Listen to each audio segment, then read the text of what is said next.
Chapter 1203. Li Dan truly did listen to his twin sister Taiping. Taiping had been doted on by Wu Zetian since childhood and had a strong personality. Li Dan, on the other hand, had been cautious since childhood and had long since lost his edge. He found it difficult to refuse Taiping's insistence. In addition, Li Dan had been emperor for 8 years and crown prince for more than a decade. He had always been attacked and framed by the Wu clan, and it was all thanks to Princess Taiping's support. Li Dan was not a cold-blooded person like Li Xian. After receiving such kindness, he felt indebted and naturally could not be unyielding. Thus, under Princess Taiping's persuasion, Li Dan finally agreed to go to the palace and resolve the dilemma of the officials not daring to go to court. They quickly changed horses and left the Prince of Xiong's estate, entering the imperial palace through a side gate. When the Prince of Xiong saw young Emperor Li Zhongmao under house arrest in the Divine Dragon Hall, he first comforted his nephew and then went with him to the peaceful Fortune Gate to console the officials. Young Emperor Li Zhongmao stood on the walls and saw countless officials kneeling before him. He could not help but look in fear at his uncle Li Dan, completely forgetting what he had been taught. Seeing this, Li Dan could only sigh inwardly and repeat what he had been told. With each sentence Li Dan spoke, Li Zhongmao loudly declared, "Ministers, Empress Wei coveted the divine artifact and has been executed. I have nothing to ask of them. My subjects, please do not be too alarmed." Liu Youqiu whispered to Li Longji, "Prince, we should have the emperor publicly announce that Empress Wei killed Emperor Xian with poison. Only then can the verdict be sealed and there be no more doubts." Li Longji sighed softly and said with a wry smile, "My father's temperament. If it weren't for Aunt Taiping's persuasion, I'm afraid he would have cut himself off from the world and shut himself in to prove his innocence. How could I dare to ask for more?" Young Emperor Li Zhongmao spread his arms on the walls and loudly declared, "Many of the common people in the city have been harassed by the rebels. We are truly uneasy and have specially exempted the people of the city from taxes for half a year to recuperate. Ministers, you may enter the Golden Hall and discuss the affairs of the state." After Li Dan's death, young Emperor Li Zhongmao had been a puppet in Empress Wei's hands. The entire world knew of this. Now that Empress Wei had been executed and he had fallen into Li Longji's hands, he was still someone who could not make decisions. The officials would not believe him if he were to go to the city to appease them. But this time, the Prince of Xiong was accompanying him to ascend the city. Who was the Prince of Xiong? That was Li Longji's father. Just by standing there, he was a guarantee of his credibility, so the officials naturally didn't doubt him. Therefore, when Li Zhongmao issued the edict, the officials all felt at ease. They all expressed their gratitude and accepted the edict, standing in line and preparing to enter the palace. Seeing this, Li Longji's worried heart finally relaxed. This farce has finally come to an end. The next day, afternoon.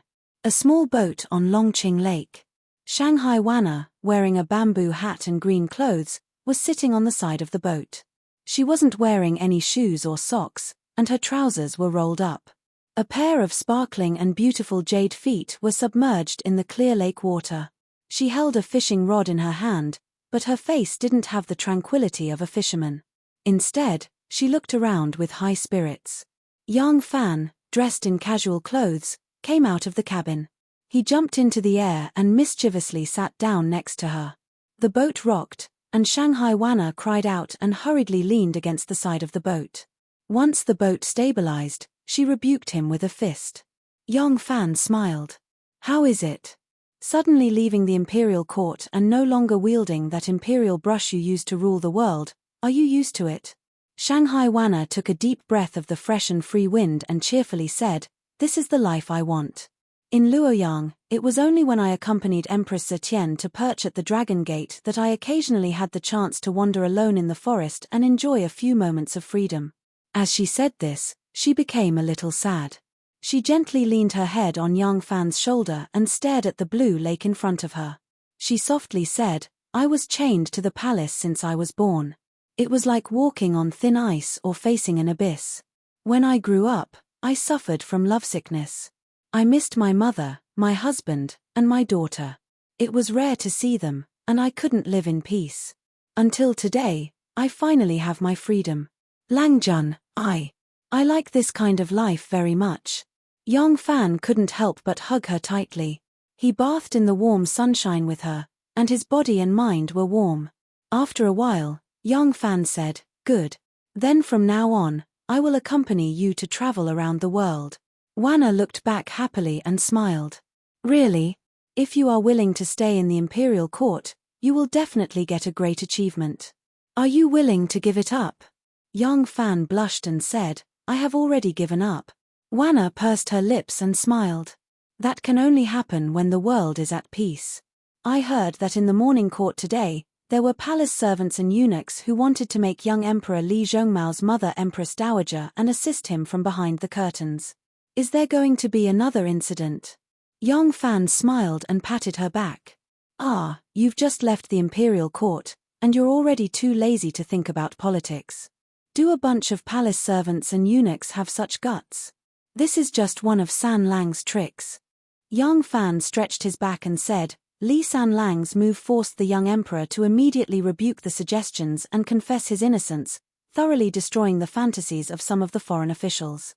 Moreover, he also borrowed the young emperor's hand to dismiss the subordinates of the princesses. With the exception of Taiping, all the princesses' government offices have been abolished. Wan Er's eyes flickered. She happily said, "This man is smart. He is extraordinary." Yong Fan agreed.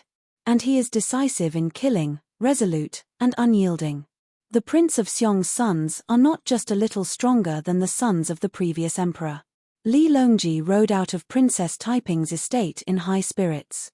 Li Longji and his subordinates discussed the matter. They all felt that they should strike while the iron was hot and directly support the Prince of Xiong as emperor. But the Prince of Xiong was already indifferent to fame and wealth, and even hated it. It would not be easy to persuade him. If there was anyone in the world who could persuade the Prince of Xiong to change his mind, it was Princess Taiping. So Li Longji once more visited Princess Taiping and obtained his aunt's promise. When he left the estate, Li Longji was filled with joy. "Stop. Who's there?" Chang'an had just experienced a period of turmoil and could not be considered peaceful. Thus, Li Longji had brought quite a few bodyguards with him to visit Princess Taiping. Although they could not compare to the imperial patrol, the bodyguards were still like wolves and tigers. Unexpectedly, just as they left Princess Taiping's house, a person suddenly rushed out of the gate. The bodyguards paled in fright, thinking that it was an assassin. They immediately unsheathed their swords and spears. "Don't attack! Don't attack! Royal Prince, I'm Maozhong." Li Longji did not panic. He reined in his horse, but when he suddenly heard that person's shout, Li Longji couldn't help but raise his brow and yell, "Bring him over." The bodyguards parted to the left and right, opening a path. The person who had been stopped immediately ran to Li Longji's horse, his face wreathed in smiles. "Royal Prince." Li Longji had heard the voice just now and knew that it was Wang Maozhong. Now, he saw that this person was dressed like a traveling merchant and had a pouch slung over his shoulder. Although his appearance was rather disheveled, wasn't it Wang Maozhong? Li Longji's thick brows shot up as he angrily said, "Bastard thing, you still dare to come back." Wang Maozhong dropped to his knees and cried bitterly as he kowtowed. "Royal Prince, forgive me, Royal Prince, forgive me. This lowly one has always been timid, and it's not like Royal Prince doesn't know this. This lowly one has always had this problem, a rat's gall. But this lowly one has always been loyal to Royal Prince." Li Longji angrily scolded, "Since you've already left, why did you come back?" Wang Maozhong kowtowed as if he was pounding garlic. "Royal Prince, please understand, this lowly one is as timid as a rat. That day, when I saw that Zhong Shaojing refused to open the door, I was so scared that my courage broke. I didn't know what to think, but I just ran away in a panic. But this lowly one has served Royal Prince since I was young and never thought of leaving Royal Prince. After I left, this lowly one also knew that I had done something wrong and didn't dare to go back to see Royal Prince. I also didn't know where to go, Royal Prince ah." Wang Maozhong's snot and tears flowed down his face, making Li Longji feel both angry and amused. He was also well aware of Wang Maozhong's timid nature. Now that he was crying so sorrowfully and had obediently confessed to running away out of fear, Li Longji couldn't help but soften his heart. Wang Maozhong had been his companion since childhood, and Li Longji was also a person who valued friendship and righteousness. Thinking about how they had interacted with each other since childhood, especially when he had accompanied his father in being placed under house arrest in the Eastern Palace, he had suffered with him. Thinking about how Empress Wei's peaceful death of the late emperor was his good idea, Li Longji exhaled heavily and raised his horsewhip to fiercely whip him, causing Wang Maozhong to quiver. Li Longji scolded, "Get up, are you trying to embarrass me on the street? I'll deal with you when we get back." When Wang Maozhong heard this, he was overjoyed. He knew that the royal prince had forgiven him. He hurriedly kowtowed 3 more times and crawled up, saying, "This lowly one is not worthy of royal prince's great use. I'm just a lowly person who leads the horse and follows the horse. As long as I can serve royal prince, I'll be happy." Li Longji snorted and laughingly scolded, "What a bootlicker." He then whipped the horse and galloped away. Wang Maozhong hurriedly spread his legs and happily chased after the horse's butt. Mount Zhongnan, Lu family's villa. Shun Mu slowly walked in with his hands behind his back. After the time it takes for an incense stick to burn, he slowly walked out again. Lan Jinhai went up to greet him, saying, "Sect leader." Shun Mu shook his head, saying, "The room is empty. This kid, he's quick to act." Lan Jinhai said, "Should we send out scouts to scout around?" Shun Mu waved his hand, saying, "Since he has already considered failure, he must have a way out. If we send people to chase now, how can they catch up? Also, Empress Wei has just been executed, and the scouts from the court are out. We should not cause trouble now and attract the court's attention." He rubbed his chin and thought for a moment, saying, "This time, his forces have all been lured out and captured in one fell swoop. He's the only one left. Even if he escapes, can he do any harm?" Shun Mu snapped his fingers and confidently said, "This time, we've killed quite a lot. Let's go and find Yang Fan to split the loot." The mountains were connected, the peaks were connected, the valleys were deep and cliffs were precipitous. The mountains were high and the roads were narrow. Lu Binji guarded the pass alone, wearing a green robe and bamboo hat. He stood on the majestic city gate tower at Tong Pass, looking in the direction of the ancient city of Chang'an. The wind fluttered his clothes, making him want to ride the wind. Ding Yu stood at the side, looking at him worriedly. Lu Binji gazed for a long time, his eyes flashing with a trace of ruthlessness, saying, "Chang'an, Shun Mu, Yang Fan. One day, I will return." Chapter 1204. After seeing Li Longji off, Princess Taiping immediately ordered, "Prepare a carriage, I am going to the palace." The palace was currently guarded by the 10,000 cavalry and winged cavalry, but they were actually all under Li Longji's control. On Li Longji's list, only a few people could freely enter and leave the palace, and one of them was Princess Taiping. Princess Taiping entered the palace and immediately went to see young Emperor Li Zhongmao. Li Zhongmao still lived in the Eastern Palace. This was a very strange matter. In the past, Empress Wei had forcibly occupied the Hall of Sweet Dew.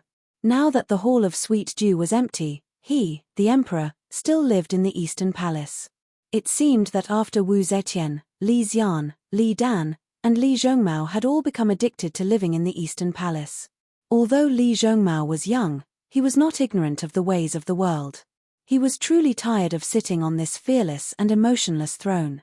He also knew that he had been pushed onto the throne by Empress Wei in order to make it easier for her to wield power. But now, there was someone who did not want him to continue being a puppet. Princess Taiping explained the purpose of her visit. There was no need for righteousness or threats, and the young emperor agreed as if relieved of a heavy burden. In truth, Princess Taiping also knew that there would be no resistance from Li Zhongmao, but becoming emperor was a major event. She could not just send a random servant to the palace to inform the young emperor. This trip had to be taken. Seeing that Li Zhongmao was very tactful, Princess Taiping slowly said, "Very good. The country of our ancestors needs a promising ruler. You can't shoulder this heavy responsibility, so it's fine if you become a Prince of Peace. Prepare well. Tomorrow morning court, abdicate the throne to the Prince of Xiong." Li Zhongmao hurriedly nodded his head in agreement. After Princess Taiping left the Eastern Palace, she wanted to go to the Prince of Xiong's estate.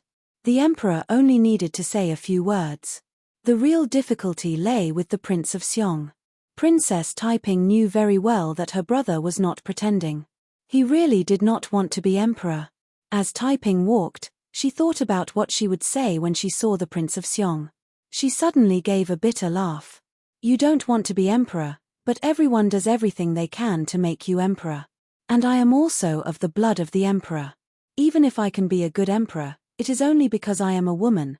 The heavenly Tao is so unfair. Taiping sighed inwardly, feeling disappointed and indignant. Ever since she had the thought of an emperor in her heart, she felt the great temptation of the throne more and more intensely. Its temptation was omnipresent and irresistible. Regardless of whether one's original intention was to do evil or good, in the end, it could make people become its slaves without hesitation. However, everyone who was willing to be enslaved by this power did so willingly and without any regard for their own safety, just like Princess Taiping at this moment. She had always believed that her purpose of seizing the imperial power was good. It was to better govern the country passed down by her ancestors. However, she did not realize that greed was also blinding her mind. But no matter how much she desired to ascend to the throne, her rationality told her that it was impossible, at least for now. Even if she was a man, as long as her brother was still alive, she would not be able to ascend to the throne. A dozen or so eunuchs were carrying a heavy coffin, walking along the imperial road. As soon as they saw Princess Taiping, they stopped respectfully and retreated to the roadside. Taiping asked in surprise, "Whose coffin is this? Why hasn't it been cleared out of the palace?" A eunuch hurried to her and respectfully said, "Your Highness, this coffin contains Shangguan Jiao Rong." Oh! Princess Taiping's body shook. She looked at the coffin with a complicated expression and said, "The Zheng family still hasn't sent someone to collect the corpse." The eunuch replied, "Yes. Perhaps it is because there are too many things in the palace. The Zheng family doesn't dare to inquire about Shangguan Jiao Rong's whereabouts. Or perhaps it is because Shangguan Jiao Rong has been labeled as a rebel and the Zheng family is afraid." Princess Taiping had a bitter feeling in her heart. Even though she did not know Yang Fan's plan, she was very clear that Shanghai WNR did not die. There was no need for any other reason. Just from Yang Fan's reaction, it could be seen. WNR is with him right now. Princess Taiping first felt a wave of sadness, followed by jealousy and hatred. For a moment, her heart was filled with mixed feelings and she could not tell what it is. Taiping was in a daze and the eunuch did not dare to move. He stood obediently in front of her. After some time, Taiping regained her senses and plainly said, "Carry the coffin out of the palace. It is not a good idea to stay here forever. I will be responsible for burying Shangguan Jiao Rong." The eunuch hesitated. This. About Prince Linzi, Princess Taiping's phoenix eyes flashed with anger and a murderous aura appeared. "Did you not hear what I said?" The eunuch shuddered and quickly bowed. "Yes. Your servant obeys." Princess Taiping took another look at the coffin and walked forward. The eunuch quickly waved his hand and instructed the eunuchs to turn around and carry the coffin, following behind Princess Taiping from afar. When the majestic and magnificent gate of heaven is in sight, the bitterness in Princess Taiping's heart has been blown away by the wind, turning cold and hard. Princess Taiping pondered and repeatedly assessed her imperial brother's character. Even though he has always been obedient to her, he will not easily agree to this matter that crosses his bottom line. Therefore, when they arrived at the Prince of Xiong's residence, she did not directly state her purpose of visit like she did with the young emperor. Princess Taiping only expressed to Li Dan that she was worried about young Emperor Zhongmao's ability to govern the country. Li Dan did not care about this. He was dressed in coarse clothes and looked like a gardener. He excitedly played with the flowers and plants that he had ordered people to find. After listening to Princess Taiping's explanation, Li Dan laughed. "You need not worry about this. Our Tang dynasty has been through many trials and tribulations. Ever since imperial father passed away, we have been through a lot. The young emperor may be of mediocre talent, but our Tang dynasty has been through a lot and needs time to recuperate. It is not a bad thing for the Son of Heaven to rule." When Princess Taiping heard what he said, She couldn't help but secretly rejoice that she didn't directly tell him the idea of supporting him as the emperor. She followed his meaning and said, "What brother said is also reasonable. Maybe I was too impatient. It is just that young Emperor Zhong Maro is in doubt. Coupled with the fact that the Wei faction has just been executed, the court is still in turmoil. As the Prince of Xiong who assists the government and has been entrusted by Emperor Xian's posthumous edict, elder brother must assist the young emperor in this period of time so that the people of the country can be reassured." Li Dan finished arranging a pot of flowers and patted the dirt off his hands. He smiled. "Good. Elder brother will have to work a little harder these days. Every day, I will stand in court and support the young emperor. In truth, you are 10 times more talented than me and a woman surpasses a man. With you at court helping the young emperor manage the situation, there is no need for me to work so hard." Taiping smiled and said meaningfully, "Elder brother has to go even if you don't want to. After all, elder brother is not a woman." The next morning, Li Xian woke up early and went to court. Since he was helping his nephew consolidate his power, Li Xian put in a lot of effort.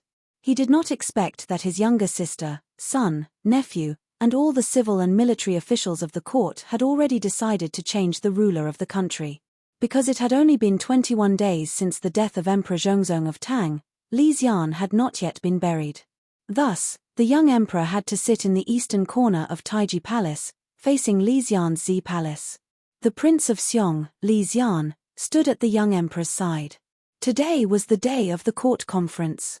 Princess Taiping, as the only princess in the Tang dynasty who had the authority to open a government office, appoint subordinates, and listen to politics, also attended in splendid attire. She stood at the right side of the young emperor Li Zhongmao. Many of the officials had long since received the news that the emperor would be replaced. They could not conceal the excitement on their faces.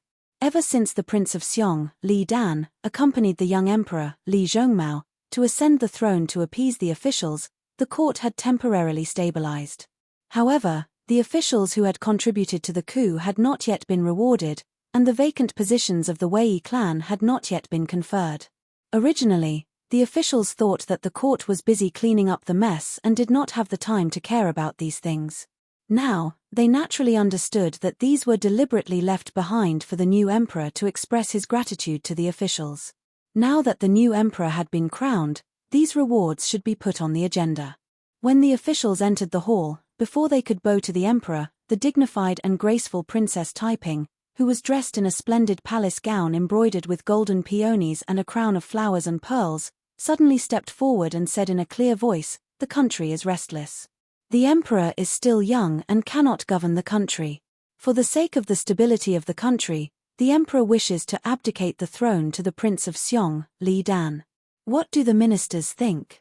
Li Dan paled when he heard this. Before he could react, the civil and military officials who had already received the news immediately stepped forward and shouted, "This is in accordance with the will of the heavens and the will of the people. We all agree. This. Li Dan looked at Princess Taiping in shock. Only now did he realize that his sister had already planned this. Those who were slow to react also cheered loudly in support. Those who did not know about this beforehand were all low-ranking officials. Now that they understood what was going on, they also stepped forward. In a short time, hundreds of officials bowed their heads. Unexpectedly, not a single person objected.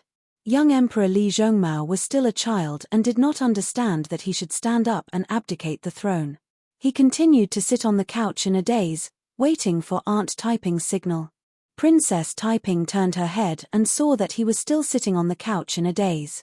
She found it funny and walked to his side, saying, "Your Majesty, the hearts of the people have already belonged to the Prince of Xiong. It is time for your Majesty to abdicate the throne." With that, she pulled him up, pulled his brother Li Dan over, and pressed him down on the couch. Li Dan suddenly came to his senses and stood up in shock, saying, "Absolutely not."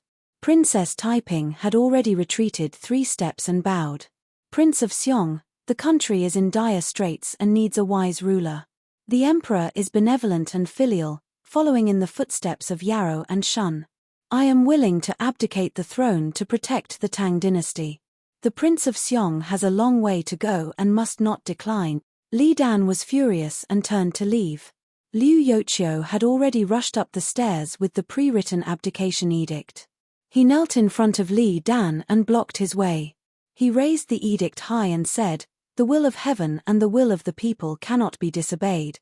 Although the Prince of Xiong wishes to sit high and do good alone, what about the foundation of the ancestors? Today, the hearts of the people and the responses of all the officials, the Prince of Xiong must no longer decline." Ji Fushan, who was now in charge of the winged cavalry, also strode up the stairs and knelt on the other side of the couch. He said loudly, "Today, only the Prince of Xiong's ascension to the throne can convince the people. For the sake of the country, I respectfully request the Prince of Xiong to abdicate the throne." Prince of Xiong to abdicate the throne. The hundreds of officials in the Golden Hall knelt together and announced loudly. Their voices spread throughout the hall. From the Taiji Palace to the Gate of Heaven, countless guards also knelt down and said in unison, "Prince of Xiong to abdicate the throne." Seeing this scene, Li Dan could not help but be at a loss.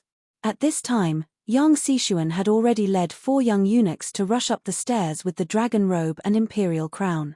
They hurriedly helped Li Dan put on the robe and forcefully helped him onto the throne. The hundreds of officials knelt down 3 times and kowtowed 9 times, shouting, "Long live the Prince of Xiong."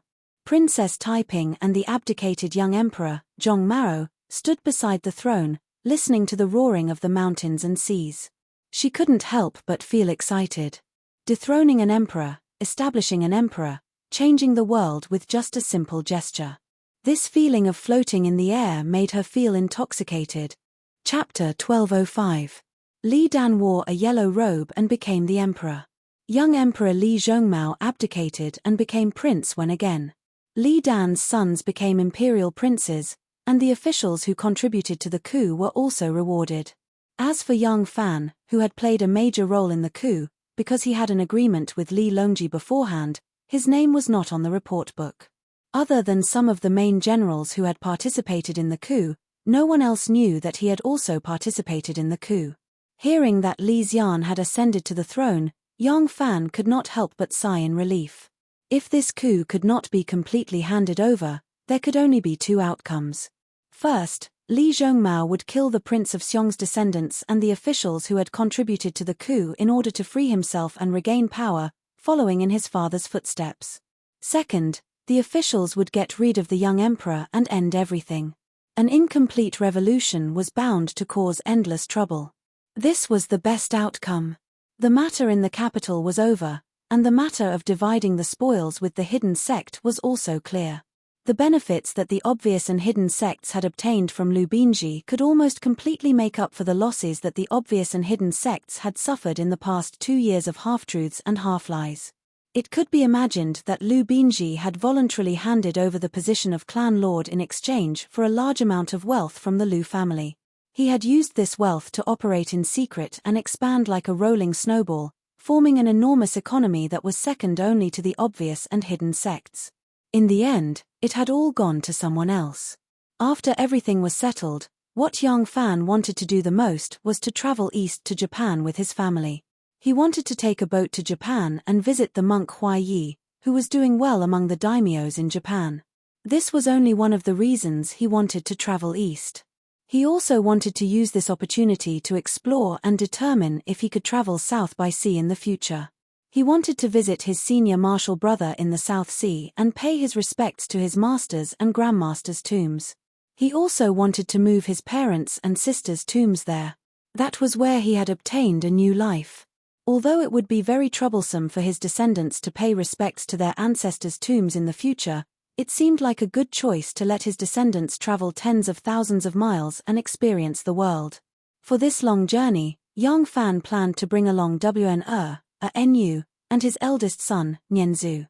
Young Nianzhu had grown into a handsome young man, and young Fan wanted to bring him out to gain experience and experience the foreign culture.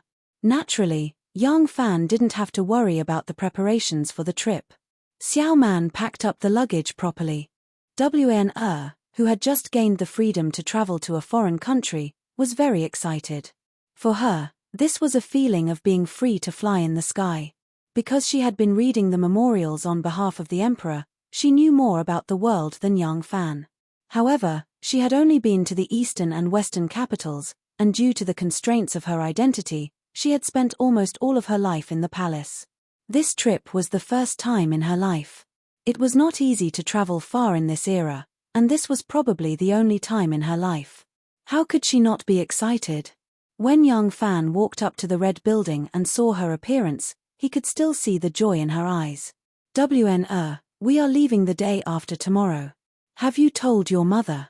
Coquettishly rolled her eyes at him. Young Fan understood and immediately changed his words. Oh, have you told my mother-in-law? Pulled him to the couch and sat him down. She smiled and said, in fact, mother has already accepted you. I have already told mother about this trip, but we haven't set a date yet. When we get back, you and I will go together and tell her. Young Fan thought for a moment and said, okay.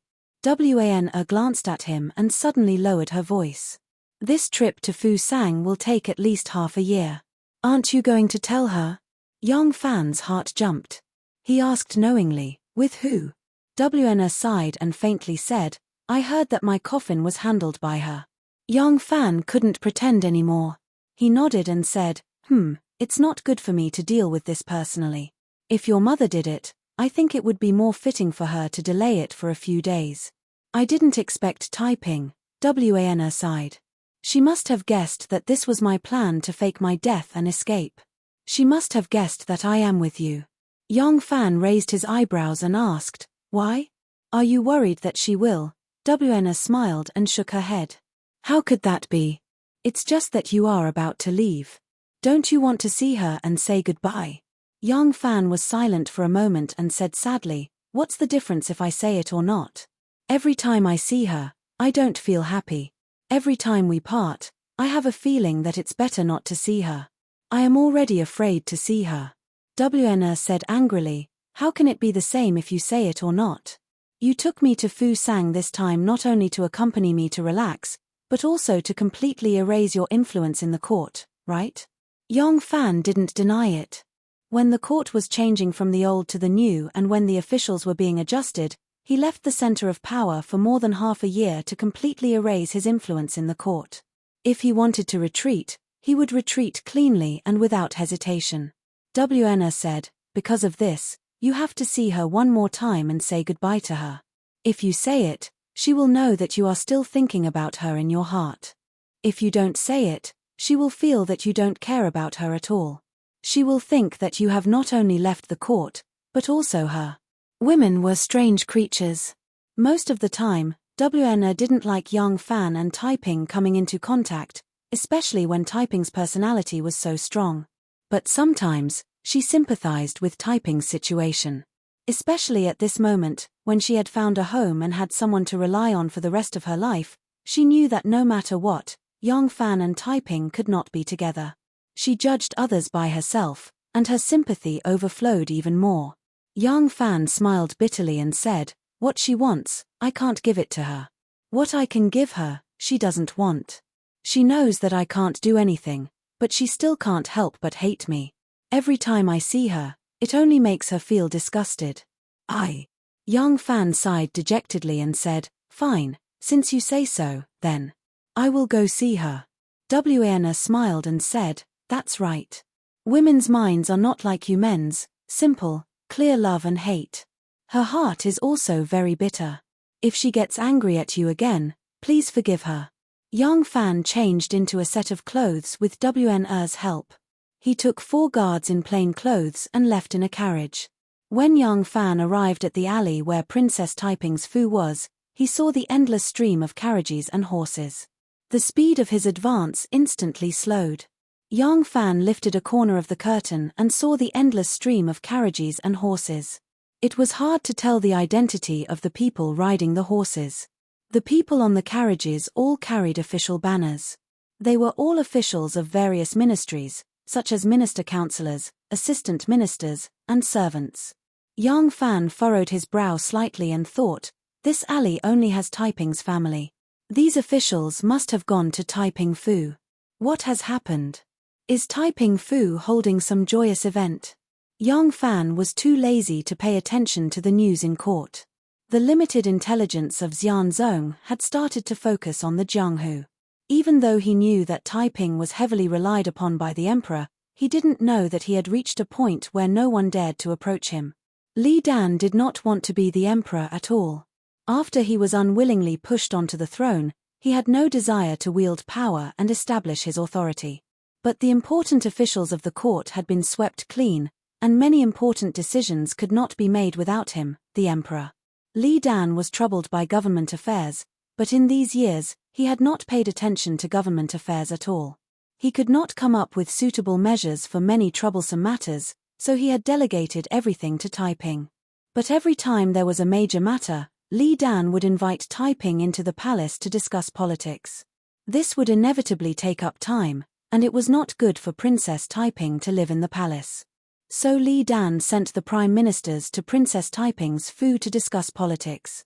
Li Dan tended to the flowers and plants in the palace, but whenever the prime ministers came to report, he would habitually ask, "Have you discussed this with Taiping? If not, then fine, you can go discuss it with Princess Taiping first." "Already discussed it."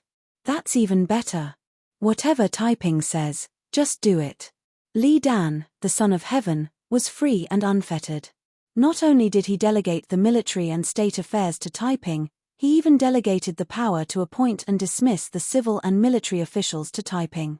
For a time, it was as if Li Dan was the son of heaven, the emperor of Taiping. Because of this, the number of officials who needed to visit Princess Taiping increased sharply, and the number of officials who wanted to rely on Taiping for a better future was like a flock of ducks. When Yang Fan's carriage arrived in front of Princess Taiping's door, he saw a long queue of carriages.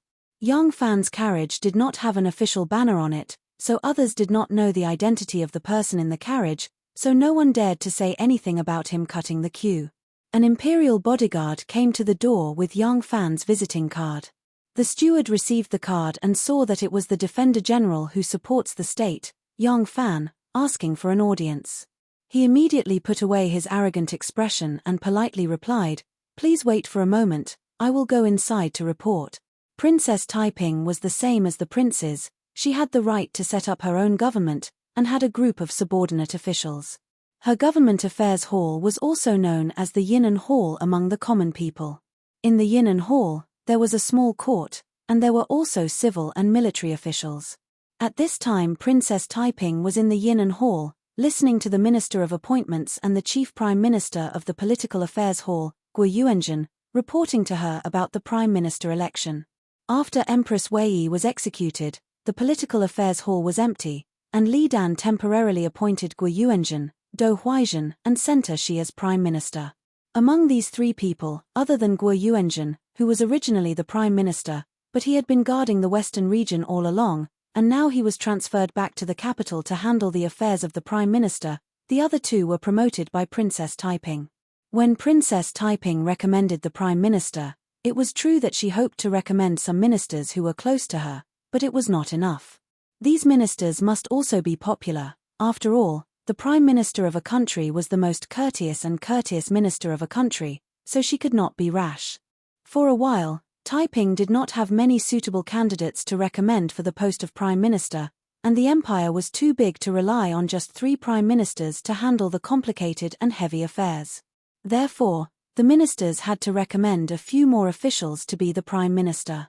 By this time the ministers had reached a conclusion, but they still needed Princess Taiping's approval, so they reported it to her. Guo Yuanzhen said, "I think that Shu Prefecture Governor Yaro Chong and Luo Prefecture Governor Song Jing are both talented prime ministers." By this time the steward quietly came out from behind the screen and handed over Yang Fan's visiting card to Princess Taiping. As soon as Taiping saw the name on the card, her heart trembled, and she felt somewhat sad. "Are you finally willing to see me?" She raised her hand to signal Guo Yuanzhen to pause, and opened the visiting card to take a look. She could not help but frown. Right now she was listening to an important matter, and it involved the selection of the Prime Minister, which was related to her future power, so she could not be careless. Taiping pondered for a moment, and then said to the steward, "Tell him that I am busy, ask him to come back tomorrow." The steward complied, and was just about to turn around to leave when Taiping quickly said, "Wait." She hurriedly flipped open a handwritten letter, and looked at what was recorded on it.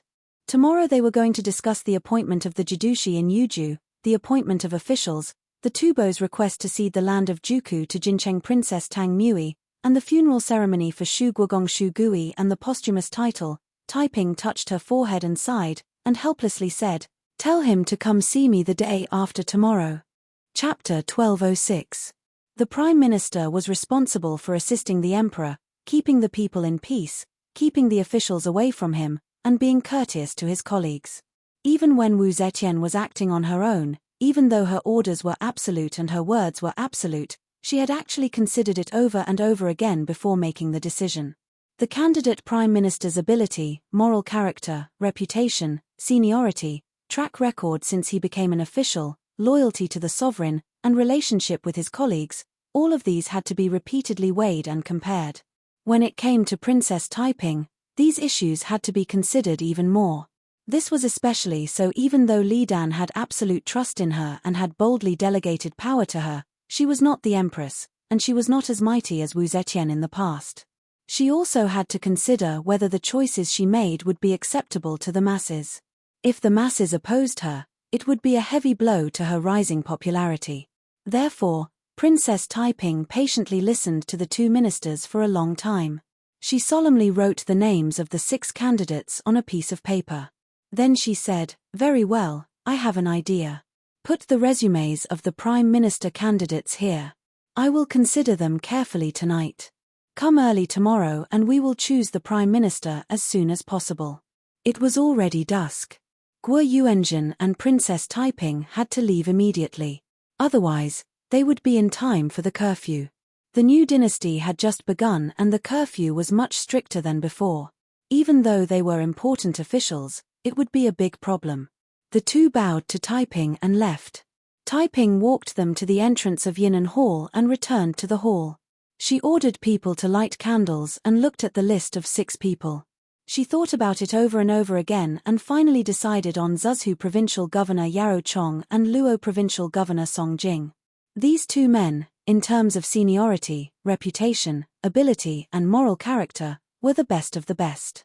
It was just that these 2 men did not interact much with Taiping and could not be considered as members of Taiping's faction.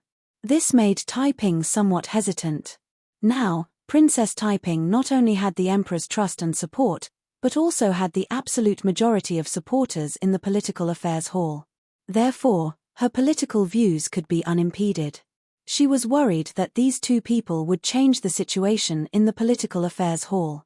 Once these prime ministers did not agree with her, it would affect her control of the political power.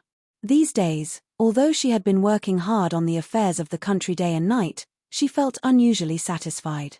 It was a fascinating feeling to be able to decide all the important matters of the world with a single word.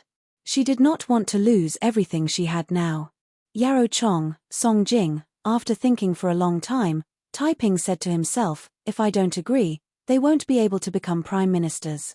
How can they not be grateful to me? At that time, if I try to win them over, I might be able to get them to join my sect." Princess Taiping was still very confident. Under the situation where there were no other talents to choose from, she could only set her target on these 2 people. She then found a reason to convince herself. Princess Taiping had already made up her mind. She raised her head and saw Mr. Mo sitting in the corner of the hall, reading through the documents of the candidates for Prime Minister. She could not help but smile and said, "It's getting late. Mr. should take a rest." Mo Yuhan raised her head and patted her waist. "Tomorrow, Prime Minister Guo will come to inquire about the final candidate. It's best if we can confirm it tonight." Taiping raised his eyebrows and asked, "Oh, did Mr. Mo get anything?" Mo Yuhan said, "I've thought about it repeatedly, and I feel that the most suitable candidates are Yaro Chong and Song Jing. I wonder what your highness thinks." Hearing this, Taiping smiled happily and said, "Haha, the biggest role of the prime minister is to choose talents to assist the emperor. In my opinion, Mr. Mo has a pair of sharp eyes and is the real talent for prime minister." Mo Yuhan laughed and cupped her hands. "Princess is overpraising me.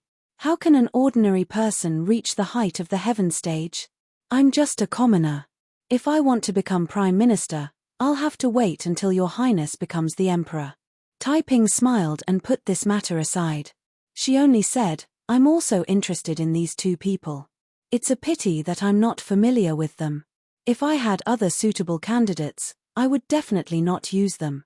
Alas. But it's hard to find a prime minister. Although His Majesty trusts me, the prime minister I choose must be able to convince the public. After thinking about it, I can only choose them. Now, I can only wait for them to arrive at the capital and then show them grace and let them join my sect." Mo Yuhan said, "Your Highness is right. However, I have another candidate here. If I worship him alone, I'm afraid it'll attract the attention of the public. If I recommend him together with Yarrow and Song Jing to the emperor, it'll be easy to pass."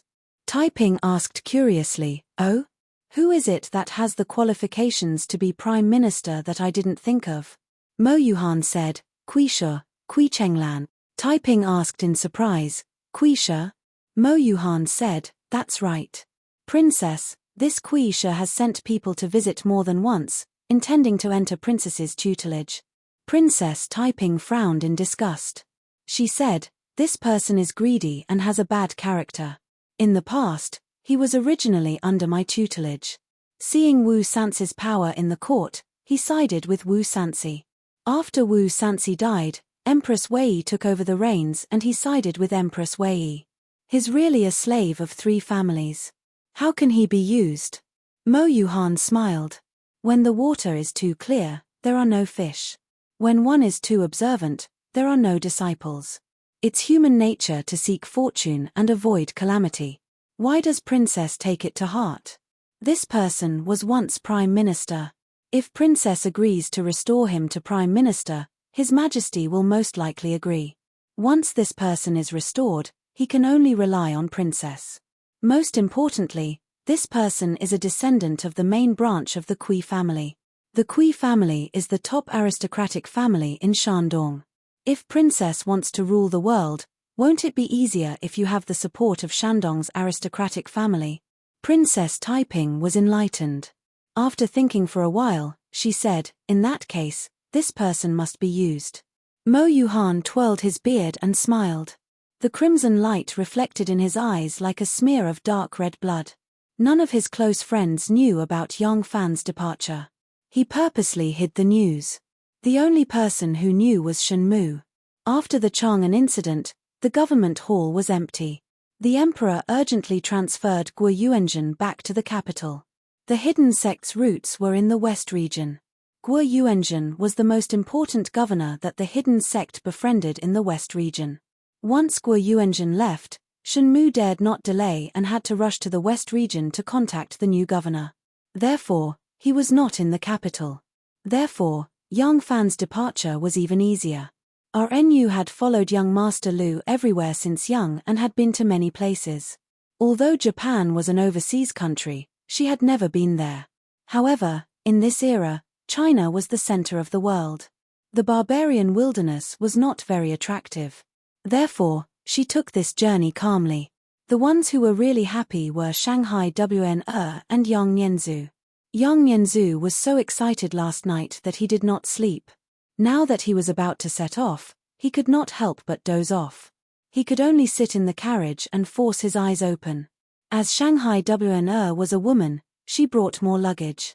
She even brought a national medicine master who was proficient in gynecology.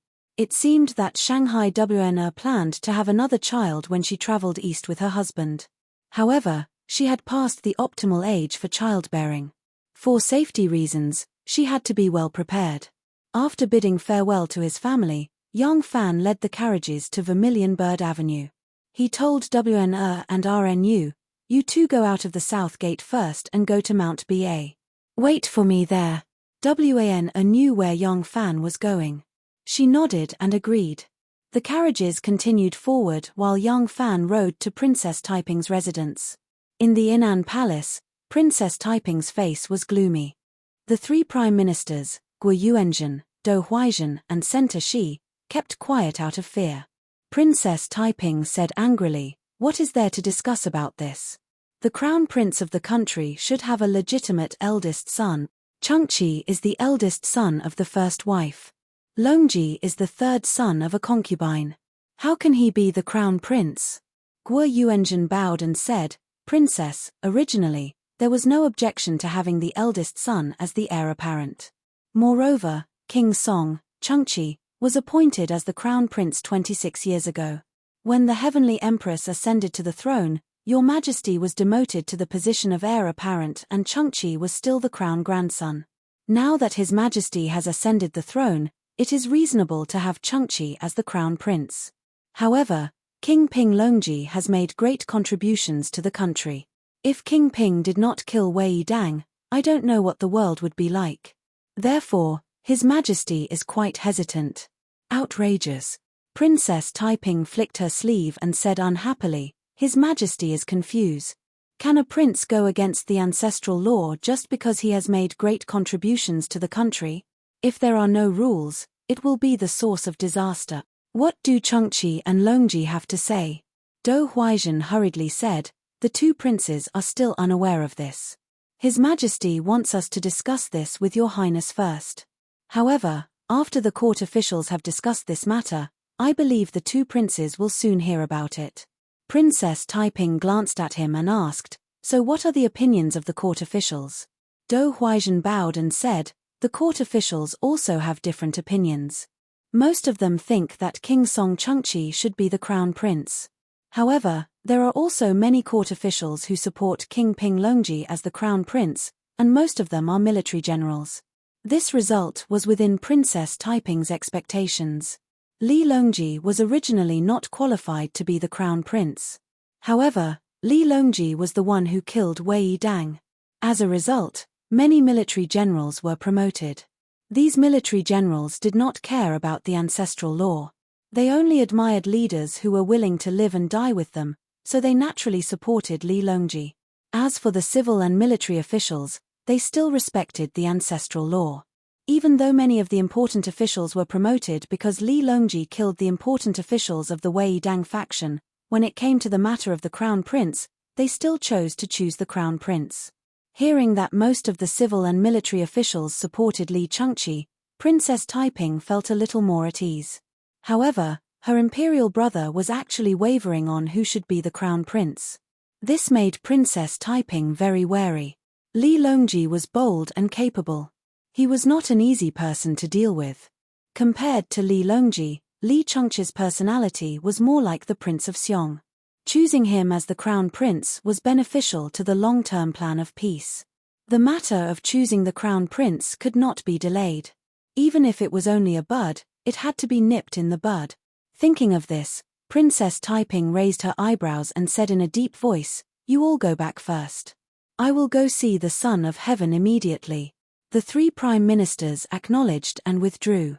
On the side, Chief Historian Jiang Qianyang hurriedly reported, Your Highness, there are still many officials waiting to receive you outside the residence. In addition, there are several important official matters that need to be resolved today. Princess Taiping angrily said, what matter is more important than choosing the crown prince? We'll talk about it when I return. Princess Taiping rolled up her sleeve and stood up to leave. Chief Historian Jiang hurriedly reminded her, yesterday, Your Highness said that the Grand General who supports the state will come to pay a visit today. Princess Taiping's footsteps paused. After a moment of thought, she said, when the Grand General arrives, tell him that I am busy with official business and have no time to receive him today. Tell him to return first. Once I have finished my business, I will send someone to arrange a time with him.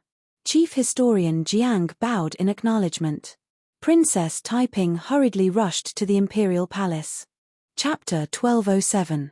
To Princess Taiping, entering the imperial palace was as easy as entering her own mansion. There was no need for her to report. Taiping entered through the Black Tortoise Gate and walked along the 1,000 steps corridor to Xiangkai Palace Hall. She saw a bright yellow imperial canopy in front of her. Knowing that her brother must be there, she hastened her steps. As he got closer, he saw his brother, Li Dan, lying on a chair with a fishing rod in his hand. He seemed to be fishing. Princess Taiping raised her hand to stop the palace maids from crouching down to greet and report. She looked closely and saw that her brother was sleeping with a thin blanket around his waist. There was a table next to the chair with dried fruits, dried meat, and various snacks on it. There was also a tin pot and a jade cup with some wine left in it. Taiping angrily called out, "Brother, the fish has taken the bait." Ah! Li Dan was startled awake and scrambled to pick up the fishing rod. When the hook came out of the water, there was only bait on it and no fish took the bait. Li Dan glared at Taiping and said, You really know how to make trouble. I was sleeping soundly and was woken up by you." Princess Taiping sat down on the rope bed and grumbled, "Brother, this Taiping son of heaven is really free and unfettered. He doesn't care about the affairs of the country at all. That's fine, but with the matter of the heir apparent, one careless mistake will cause endless trouble in the future. How can you sleep soundly with such an important matter unresolved?" Li Dan was startled and then burst into laughter. He pointed at Princess Taiping and said, "I was wondering why you came. So it's about the heir apparent. Ha ha, of course I don't need to worry about this matter because it's already been resolved." Princess Taiping was startled and hurriedly leaned forward and said, "It's already been resolved? How did you solve it?" Li Dan said, "Speaking of which, the heir apparent position should belong to Chengda. But Longji's meritorious service is outstanding and this country was seized by him. If I don't appoint him as the heir apparent, I feel that it's unfair to him. I'm in a dilemma." I didn't expect Chengda to hear about this and immediately came to the palace to tell me that he doesn't want to be the heir apparent and is trying his best to recommend his third brother to me. You see, in this way, won't the problem of choosing a successor be easily solved? Li Dan stroked his beard and said in a gratified tone, "Ling Yu, the throne is something that can make one lose all rationality and conscience. Since ancient times, how many people have been willing to kill each other for the sake of this supreme position? The so-called blood was thicker than water, but in front of this supreme imperial power, it was a joke. However, the throne that so many people yearn for day and night will eventually be abandoned by some people. As the saying goes, some people rush to the examination hall at night, some people resign and return to their hometown. Successful people are like me, like me." Li Dan picked up the wine cup on the table and drained it in one gulp. Savoring the taste of the wine, he said proudly, "Ling Yu, I admit that in terms of ability, breadth of mind and boldness, I am inferior to my father and grandfather. But when it comes to teaching children, from great ancestor to all the ancestors, who can compare to me?" Princess Taiping's expression suddenly changed. Li Chengqi voluntarily resigned from the position of crown prince. Originally, in terms of feudal etiquette and imperial law, Li Chengqi, who was both the eldest son and the legitimate son, was the undisputed candidate for the position of crown prince. But now that Li Chengqi voluntarily resigned from the position of crown prince, this was terrible. Li Chengqi's actions immediately became the undisputed support of the imperial family for Li Longji. Li Longji had already made great contributions that no one could deny. Now that Li Chengqi voluntarily resigned, what reason did she have to oppose this matter? Taiping said anxiously, "Imperial brother, you absolutely cannot do this. Establishing a legitimate son is a law passed down by our ancestors. If we violate this rule, our descendants will all covet the throne and fall. Won't our Tang dynasty be plagued with troubles from then on?" He. Li Dan laughed a few times, his laughter a bit cold. "Established by the ancestors? Ling Yu, is there an ancestor's law for a wife to substitute for her husband? Is there an ancestor's law for a mother to substitute for her son? Is there an ancestor's law for an empress dowager? Since ancient times, which dynasty and generation has avoided killing each other when establishing a legitimate son? Will we be able to ensure eternal peace if we insist on establishing a legitimate son? That's just a way of deceiving ourselves. Now that Longji has made great contributions to the country and his elder brother has taken the initiative to resign, isn't this a good thing for brothers to respect each other? Why shouldn't we be happy to see this happen?" This, faced with Li Dan's series of questions, Princess Taiping was truly speechless.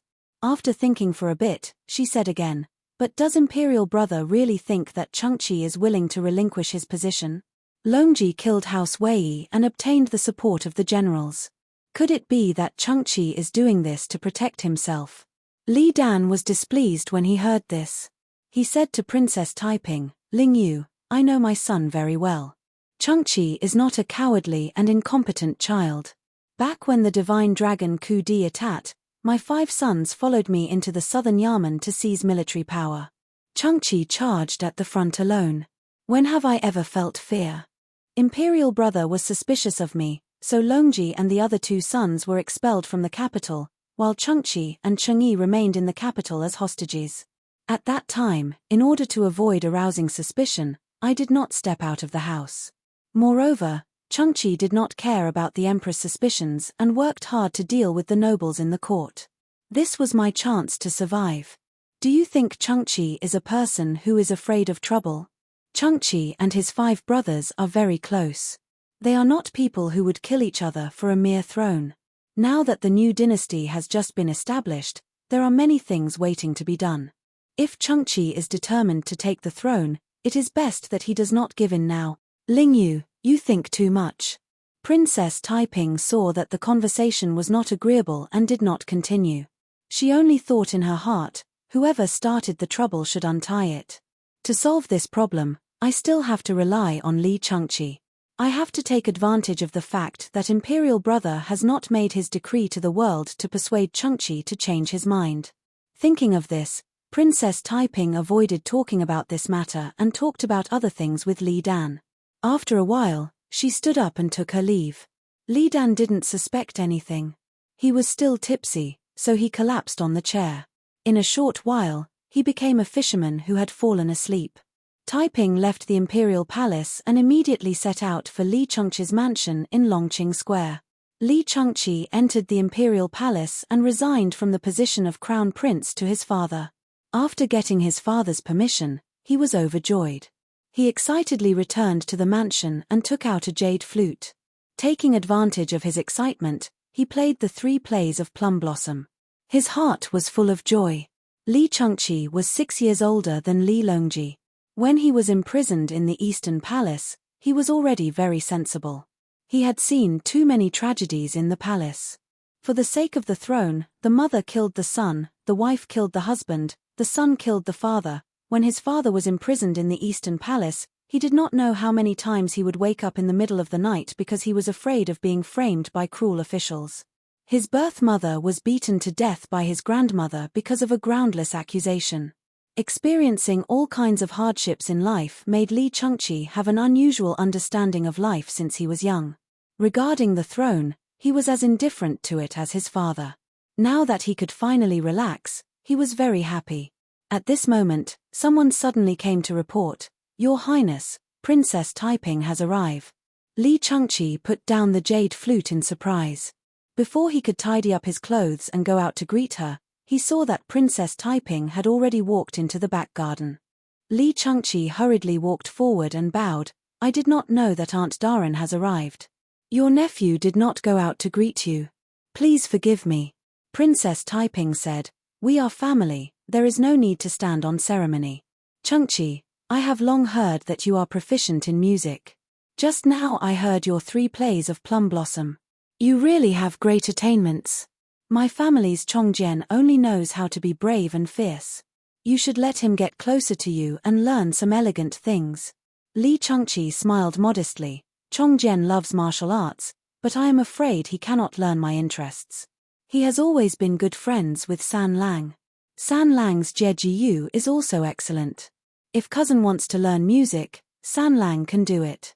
Princess Taiping raised her eyebrows and said, "Speaking of San Lang, I heard that you resigned from the position of crown prince to the emperor. Changchi, you are the eldest son of His Majesty. According to the etiquette, you should be the crown prince. Why did you give up?" Li Changchi was stunned. Only now did he understand the reason for his aunt's sudden visit. Li Changchi hurriedly explained, "Aunt, the crown prince is the foundation of the country. Changchi has always been lazy and indifferent. How can I bear such a big responsibility?" Princess Taiping stared at him and asked in a deep voice, "Changchi, do you think that Longji has the support of the military and has misgivings? Is that why you gave up the position of crown prince?" Li Changchi was stunned. Princess Taiping said, "Changchi, you are the crown prince. All the officials in the court are very supportive. Aunt will also fully support you. As long as you are willing, Aunt can immediately ask the emperor to appoint you as the crown prince." You will be in command of the 16 guards of the southern palace and form the most elite 6 commanders of the eastern palace. Moreover, on that day, only the winged cavalry and 10,000 cavalry troops accompanied Longji. The other guards of the North Gate Imperial Army did not participate. The North Gate Imperial Army can take this opportunity to regroup. All the officials in the court are on your side. When you have the military power in your hands, your position will be as stable as Mount Tai. But as long as you give up today, you will never have a chance. Changqi, you have to think clearly. Li Changqi's astonished expression gradually turned into a tranquil smile. Although the one standing in front of him was Princess Taiping, whose prestige, status, authority, and talent were far beyond his reach, because of this tranquility, he seemed to be even more ethereal and elegant than Princess Taiping. Li Changqi smiled and said in a gentle but firm voice, "Changqi appreciates Aunt's kind intentions. Many people may care about the throne, but not everyone cares about it. If third brother can shoulder this burden for me, Li Tang, I will only be grateful and happy to him. I don't want to sit on this throne." When Princess Taiping left King Song's mansion, her heart was full of depression. Li Changqi and Li Longji were willing to fight. How could she be the bad guy? No way. As long as the matter is not settled, there is still a chance. I will immediately mobilize the officials to oppose this. Princess Taiping thought and stepped into the carriage. The carriage started. Li Changqi stood at the door and bowed deeply. Princess Taiping was so dispirited that she did not even bother to return the greeting. The guards of honor moved slowly and suddenly passed by the Yang residence. Princess Taiping saw the gate of the Yang residence and suddenly thought of the agreement with Yang Fan today. She could not help but let out a soft cry and hurriedly ordered, "Stop the carriage." Taiping thought, he should be back at this hour? After a while, her personal guard hurried back from the gate of the Yang residence and reported to her, "Your Highness, General Yang is on a trip and is not in the residence." Taiping was startled and asked, "Going on a trip? Where is he going?" The guard said, "The door of the Yang residence said that General Yang is on a trip to Dongying with his son. This trip will take more than half a year." Hearing this, Princess Taiping was at a loss. On the BA, Yang Fan swung the stirrup and got off the horse. Yang Yanzu stood at the bow and waved to him. Yang Fan smiled at his son and waved to Wn and a Nu standing at the bow. He turned his head to look back at Chang'an and sighed sadly. He stepped onto the ship. In the distance, on the plain, under the weeping willow, Princess Yuzhan's graceful figure seemed more graceful than the willow branches. She looked at the cloud-like sail on the big ship in the distance and gently broke off a willow branch. The tears in her eyes were as clear as dew. Chapter 1208. Yang Fan's purpose for this trip was to tour the world and relax his body and mind.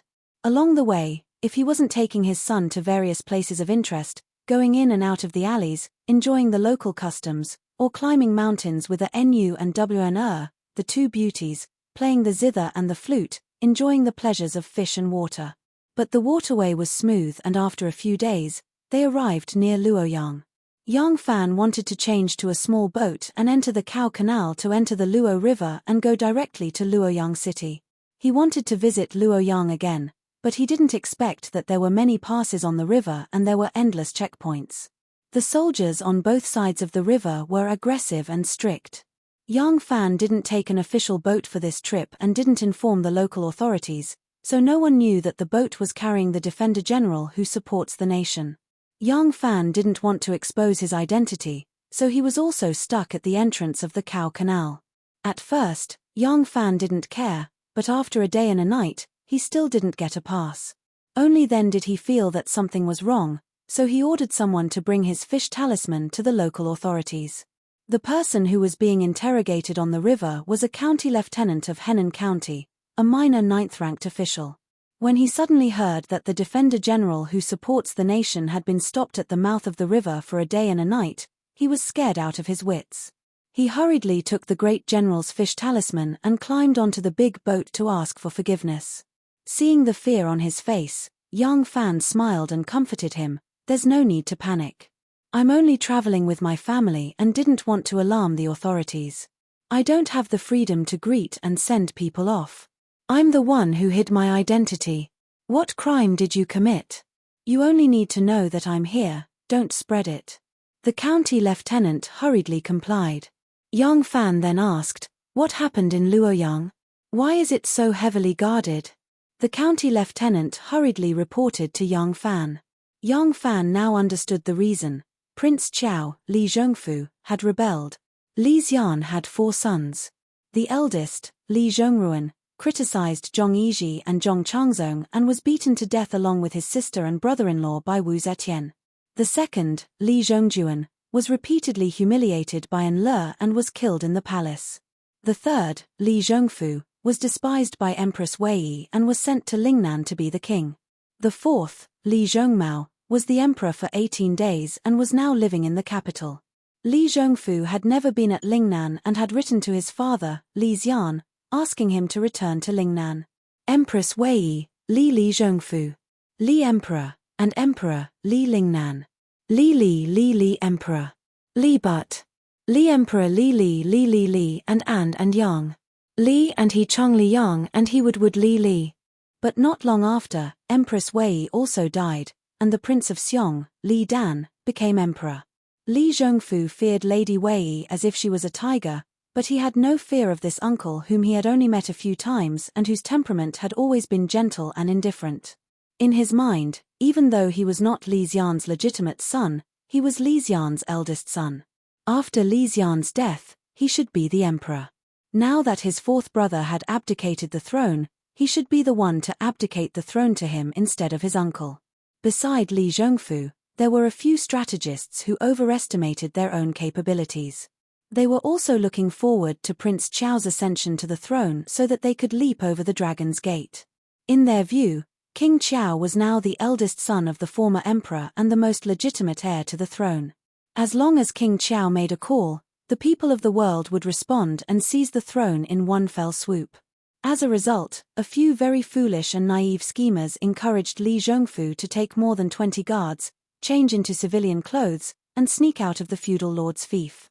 They secretly came to Luoyang and stayed in the house of his brother-in-law, Pei Zun. They actively contacted some of the officials who had fallen in the coup d'état and failed to achieve their ambitions in an attempt to rebel. In Li Zhongfu's imagination, as long as he rushed to Luoyang, based on his noble bloodline and identity, he could barge into the barracks on the left and right side, and the army would immediately change sides. Then he would kill the garrison in Luoyang, occupy the eastern capital, and command the world. The vanguard of his army would point directly at Guangzhou, and the world would be under his control. As a result, he acted without the slightest scruple. When he contacted the unsuccessful officials, he did not pay attention to secrecy at all. As a result, the people in his neighborhood were all wise, and there were even people who reported the news to Luoyang. The eastern capital, Luoyang, governed 2 counties, Luoyang County and Henan County. This place was under the jurisdiction of Luoyang County. The magistrate of Luoyang, Mu Chengxian, was shocked when he heard the news. He hurriedly sent a calm old constable to investigate the house of Pei Zun, the commandant of Prince Consort's son-in-law. In the end, there was no need for the old constable to investigate. Before he even reached the door, he saw Prince Qiao, Li Zhongfu, and a few strategists swaggering through the market. They did not even bother to hide how they addressed each other. This old supervisor had been an official his whole life. This was the first time he had dealt with a case of rebellion, and also the first time he had seen such a stupid rebel party. He immediately went to report to the magistrate. The magistrate of Luoyang, considering Prince Qiao's high status, did not dare to act on his own, so he reported to the garrison of Luoyang, Liu Xiantian. This Liu Xiantian could be considered an evergreen tree in the political arena. Originally, he was Wu Zetian's confidant, but Wu Zetian lived in Luoyang for more than 20 years while he was far away in Chang'an. Thus, the mark of his faction faded. In the following few disturbances, he was either very lucky to stand on the right side, or he was implicated because he was not in the central government. Now that the imperial capital had moved back to Chang'an, he was unexpectedly sent to the eastern capital, Luoyang, to guard the garrison. As the garrison, he was responsible for supervising the officials' misdeeds. Why would he care about a prince who did not achieve his ambitions? He immediately ordered the chief of Luoyang to lead the army to arrest him. Li Zhongfu was shocked and hurriedly escaped from the Pei family. He went straight to the barracks on the left and right, thinking that once the tyrannical aura of a king was shaken, the army would immediately change sides. However, he did not expect that it would be completely different from what he had imagined. The gates of the barracks were tightly shut and arrows rained down, not allowing him to approach. Li Zhongfu had no choice but to run to the Zhuo Yemen of Luang's palace. He wanted to imitate Li Dan's method of seizing the military power of the southern Yamen during the coup d'état and seize the military power of the palace garrison. In the end, the gates of the Zhuo Yemen were also tightly shut, ignoring him. Li Zhongfu was furious and ordered his bodyguards to gather firewood to burn down the palace gates. He had just found a few bundles of firewood, but before he could light them, the officers and soldiers of the barracks had already received orders from the garrison of Luoyang to arrest him. When Li Zhongfu saw that he could not imitate his imperial uncle Li Dan, he could only imitate his imperial brother Li Zhongjuan and escape from Luoyang in a panic. Fortunately, the officers and soldiers knew his identity and did not dare to kill him without the emperor's orders. He escaped from Luoyang alone and went all the way to the east, plunging into Mount Mang. The officers and soldiers continued to search up the mountain. Li Zhongfu saw that he had no way out and could only drown himself in the water. Speaking of which, Li Zhongfu's rebellion was basically an absurd farce. It did not even cause a ripple. However, his identity was too sensitive and the nature of the incident was also very serious. The local officials of Luoyang did not dare to be careless. For the past few days, there was chaos everywhere in Luoyang, searching for the remaining members of the rebellion. Yang Fan understood the whole story and told the county magistrate to leave. WNO walked out of the back cabin and sighed softly, truly preposterous. Yang Fan smiled as he pulled the beauty into his arms and said, "Prince Qiao's actions may be preposterous, but the desire to chase after power is very normal. Power is a bonfire, and who knows how many people are keen to be the moths flying into the fire. But my WNO, you did not want to be the world-famous Minister of Internal Affairs, and only wanted to be a little woman behind me. You are not a moth, but a lark." WNO's eyes wandered and she smiled sweetly. "Then what is Langjun? The Kuan Peng that soars above the 9 heavens?" The two looked at each other and smiled. Prince Qiao was not the only one willing to be the moth. Princess Taiping was also flapping her wings and flying towards the world's brightest bonfire. However, it was not only the two wise men, Yang Fan and WNO, who were willing to stay away from the bonfire. Li Chongqi also resisted the huge temptation. Princess Taiping's persuasion to him to fight for the throne did not achieve the desired effect, and instead had the opposite effect. Although Li Chongqi did not suspect that Princess Taiping had the intention of coveting the throne, it was obvious that Princess Taiping had the intention of monopolizing power, which was why she wanted to interfere with the removal of the crown prince. Li Chongqi was afraid that his aunt would cause trouble again, so he suddenly went to the palace the next morning and requested to see the emperor. Today was not a grand assembly, so the princes did not need to go to the palace. Li Dan heard that his eldest son wanted to see him and was puzzled, so he hurriedly asked someone to summon him. Li Chongqi went up to the Golden Palace and said sincerely to Li Dan in front of all the civil and military officials, "Your Majesty, the Crown Prince is the public instrument of the world. When the country is safe, he can be the eldest son. When the country is in danger, he should be the first to perform meritorious deeds. If this rule is violated, the whole country will be disappointed, and it will not be a blessing for the country. King Ping has made great contributions to the country, so I dare to beg your Majesty to make King Ping the Crown Prince with my life." His words were like a stone thrown into water, and the entire palace was in an uproar. All the civil and military officials did not expect the eldest son to be so virtuous and not be reluctant to take the throne that was so close to him. Liu Youqiu was Li Longji's confidant, so he naturally hoped that Li Longji would be the Crown Prince. When he heard this, he immediately stepped out and echoed, "Your Majesty, those who remove the calamities of the world should enjoy the blessings of the world. King Ping has saved the country from danger and saved the emperor. In terms of merit and virtue, he is the most virtuous. Now that the eldest son has voluntarily abdicated the throne, I think your majesty need not hesitate to make King Ping the crown prince. After Liu Youqiu said this, Ji Fushan, Chen Xuanli, Chu Kuanga, Ma Qiao, and the other imperial generals all stepped out and said loudly, I agree. When Li Dan saw that his son had come to the palace to publicly express his determination to not be the crown prince, he was very pleased and said to the officials, what do you all think? The officials who supported Li Longji went without saying. They had originally supported the eldest son being the crown prince, but seeing that the eldest son had taken the initiative to abdicate, they had no one to support, so they also changed their stance. They either supported Li Longji as the crown prince, or they remained silent. Other than a few old fogies who believed that only the eldest son could be the crown prince, the voices of opposition were extremely weak. This matter quickly reached Li Longji's ears.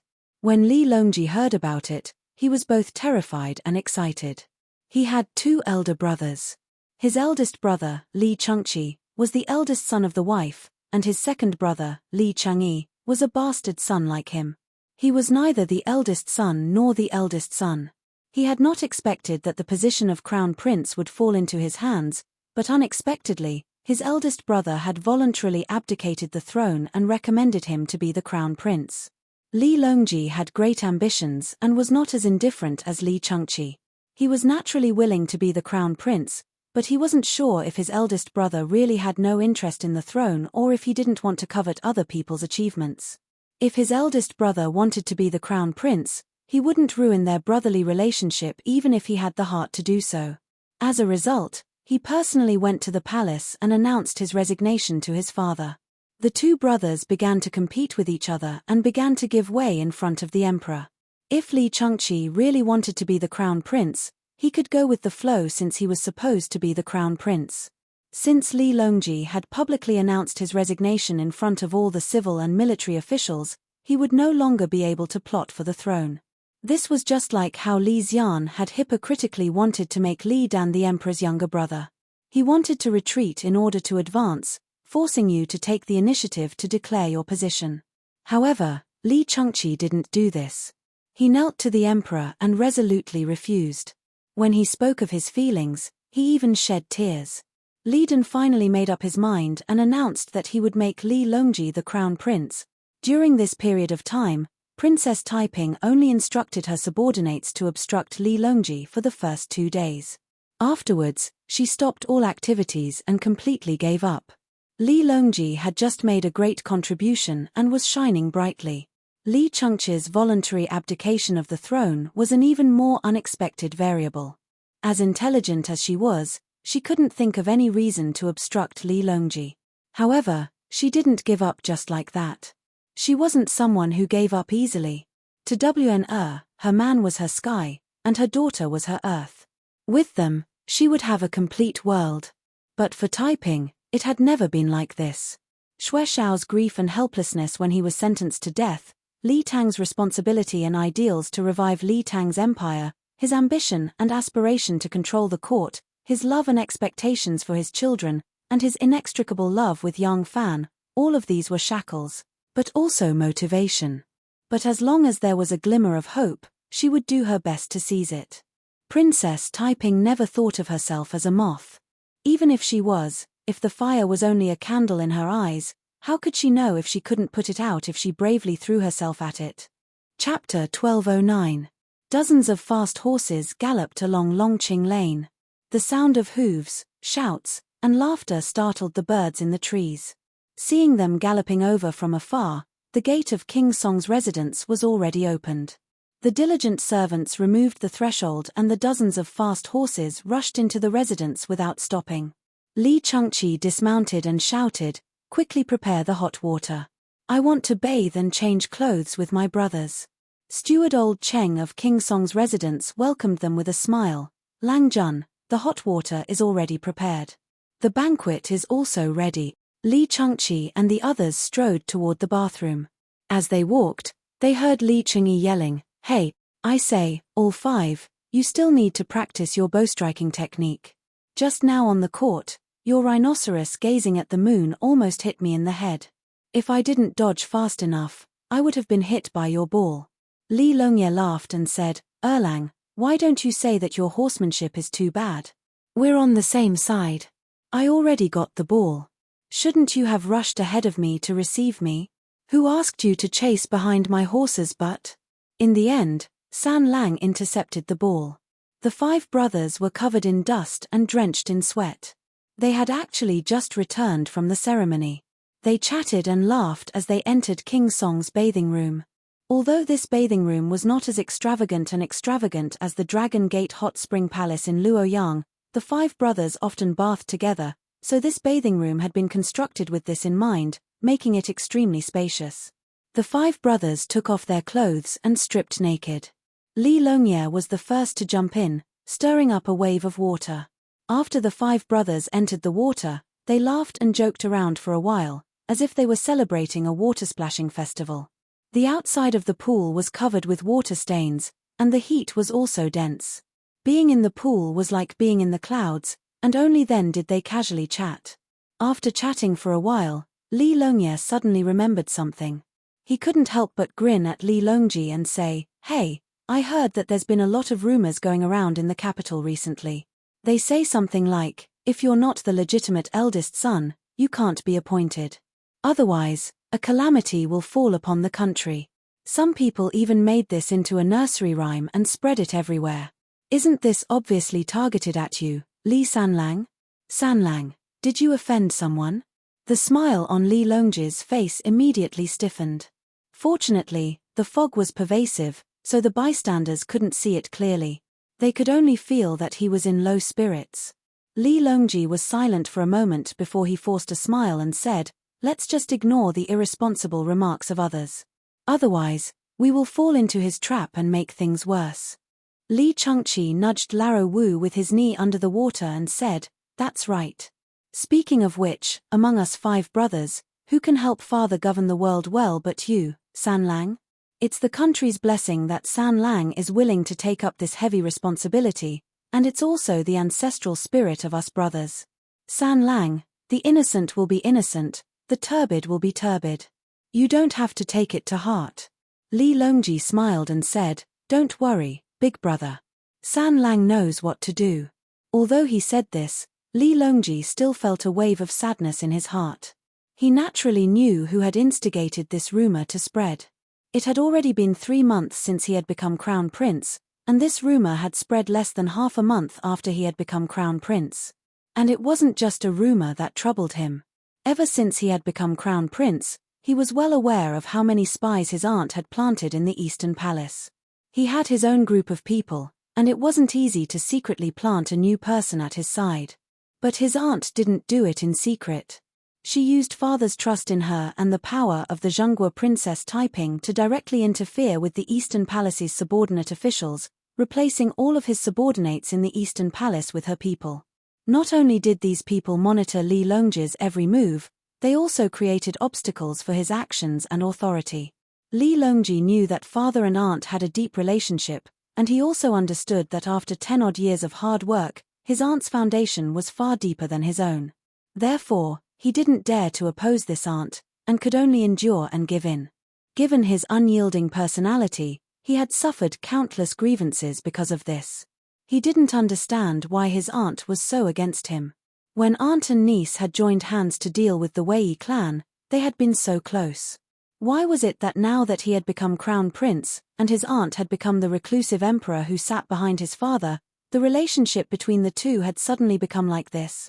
Li Longji sighed inwardly and splashed a handful of water on his face, washing away the depression and melancholy in his heart.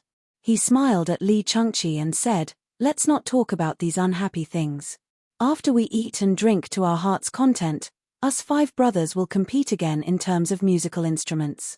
Big brother, you mustn't let me win." In the depths of the night, a lively and cheerful dance of the spring wind drifted out from the reception hall of the King Song residence, blending into the bright moonlight. The reception hall was a mess of cups and plates. The 5 brothers didn't remove the dishes and started playing their instruments. Li Chengqi played the flute with his lips, Li Longji beat the drum with his palms, Li Longye played the drum, and Li Longfan played the zither. Among the 5 brothers, Li Chengqi had the most boorish appearance and temper, but his large hands were actually very nimble when playing the zither. When the song was over, Li Changqi and the others burst into laughter. Li Longji smiled as he picked up a cup of wine and drank it in one gulp. He suddenly felt an indescribable sadness in his heart and couldn't help but cry. Seeing this, Li Longye couldn't help but ask in surprise, "San Lang, what's wrong?" Li Longji hurriedly covered it up and said, "Oh, it's nothing. I used too much strength on the drum just now, so I'm out of breath and choked on the wine." Li Changqi and the others weren't meticulous enough and didn't suspect anything after hearing it. Li Changqi, however, gave him a meaningful glance and said, "San Lang, there are a few words that I want to say to you in front of all the brothers." Li Longji quickly sat up straight and said, "Big brother, please say it." Li Changqi said, "You and I are brothers. Back then, when we were imprisoned in the Eastern Palace, we didn't know if we were going to die or not. Every day, we lived in fear. We could only encourage each other and struggle to survive. For the past 10 years, you and I have been confined to the Eastern Palace.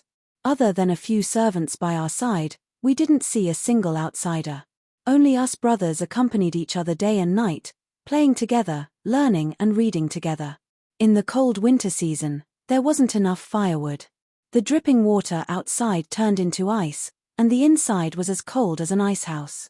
We could only hug each other for warmth and struggle to survive.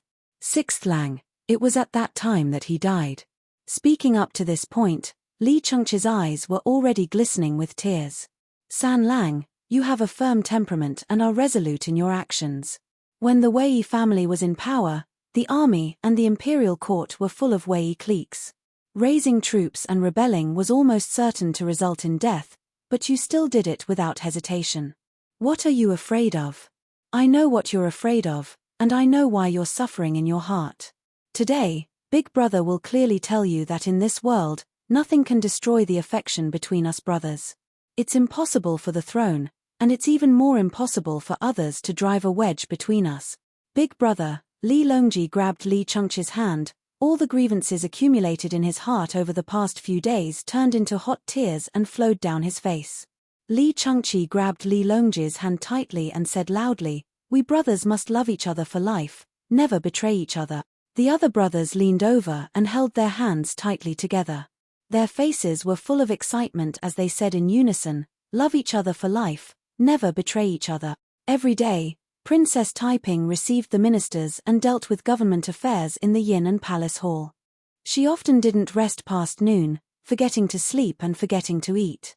But on this day, when there was still more than an hour before the lunch break, she suddenly slammed a letter in her hand on the table in anger, flicked her sleeve and left the Yin and Palace Hall. Seeing this, Zhong Hua, the chief officer of the princess's mansion, didn't dare to say anything. He just walked out and hastily signaled the officials standing outside the hall to leave. Those officials had been waiting for more than half a day. How could they bear to leave just like that? Later on, Zhong Hua had a brainwave and gave them a number plate, promising that they wouldn't have to line up tomorrow. Only then did they leave one after another. As soon as Princess Taiping left, her personal advisor and chief strategist, Mr. Mo, put down his pen and chased after her in quick steps. Princess Taiping left the Yin and Palace Hall and walked to an elegant courtyard with a pavilion and pond in the side room. Only then did she stop walking while leaning on the railing. Her chest was heaving up and down. Obviously she was still very excited.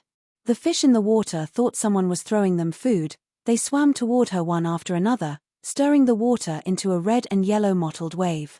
Mr. Mo walked toward Princess Taiping and cupped his fist in greeting, "Princess." Princess Taiping did not turn her head around. After a long silence, she angrily said, "When the Wei family was executed, Wei Juyuan was more than 80 years old. He was also executed because he belonged to the Wei clique. Because his surname was Wei, Wei Anshi was also implicated and was punished at home. It was I who investigated and found out that Wei Anshi did not belong to the Wei clique, so I cleared his name and reinstated him as the Prime Minister. But he did not know how to be grateful. I invited him to the banquet. Unexpectedly he flatly refused." Princess Taiping angrily flung her sleeves and added, "There is also Yaro Chong and Song Jing, those two ingrates. If I did not give them the nod, would they be able to become the Prime Minister?" But after they returned to the capital, they actually joined hands to oppose me again and again. Mr. Mo calmly state, among the court officials who are princess's enemies, only Zhong Shuo was once the king of Lindsay's tutor. The rest of the court officials do not have any personal relationship with Li Sanlang. In fact, they did not even have any contact with Li Sanlang in the past. Although they received princess's grace, they strongly supported Li Sanlang. Does your highness know why? Mr. Mo enunciated each word clearly, because Li Sanlang is a man and your highness is a woman. In the eyes of the world, women should not be superior to men. Ever since the Empress and Empress Wei regained power, they raised the butcher's knife high and increased the prison system. The court officials are even more vigilant against women interfering in politics. Mr. Mo added, moreover, Li Sanlang is the crown prince appointed by the Son of Heaven. He has a righteous reputation and this is especially important. Based on this fact alone, even if Princess tried your best to be courteous to the wise, Li Sanlang would still be able to recruit more talents. In the long run, his position will be even more stable and your highness will no longer have a chance. Mr. Mo took a step forward and enunciated each word clearly. Your highness, unless you admit your defeat now and hand over all your power, you can still enjoy a life of glory and splendor. Otherwise, you will have to strike first and gain the upper hand. If you delay, you will definitely lose. Strike first and gain the upper hand. Princess Taiping silently recited this sentence and slowly raised her proud head, clenching her fists tightly. Chapter 12:10. Anren Hall was next to Ganlu Hall. It was the place where the emperor met with the officials to discuss secret matters after the court conference. Although Li Dan, the son of heaven who did not do anything, had become the emperor, he had always left government affairs to Taiping.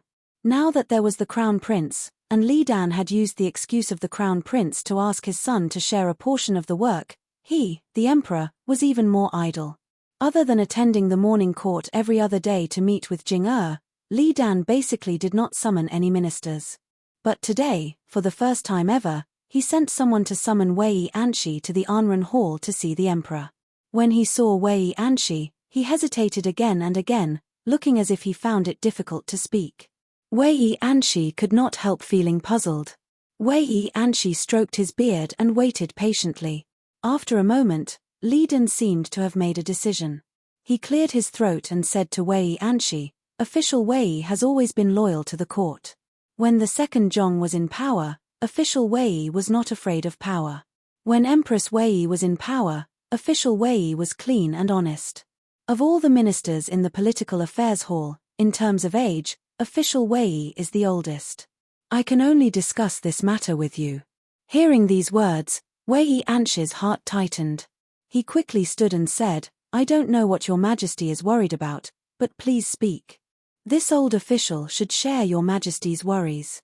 Li Dan sighed and said with a worried expression, You also know that it was my San Lang who killed Empress Wei and protected me as the son of heaven. The generals in the army all admire San Lang's bravery. Now, I also heard. Wei Anshi raised a pair of white eyebrows and looked in surprise at the hesitating son of heaven. Li Dan hesitated and said, I heard that the officials in court are all on the crown prince's side. The crown prince is trying to win over the officials. Do you think he will? Wei Anshi had been in and out of officialdom for decades and understood everything. Hearing the emperor's words, he immediately understood. He knew that the emperor would not tell him who had spoken to the emperor like this. He thought for a moment and asked in response, Did the person who spoke to your majesty also say that your majesty is in middle age and that the crown prince cannot wait for so many years and will harm your majesty? Li Dan's eyes suddenly rose, and his gaze on Wei Anshi showed some surprise. Seeing this, Wei Anshi knew he had guessed correctly and said, How can your majesty believe such sensational words? Everyone in the world knows that the crown prince is kind and filial. When he rejected the position of crown prince, he was sincere. Now that he is the crown prince, no one can compete with him. Your majesty has also left the affairs of the country to him and will not interfere. Will the crown prince risk the world and want to harm your majesty? Li Dan leaned forward slightly and asked with concern, Does Master Wei believe that the crown prince would not do this? Li Dan was not passionate about power, but he was not tired of life. So when he heard that the crown prince could not wait to become emperor, he was concerned about his own safety. Hearing the old prime minister's words, he could not help but sigh in relief. Wei Anshi said resolutely, "Absolutely not. Your Majesty, this old subject does not dare to ask for the name of the person who made the remonstrance to Your Majesty. I only ask Your Majesty to think, who is the closest to the person who made the remonstrance?" Li Dan was startled and thought anxiously. Do Huaizhen married Empress Wei's wet nurse, Lady Wang, to curry favor with Empress Wei. When Empress Wei was executed, he killed his wife with his own hands and came to my manor to beg for mercy, so he did not die. Afterwards, he was demoted to be a major in Haozhou. It was Taiping's recommendation that allowed him to be reinstated as prime minister. Could it be, thinking of how Li Chengqi, Li Changye and his other sons had complained to him, saying that Taiping Gugu did not get along with Sanlang and often used her power to bully him, Li Dan suddenly understood something. Wei Anshi observed Li Dan's expression and saw that he already had an idea.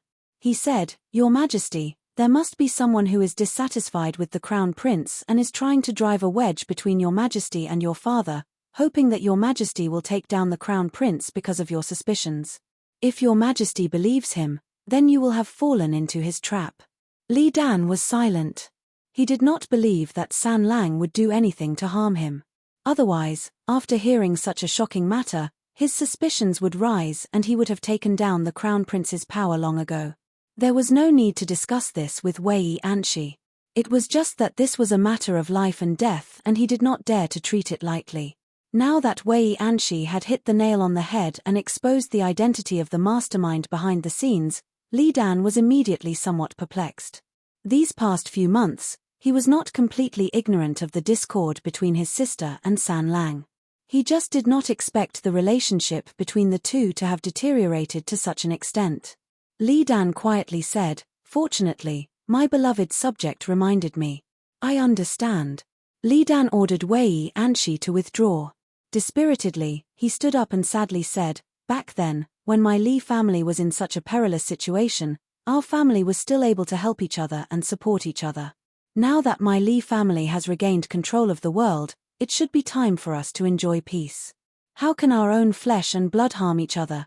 Princess Taiping naturally had eyes and ears in the palace. When she learned that Wei Anshi had ruined her plans, she immediately flew into a rage. Sir Mo's words were still ringing in her ears. She also felt that the longer Li Longji was the crown prince, the more his position would be consolidated. She had to act quickly and fight with all her might. Now, Wei Anshi had first refused her attempts to rope him in, and now he had ruined her plans. He was the perfect chicken to serve as a warning to others. The sense of crisis caused Princess Taiping to act decisively 2 days later. She first removed Wei Anshi from his position as the head of the Secretariat and made him the left minister of the Secretariat. Although this position had the title of Prime Minister, it did not have the actual power to preside over the political affairs hall. Following that, she removed Wei Anshi from his administrative duties and sent him to the eastern capital to be the left guard. She transferred Liu Qiaotian, who had made great contributions in the case of Prince Qiao Li Zhongfu's rebellion, to the capital.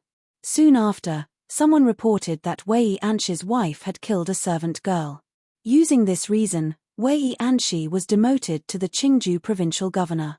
Attacking Wei Anshi was to frighten the officials and warn them not to interfere with her and the crown prince's struggle for power. But to remove Li Longji as the crown prince, she still needed Li Dan's consent. So Princess Taiping played another trick. She had the warlock Hui Fan tell Li Dan that there would be a mutiny in the palace within 5 days.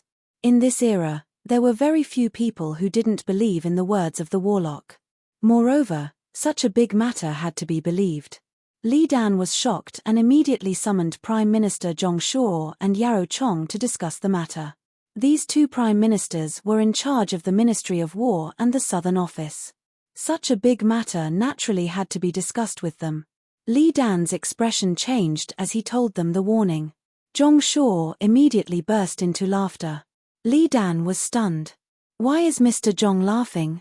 Zhong Shuo said, "Your Majesty, if there is a mutiny in the palace, which army does Your Majesty plan to deploy to protect you?" Yarrow Chong also understood at this time. He smiled and said, "Since your majesty has summoned me and Prime Minister Zhong, you must be planning to deploy the Southern Office Imperial Army." Li Dan frowned doubtfully and said, "That's right. I have the same intention. Is there something wrong with it?" Zhong Shuo said, "Your Majesty, the ones guarding the palace now are the winged cavalry and the 10,000 cavalry. The winged cavalry and the 10,000 cavalry are led by the 4th and 5th Imperial sons respectively. Above them is the Crown Prince. Your Majesty is worried that there will be a mutiny in the palace. Is it because your Majesty is suspicious of the Crown Prince, the 4th and 5th Imperial sons?" Li Dan said, "My beloved subject's words are incorrect. I am only doing this as a precaution. When the Yulin Guard was under Wu Yui's control, weren't they also instigated by Zhong Pianji, Yang Fan, and the others? When Empress Wei was in power, the winged cavalry and 10,000 cavalry were under the Wei family's control. Didn't San Lang still contact the heroes in the army to seize the military power? I am worried that the Northern Gate Imperial Army will be used again. Let's not talk about others. Just the Wu family alone has many former subordinates in the army." Yarrow Chong said, "Your Majesty, if that's the case, your Majesty should just tell the Crown Prince, the 4th and 5th Imperial sons to be careful. Why do you need to expel the Yulin Guard and transfer troops from the Southern Yamen? If your subject's guess is correct, this must be a plot by a scoundrel. As long as your Majesty falls for it, they can drive a wedge between your Majesty and the Crown Prince." Li Dan was puzzled and said, "If there are no mutiny in the next 5 days, there will be nothing to worry about. Even if someone is plotting a rebellion, as long as it has nothing to do with San Lang, how can they drive a wedge between me and San Lang?" Zhong said, "Your Majesty, when Zhongzong was still alive, he wanted to make your Majesty the Emperor's younger brother. After your Majesty refused, what did you do?" Li Dan said, "In order to prove my innocence, I handed over the military power of the Southern Yamen and stayed in seclusion." Zhong said, "Exactly. Since your Majesty believes that there will be a mutiny in the palace, but you don't want the Crown Prince, the 4th and 5th Imperial sons to command the army. In order to prove their innocence, do they have any other choice but to hand over the military power to the Emperor? At that time, who should your Majesty hand over the military power to?" Li Dan's expression suddenly changed. Yarrow Chong said leisurely, "This is a wonderful plan. It easily seized the Crown Prince and the Prince's military power and turned it into her own hands. If the Crown Prince did not hand over the military power, she could continue to slander him and say that the Crown Prince was disloyal. But what if the Crown Prince handed over the military power? Hey! She could still say that the Crown Prince had ulterior motives and was anxious to cover it up. Presumably, when your Majesty handed over the military power of the Southern Yamen, someone also said the same thing in Zhongzong's ear. Hu Senghui Fan had been recruited by Princess Taiping as early as Wu Zetian's time. Taiping had even invited him to the Dragon Gate hot spring. Because of this, there were many scandals. His close relationship with Princess Taiping naturally could not be hidden from Li Dan. Li Dan had seen him when he was a guest at Princess Taiping's mansion. Now that Zhong Shuo and Yarrow Chong were echoing each other, Li Dan's heart immediately became clear. Li Dan suddenly stood up and said excitedly, "I was muddle-headed and almost fell into a trap. I harmed my son." Li Dan raised his voice and said, "Stand down." The warriors, servants, and palace maids in the hall all retreated out of the hall. Li Dan walked around the imperial desk and faced Yarrow Chong and Zhong Shuo. He solemnly bowed. Yarrow Chong and Zhong Shuo were so flustered that they hastily stepped aside and returned the salute. Moved, they said, "Your Majesty, why are you like this?" Li Dan had not wanted to tell the officials about the conflict between his younger sister and son. After all, one's dirty linen should not be aired in public. But he had almost fallen into a trap twice in a row and harmed his son. Right now his heart was trembling and he did not dare to conceal anything. Li Dan said sincerely, "I will not hide it from the Tu Xianggong. Previously, there were people who said that the Crown Prince wanted to harm me. Fortunately Wei Xianggong was straightforward and remonstrated, otherwise I would have fallen into someone else's trap. This time, if not for the Tu Xianggong speaking bluntly, I would have been muddled and..." Li Dan said, Taiping's personality is unyielding and San Lang is also a man of his own mind. The two of them help me manage the court. As time passes, it is hard to avoid disagreements. They each have people by their side who are either protecting their master or flattering them. It is unavoidable that they will try to guess their superior's intention and slander each other. If this continues, it will definitely lead to a great disaster. What do the two Xianggong advise me? Zhong Shuo and Yarou Chong were moved by the emperor's sincerity. Zhong Shuo thought carefully for a while and said in a deep voice, "Your Majesty, subject has 3 ways to resolve your Majesty's worries. I don't know if I should say them or not." Li Dan's eyes brightened and he hurriedly said, "Beloved minister, quickly say it." Chapter 12:11. Zhong Shuo said, "My first plan is that the crown prince is the 3rd son of the imperial family and doesn't conform to the tradition of a legitimate eldest son. Some people maliciously slander him and sow discord within the imperial family. This is the excuse to make the Eastern Palace restless. In my opinion, the eldest and second sons should be given local titles and not return to the capital before the crown prince ascends to the throne. This is to quell the ill will of others." Li Dan stroked his beard in thought for a moment before nodding. Zhong Shuo continued, "The 4th and 5th sons are currently generals of the Imperial Guard, in charge of the palace's security. If they get close to the crown prince, someone will sow discord between His Majesty's father and son. If they get close to His Majesty, someone will sow discord between the crown prince and his brother. I believe that the 2 princes can be removed from their positions as generals of the Imperial Guard, while the 4th and 5th sons can become generals of the Eastern Palace's left and right guards. With the 2 princes as the crown prince's generals, how can others sow discord?" Li Dan was pleased.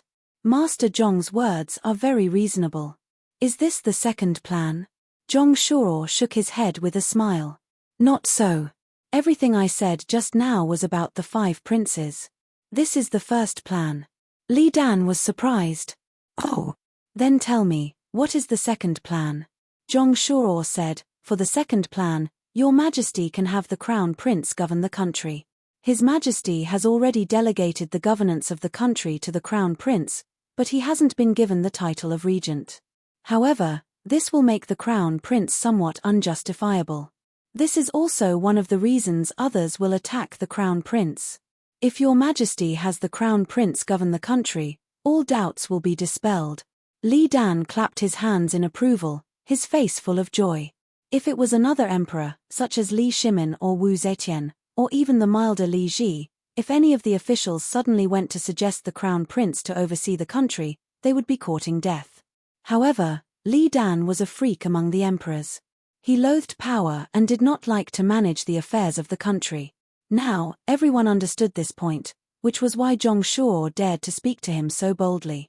He did not need to worry that the emperor would be suspicious and think that he was being disrespectful to the emperor or harboring some ulterior motive. Zhong Shuo said, "As for the third plan," at this point, his eyes suddenly became a little gloomy. "Your Majesty, the crown prince and the princess are both resolute people. As the saying goes, a mountain cannot accommodate 2 tigers, so there are often conflicts. After the crown prince regains control of the country, Your Majesty can order Princess Taiping and her family to move to the eastern capital, Luoyang, to live in peace and wealth. The military and state affairs will be entrusted to the crown prince, and from then on all disputes will cease." Li Dan was startled when she heard this. Seeing this, Yarou Chong hurriedly said, "If Your Majesty follows Prime Minister Zhong's words, it will be a blessing for the country." Li Dan gave him a deep look. "Does Master Yarou also agree with this view?" Yarou Chong replied, "Exactly. The crown prince was the crown prince appointed by His Majesty. Sooner or later, he would have the power of the president. But Princess Taiping was just an assistant to His Majesty when His Majesty first ascended the throne. There were a lot of things to do and His Majesty couldn't handle them all at once. Now that there was a crown prince, why not let Princess Taiping take off the heavy responsibility? It was the right way for a woman to take care of her husband and teach her children. This way, we can avoid harming the harmony of the royal family." Li Dan was greatly moved. He had never suspected that his sister coveted the throne. He only thought that his sister and his son's quarrel was so stiff because their temperaments were too different. He thought for a moment and nodded. I have no brothers in the world, only sister Taiping. How can I leave her far away in the eastern capital? Let her go out and relax. Everything else can be arranged according to Qing Qing's wishes. If they followed Zhong Shuo's suggestion and arranged for Princess Taiping to stay in the eastern capital, it would be sending a clear signal to the whole world. Princess Taiping would spend the rest of her life in the eastern capital and would never be allowed to return to Chang'an. But other places would be different.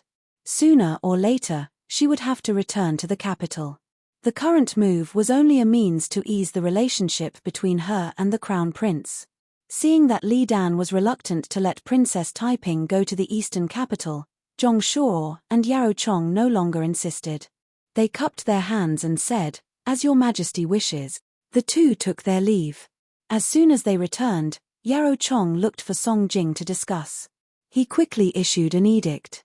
From now on, the princes and the emperor's son-in-law will not be in charge of the Forbidden Army. Those who are in charge of the Forbidden Army will be transferred to other positions. I order the Prince of Song, Li Chengqi, to be the provincial governor of Tongju, Li Sholi, the Prince of Cheng, to be the provincial governor of Feng, Li Longfan, the great general of the left Yulin, to be the left guard of the Eastern Palace, and the former great general of the right Yulin, Prince Shui, Li Longye, to be the right guard of the Eastern Palace. Immediately, the second edict ordered Princess Taiping to move to Puzhou, now Yongji, Shaanxi. Then, the third edict ordered Crown Prince Li Longji to supervise the country. The three imperial edicts were like a thunderclap that was stronger than the previous one. They were issued at an incomparably fast speed. They knew how powerful Princess Taiping was and wanted to make it a reality.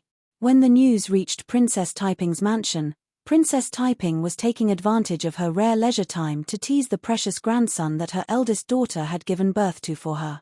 After hearing the news, she didn't even have time to change out of her Yangju's regular clothes and galloped straight to the imperial palace. Li Dan had always feared and loved this younger sister of his. Seeing Princess Taiping angrily rushing over and questioning him, Li Dan blushed and stammered, not knowing how to respond. Princess Taiping slapped the table and said, "My imperial brother is perfectly fine. He has not personally gone into battle and is not seriously ill. How can he let the crown prince supervise the country? What will the world think when the news gets out? Song Jing and Yao Chong have ulterior motives. They must die to appease the world." Li Dan stammered, "The two Xianggong are thinking of me out of the kindness of your heart. You also know that I have always been lazy and neglected government affairs. Having the crown prince to help me with state affairs is exactly what I want." Princess Taiping said, "But this is not in line with the system. How can the emperor, in his prime, let the crown prince supervise the country? Once the news gets out, people will either suspect that you are seriously ill or suspect that the crown prince is forcing you. Our Li family has been through a lot." Li Dan sighed in annoyance and said, "Fine, fine. Then, let's do it this way. I will issue another edict stating that the appointment and removal of officials below the 6th rank will be given to the crown prince. The appointment and removal of officials above the 5th rank will still be decided by me. Is this okay?" Princess Taiping thought for a moment. If it was only officials below the 6th rank, it would not be a big problem. Officials above the 6th rank would still have to go through her elder brother, who would certainly consult her. When the time comes, the authority would still be in her hands. She said, "This is fine. But Yao Chong and Song Jing have ulterior motives. They must be severely punished." At this point, Taiping suddenly burst into tears. She choked and said, "All these years, I have done a lot for you. Everything I have done has been for the sake of Li Tang's country. I did not expect to be slandered by vile people." Li Dan was really afraid of his younger sister. Seeing her cry, he felt very uneasy and hurriedly said, "Lingyu, don't be sad. Fine, I will drive them out of the capital and demote them. How about that?" This scene was very similar to the time when Shang Guanyi proposed to abolish Wu Meinyang's empress position. After hearing the news, Wu Meinyang angrily barged into the imperial palace. She scolded and cried bitterly, forcing Li Ji to push everything to Shangguan Yi. The proposal to abolish the empress was forced to stop and Shangguan Yi was instead punished. Decades later, this scene played out again in Chang'an. However, the one forcing the abdication was not Wu Zetian but her daughter Princess Taiping. The indecisive Emperor Li Ji in front of women was replaced by his son Li Dan. Hearing this, Princess Taiping calmed down a little. She looked at Li Dan and said, "Then, what about the edict to expel me from Chang'an?" Seeing his younger sister being so aggressive, Li Dan was also a little annoyed. He said with some resentment, "Ling Yu, I have no interest in state affairs. I asked you to assist me, but you should not have made things so awkward with San Lang. Don't think that I don't know some things because I am deep in the palace." You. Speaking of this, Li Dan finally could not bear to say harsh words. He softened his tone and said, "You should go to Puzhou and stay for a few days. Take it as a chance to relax. After a while, I will invite you back. San Lang has grown up and is still calm in doing things. As elders, we should not interfere too much. Let him rule the world." Princess Taiping was angry, but she had nothing to say. Her brother only asked her to go to Puzhou for a few days. It was not like he would never return. Could she let her brother understand that she actually cared about power and did not want to give it up? Princess Taiping swallowed her anger and waved her big sleeves. She sneered and said, "Fine. In that case, I am too lazy to worry. Since you trust San Lang, then let him rule the world." Ling Yu, Li Dan hurriedly got up. Unfortunately, he could not stop her in time. Princess Taiping had already waved her sleeves and left.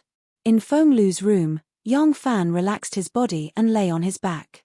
His head was pillowed with a soft bath towel. He seemed to have fallen asleep. The hot spring water emitted a dense mist that shrouded the surface of Fenglu's water, making his face a little hazy. Outside the room, there was a clattering sound of wooden steps coming from the long wooden corridor.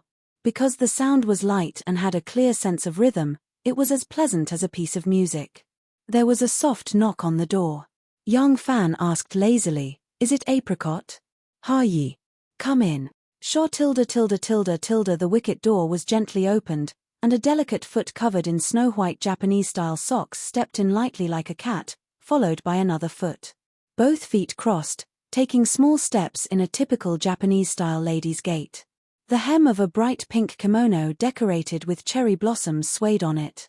A young girl with a graceful and clean figure walked gently to Fenglu's side and knelt down. The small bag tied with a bright blue ribbon did not hide her slender waist and unusually round buttocks. From her shoulders to her waist, she outlined a very beautiful curve. "Master," the young girl in kimono called softly with an exotic and soft voice. When she spoke, she slightly bowed her head. Her snow-white delicate neck was like a swan pecking its feathers. It was extremely elegant. Yang Fan slowly opened his eyes. The young girl said in a low voice, "Master Fujiwara invites you to a banquet." Yang Fan thought for a moment and asked, "Which Master Fujiwara? Is it Fujiwara Booby?" The young girl pursed her lips and smiled. She said softly, "Ha Yi." Yang Fan replied. He stood up from the water and stepped on the wooden steps. His naked body was fit and strong, exuding an indescribable masculine beauty. Hot water droplets rolled down from his body. There was a slight blush on Anko's bright face. She meekly stood up, picked up a bath towel, and gently wiped the water droplets off Yang Fan's body. She was careful as if she was cleaning an exquisite piece of porcelain. Yang Fan's mind was not on her. Being served naked like this was the privilege of the upper class. At first, he was not used to it, but now he was used to it. He stood there, letting the beautiful Japanese girl wipe his body. His mind had already turned to Fujiwara Booby. As the illegitimate son of Tenji Tenji and the person who supported Tenji Tenji, Fujiwara Booby can be said to have power over the imperial court. He has been trying to curry favor with me recently. It should be because of the power I have and my huge cargo ship. This person is worth befriending. With Master Huai in the wilderness and Fujiwara in the imperial court, I can firmly control the Japanese trade route and transport a large amount of gold and silver back to our country to strengthen my power. He was wearing a black robe in the style of the Central Plains, a moon-white hairscarf with blue edges, and a leather belt. His originally slender waist, narrow back, and strong and masculine warrior's physique suddenly changed into a gentle and elegant gentleman. Fujiwara Anko knelt at the feet of young Fan and tidied his robe. She looked up at him with admiration and love. At this time, the barrier door was opened again. Anu walked in quickly from outside. When she saw young Fan, she raised her hand, holding a wrinkled letter, and said, "Langjun, there is news from home." Oh. Young Fan was a little surprised and quickly reached out to take it. Anko put her hands on her knees and gently bowed to Anu. "Greetings, madam." Then she gently stood up, walked backward out of the room, and gently closed the door for them. Anu teased and said, "Anko is quite good at serving people. Do you want to take her with you when you return home?" Young Fan had quickly read the letter at this time. His eyes flashed with horror, and he said in a deep voice, "Return home immediately." Chapter 12:12. Li Longji knew that his aunt, Princess Taiping, had built up a great power over the years. Ever since his father ascended to the throne, his aunt's power had expanded at an astonishing speed. However, his estimation of his aunt's power was greatly off. Prime Minister Wei Anshi had been driven out of the court by Princess Taiping. In order to appease Princess Taiping, Li Dan drove Yarou Chong and Song Jing out of the capital. In the past, when Princess Taiping chose the Prime Minister, she paid more attention to their talents and the outside world's opinions, so she didn't put too many private people into the political affairs hall. Ever since she suffered a loss from Yarou Chong and Song Jing, Princess Taiping no longer had any scruples in appointing people. She arranged for her own people to fill the 3 vacancies. At this time, there were 7 prime ministers in the political affairs hall. 5 of them were under Princess Taiping's tutelage. Princess Taiping also placed many private people among the court officials and imperial army generals. As a result, after Princess Taiping left the capital and went to Puzhou, the officials immediately began to neglect their duties. Li Longji, the crown prince who was supervising the state, unexpectedly became so strict that he couldn't even leave the palace. The officials didn't dare to openly defy the decree, but it was easy for them to delay or distort the decree. Li Longji was full of ambition, but it was as if he had fallen into a swamp. He was trapped in the mud and couldn't move his hands or feet. He was still a young man full of vigor. Facing his aunt's powerless methods, he was both depressed and resentful. In desperation, he angrily wrote to the emperor, requesting to resign from the position of crown prince. Li Dan didn't care about politics and enjoyed herself in the palace. She had a limited understanding of her son's difficulties, so she immediately rejected his request. Ever since Princess Taiping went to Puzhou, Li Dan had to personally handle the appointment and dismissal of officials above the 6th rank. Li Dan was annoyed by this. Seeing that her son wanted to resign from the position of crown prince, she thought there was some rumor in the outside world. In order to avoid further entanglements, Li Dan simply gathered the officials above the 3rd rank and discussed the matter of abdication. Li Dan said to the officials above the 3rd rank, "I have always been indifferent to worldly affairs and don't value 10,000. Mother resigned from the position of crown prince because she was the heir of the emperor, and the previous emperor declined the suggestion of the emperor's younger brother. Now that I am the emperor, I am tired of government affairs and intend to officially pass the position to the crown prince. What do you all think?" The officials looked at each other, not knowing what the emperor was trying to do. Faced with such a sensitive issue, the officials who were loyal to the crown prince did not dare to say much, and those who were loyal to Princess Taiping did not dare to rashly oppose it. The officials were silent for a long time without saying a word. Li Dan was rather impatient and asked again, "What do you all think?" The palace attendant imperial censor and Feng Yarou were not 3rd-ranked officials, but their positions were special. That was why they were present at the palace hall. Seeing that the officials did not speak, he did not have much scruples.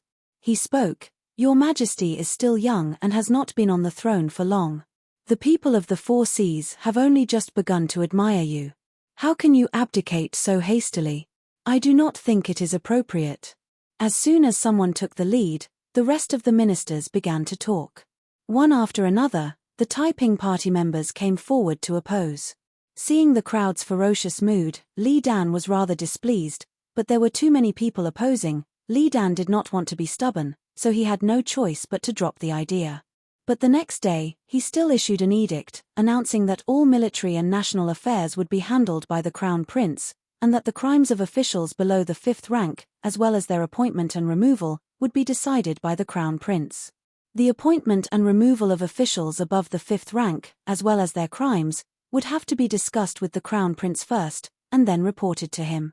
In this way, Li Dan was giving Li Longji the power that he had previously given to Princess Taiping. But although Li Longji had been granted great power, the political situation was still very difficult to carry out, because the Taiping party members seemed to agree on the surface but opposed on the inside. It was still difficult to carry out his orders. This kind of official struggle also could not use force, so Li Longji was helpless. If he wanted to change the status quo within the official rules, he could only vigorously attack the Taiping party members and reform the government. But although Princess Taiping had gone to Puzhou, she would return sooner or later. Based on her position in his father's heart, Li Longji could not harden his heart to shed all pretense of cordiality with his aunt. Moreover, even if he threw caution to the wind, out of the 7 prime ministers of the Political Affairs Hall, 5 of them were Taiping's disciples. His adjustment of the high-ranking officials would not be approved.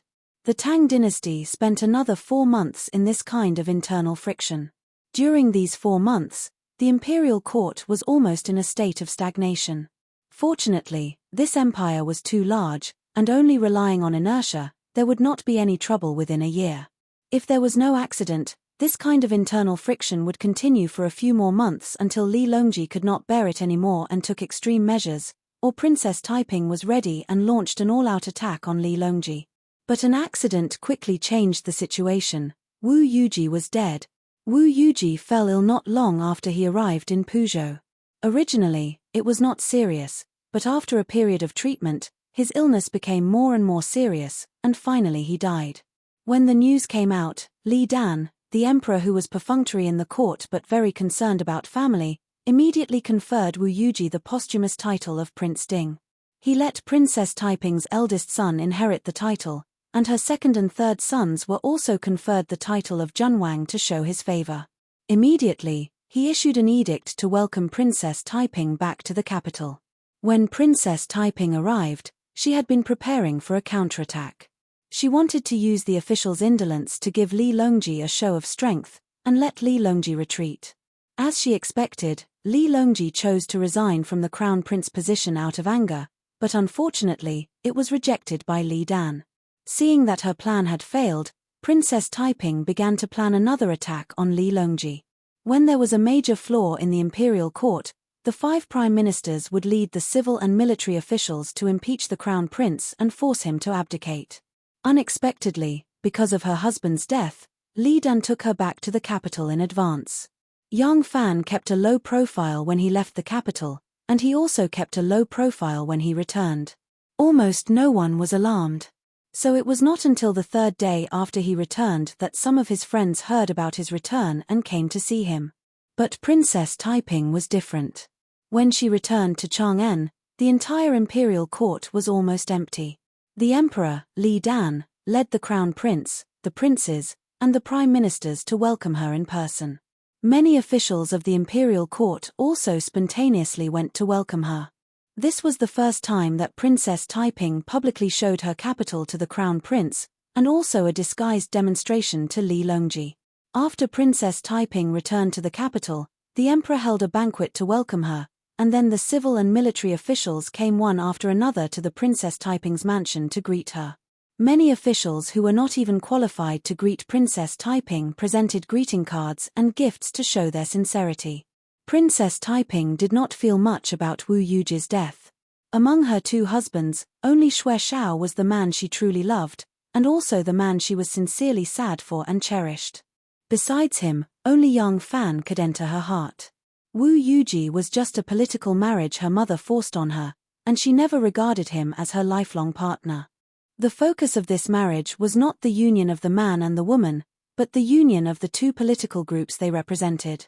Now, one of the 2 political groups had risen again, and the other had completely declined, just like their marriage had ended.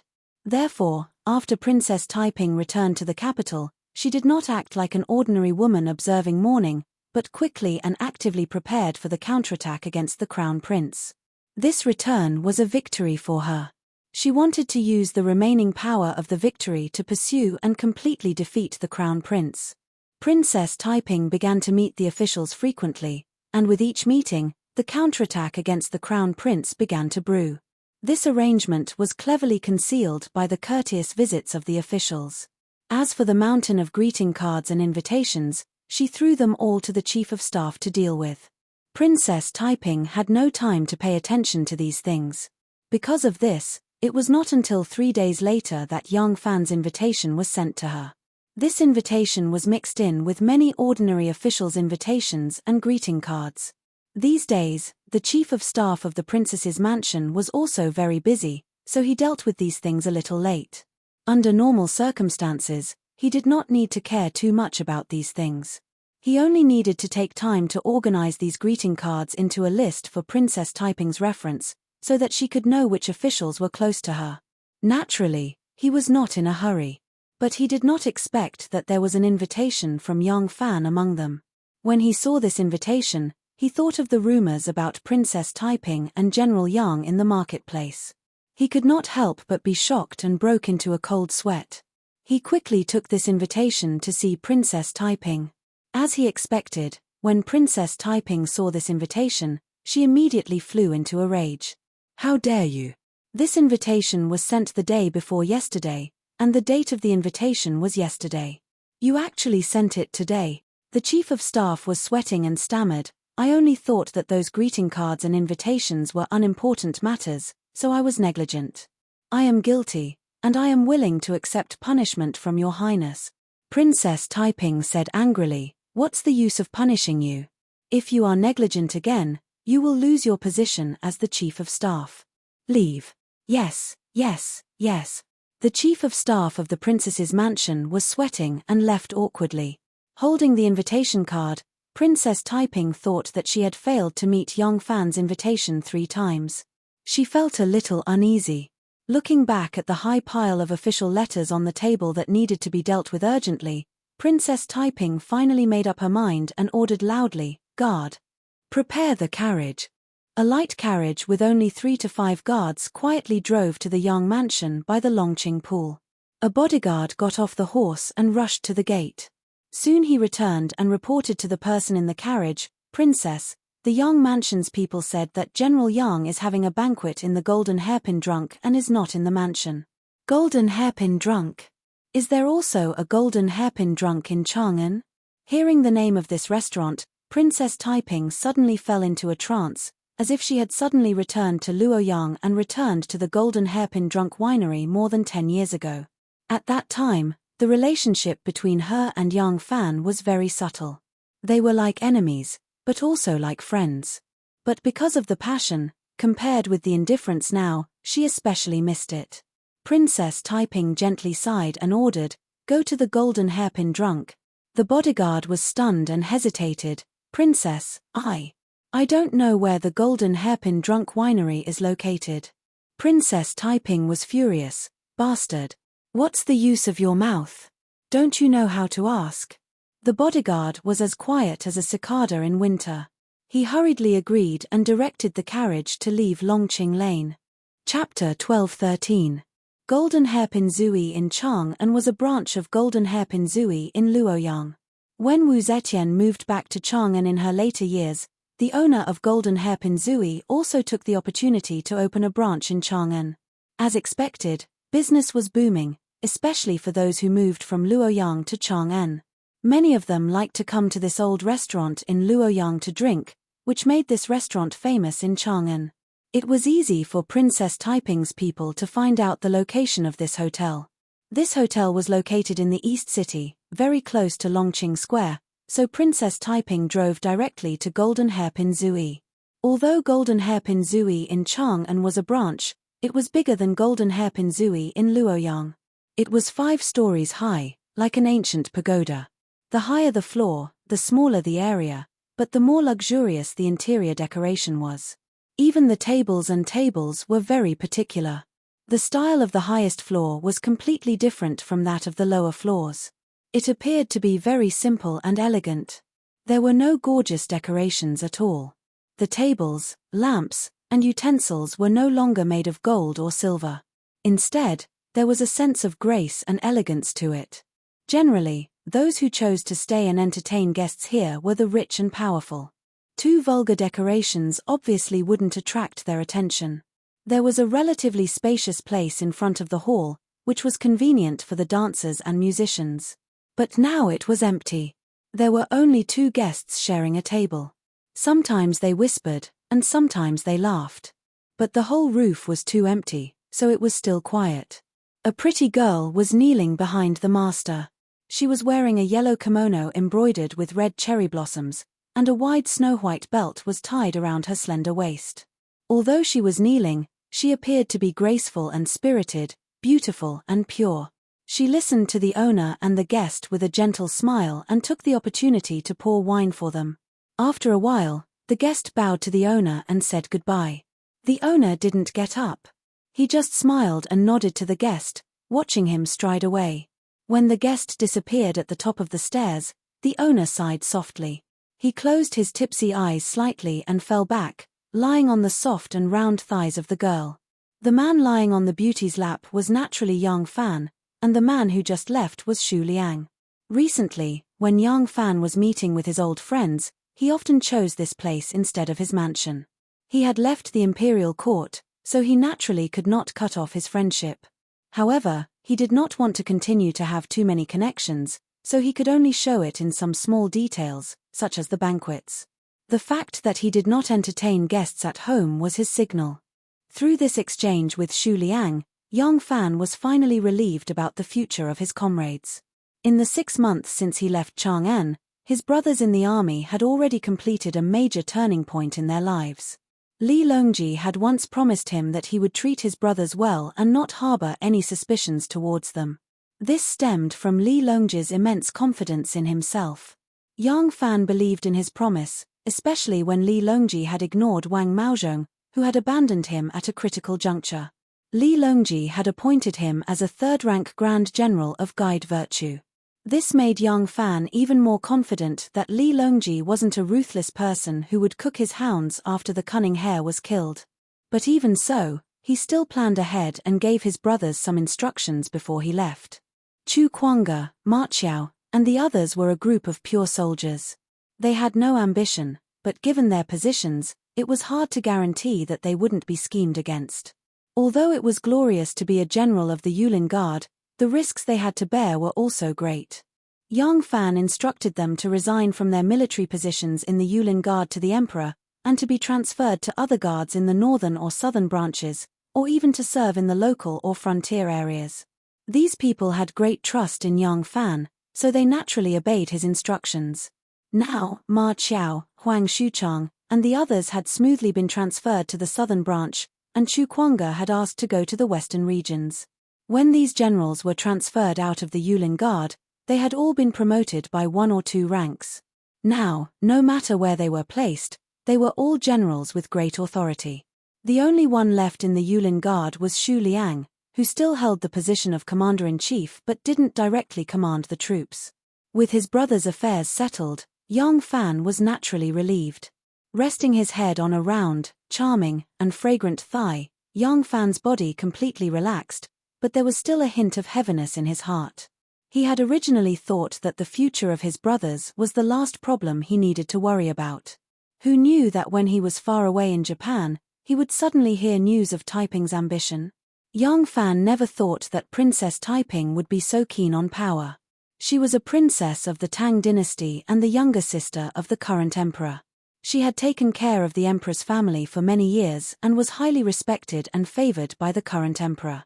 She could have always enjoyed a happy life and maintained her influence on the court, but she actually coveted the throne. Yang Fan couldn't believe that she would make such a choice, but he had to believe it. If his subordinates didn't have more conclusive evidence, they wouldn't have reported it to Tianshu, and the think tanks of Tianshu wouldn't have made such a judgment and sent people across the sea to urgently report to him. However, Taiping refused to see him and ignored him 3 times in a row. If Yang Fan wanted to see her, it was not impossible. With his martial arts, he could even sneak into the heavily guarded princess mansion. The problem was that Taiping was so unyielding. If she was determined to see him, what was the point of sneaking into the princess mansion and seeing her? Thinking of this, Yang Fan sighed deeply. He could accept that Taiping had left him, but how could he sit back and watch her go into the abyss? He didn't understand what Taiping had been pursuing all her life. Now that the Li Tang dynasty finally had a more satisfactory situation, why did she create trouble? Sir, you can't go up. The upper floor has been reserved by a guest. Ouch! The voice of the waiter came from the stairway, followed by the sound of someone rolling down the stairs. It seemed that someone had pushed him down the stairs. Yang Fan's heart trembled. His guards were guarding downstairs.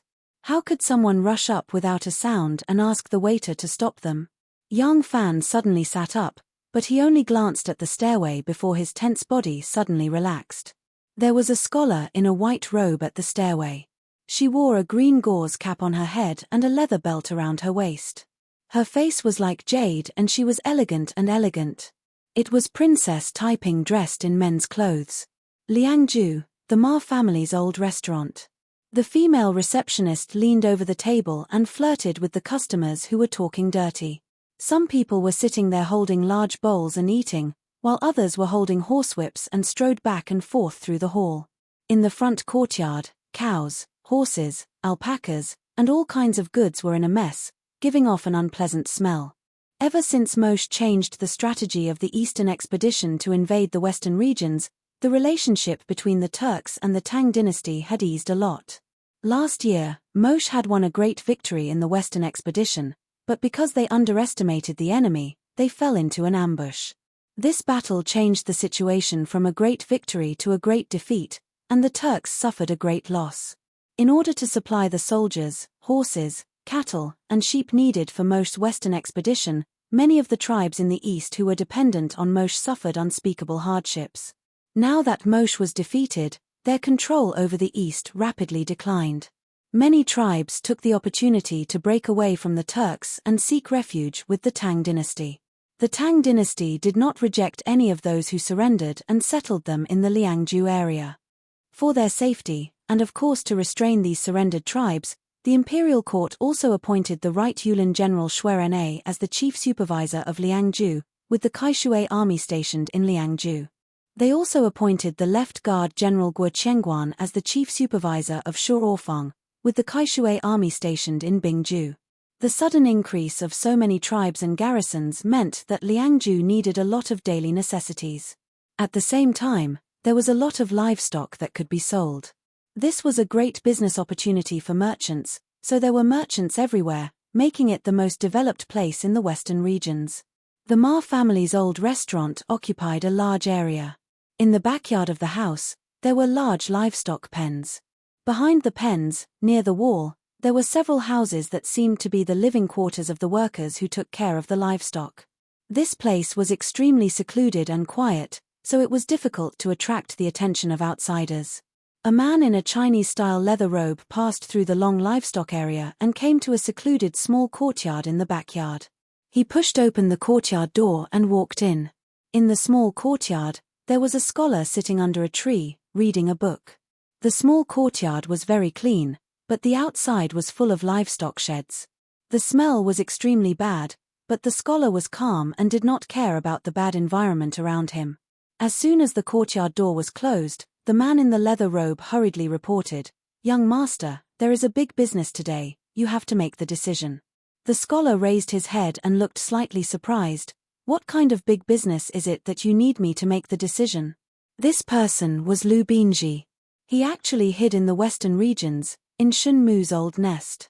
Who would have thought that he was hiding in the most dangerous place? Moreover, the movement of people in Liangju was very frequent, and the composition of people was extremely complicated.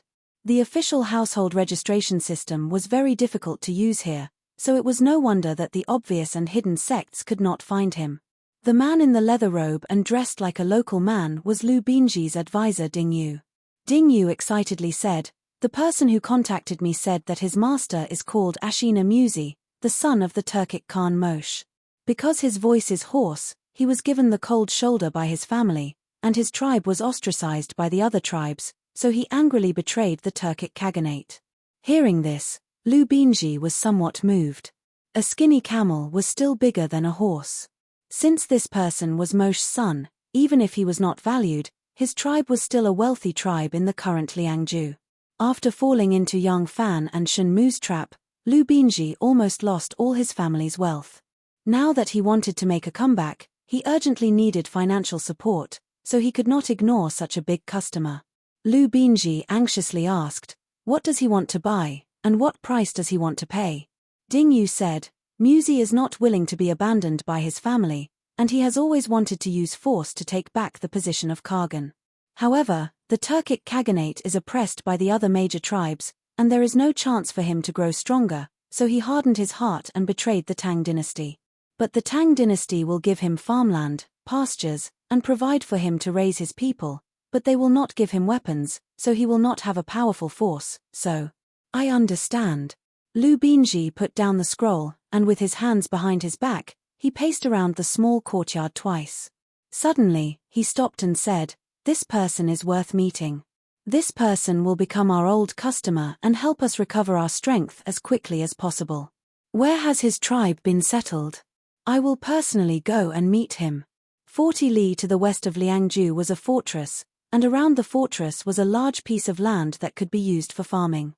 Further west was a desolate and uninhabited grassland that spanned several hundred li. This was the pastoral land of the Ashina Musi tribe. Lu Binji and a few guards disguised as local people, riding fast horses towards Muse's stronghold. As soon as they arrived, the people of Muse's clan, who were guarding in front of the stronghold, immediately used their horns to send a message into the stronghold. Muse, who had long known that there would be a wealthy merchant from the Central Plains paying a visit today, immediately came out with a few trusted subordinates to welcome them. Lu Binji went forward with a smile, and when he saw Muse's appearance, he was so shocked that his soul almost left his body. Drawing his saber in shock, he shouted, "We've been tricked. He is Yang Fan." Chapter 12:14. On the top floor of Drunken Golden Hairpin, Princess Taiping and Yang Fan sat opposite each other. She did not touch the wine that Xingzi poured for her. "Erlang, if it was you, when you have made all kinds of preparations, mobilized a large number of people, and are about to start the change of the dragon, can you stop if I come forward to persuade you to stop?" Looking at Yang Fan's silence, Princess Taiping smiled calmly, "Me too, I can't turn back." "That is an excuse." Yang Fan raised his eyes, "It is not that you have no way out. No matter how hard it is to stop, is it more difficult than continuing to fight with your family? You are the younger sister of the emperor and the aunt of the crown prince. Whether it is the current emperor or the emperor, they are not cold-blooded people. As long as you let go of your delusion, they will not make things difficult for you." Princess Taiping sneered, "Delusion? What is delusion? We have the same bloodline, but just because I am a woman, it is delusion to want to be the emperor.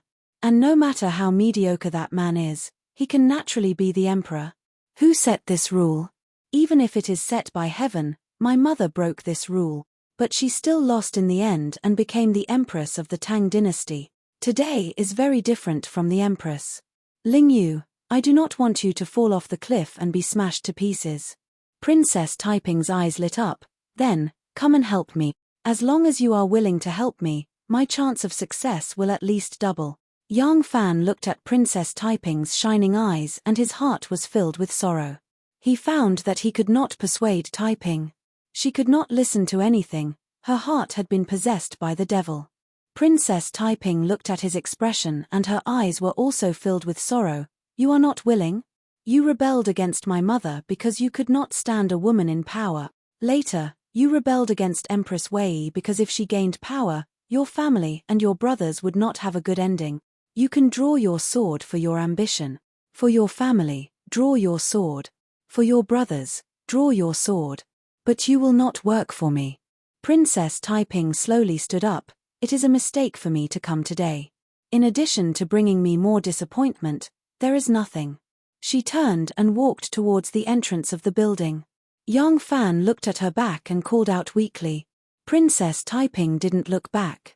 She walked out step by step and said lightly, WNR's cenotaph didn't bury her, but the love between you and me. Take care of yourselves. I have my own path to walk in Muse's castle. Although Lu Binji had already figured out that this was all a misunderstanding, he still felt apprehensive as he sat across from Muse. Mu Sai and Young Fan looked exactly the same, but because of their different life experiences over the years, Mu Sai's skin was rougher than Young Fan's. Her face also looked older, but her facial features were still very similar. That was why Lu Binji was scared out of his wits at first sight.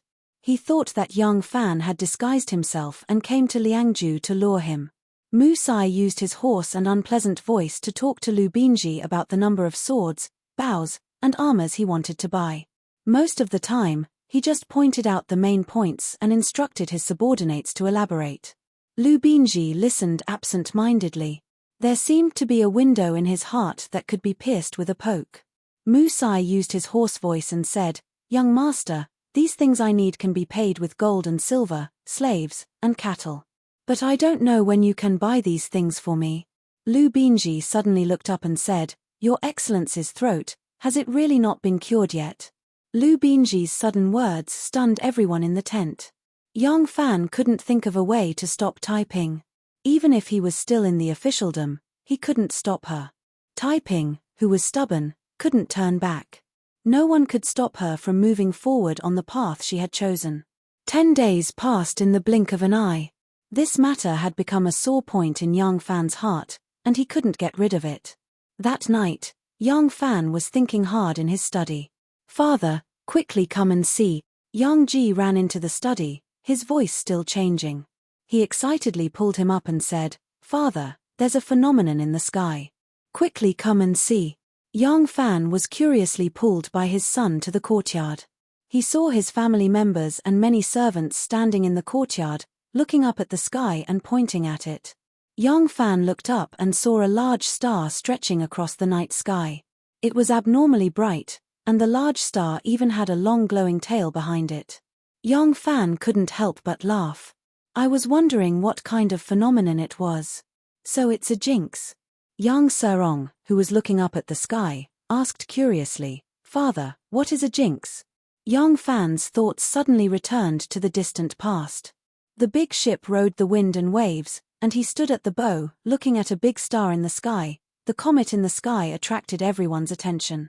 In the palace, Li Dan, who had been focused on tending to the flowers and plants, also straightened her back. She stood on the stone steps and looked at the sky curiously. She ordered, quickly send an order to the imperial astronomer to investigate the cause of the phenomenon. In an exquisite small building in Princess Taiping's residence, a woman with the surname Wu leaned on the railing and looked at the sky for a long time. She stared at the 2-feet-long blue comet in the night sky for a long time. At this moment, an old man in a long robe quickly came up the building. He panted slightly and bowed to her. He said happily, Congratulations, Princess. Heaven is helping Princess. Princess Taiping turned around in surprise and asked, Mr. Mo, why am I happy? The next morning, the imperial astronomer, Zhong Ziming, bowed down and reported in a deep voice, Your Majesty, there was a big star in the sky last night. It came from the west and entered Taiwei. The emperor's throne is facing a disaster. The crown prince will become the emperor. As soon as these words came out, all the officials were shocked. Young Sai Zun stood on the steps and shouted for silence, but he could not stop it. In the midst of the chaos, a palace guard suddenly rushed up to the hall and reported, Your Majesty, the Master of the Holy Benevolence Temple and the Duke of Hui Fan, have an urgent matter to report to the Emperor. Li Dan's mind was in a mess. He hurriedly said, Send it in. A moment later, a monk with a beard and sunken eyes walked into the Golden Hall. He bowed to Li Dan and said, This poor monk Hui Fan greets Your Majesty. Li Dan asked, What does the monk have to report to me?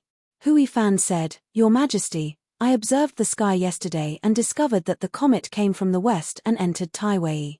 This is a sign of the shaking of the monarch's power. It is inauspicious for Your Majesty. I am afraid that Your Majesty will face a disaster of war and blood, so I hurried here to report. The people of the time had great faith in the celestial phenomena. According to the theory of celestial perception, major changes in the celestial phenomena corresponded to major changes in the human world. When young Fan wandered into Guangzhou and was taken out to sea by Curlybeard's descendant, Zhong Kui, he had seen a large star appear in the sky. At that time, the Empress of Heaven, Wu Zetian, thought that it was an auspicious sign that she would replace her son as the emperor. She even happily changed the year's name to Guangzhai. When the officials saw this unusual phenomenon, they were already discussing spiritedly. When the Directorate of Heaven said it, they believed 50 to 60% of it. Now that Hui Fan senior monk's words coincided with the Directorate of Heaven's, all the officials believed without a doubt. Hui Fan's words were even more direct than the Directorate of Heaven's. The monarch's power will be shaken and the emperor will face a disaster of blood. What does this mean? After understanding the hidden meaning, all the officials were shocked. The ministers who supported the crown prince immediately felt that something was wrong. They were afraid that the emperor would immediately issue an edict to capture the crown prince in order to protect himself. A few of the ministers gathered their courage and were about to refute Hui Fan's theory of ghosts and gods when they heard Li Dan's voice from the throne.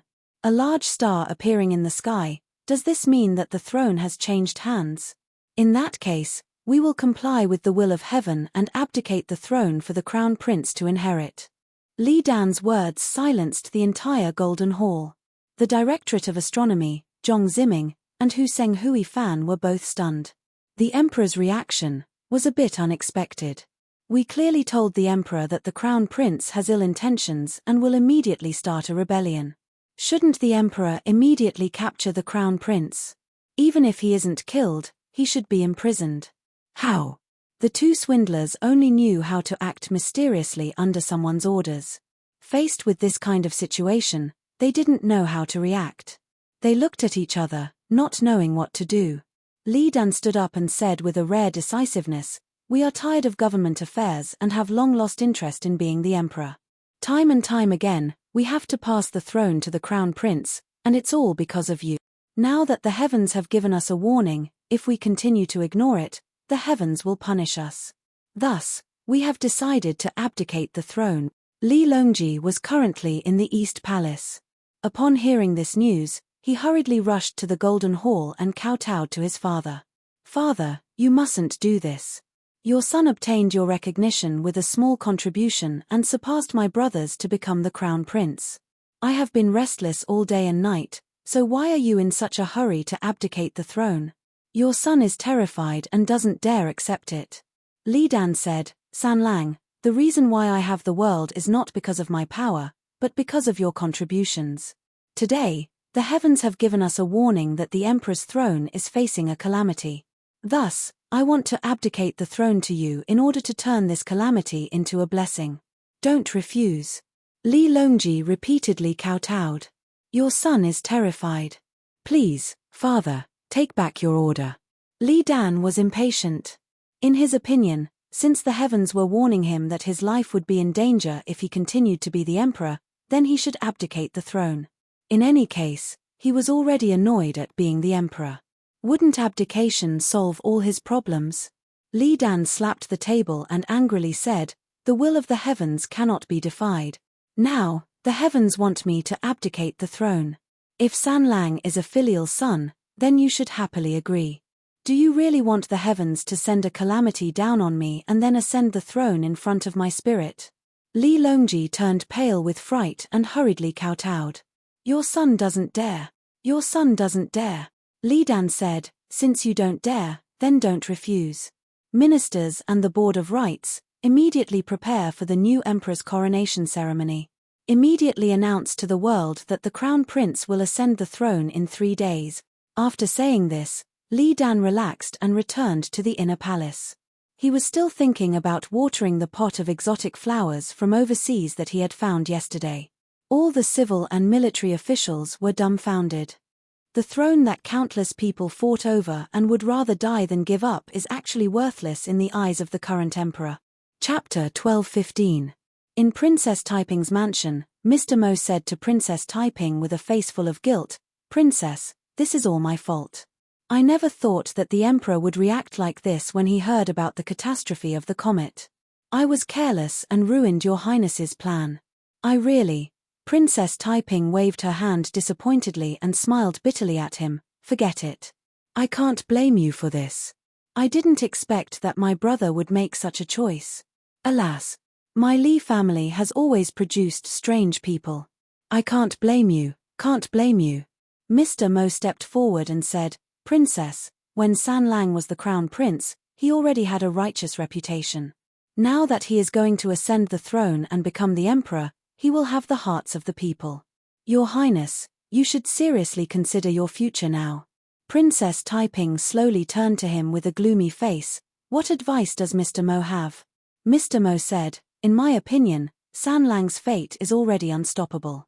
If Princess can stop in time and hand over all the power in your hands, ask the retired emperor to mediate and ask for the crown prince's forgiveness, you may be safe.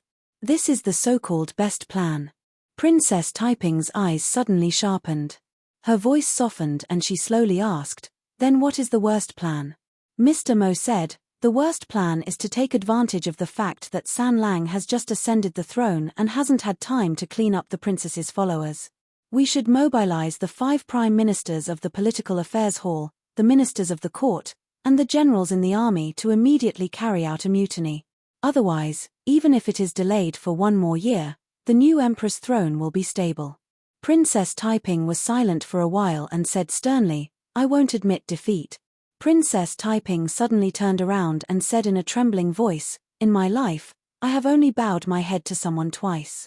The first time, it ruined my whole life. The second person, it was that person who betrayed me. From now on, I will never bow my head to anyone, never. Princess Taiping hurriedly left the mansion and entered the palace.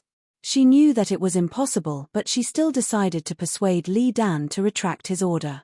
Li Dan had finally obtained his freedom and he was not willing to go back on his word.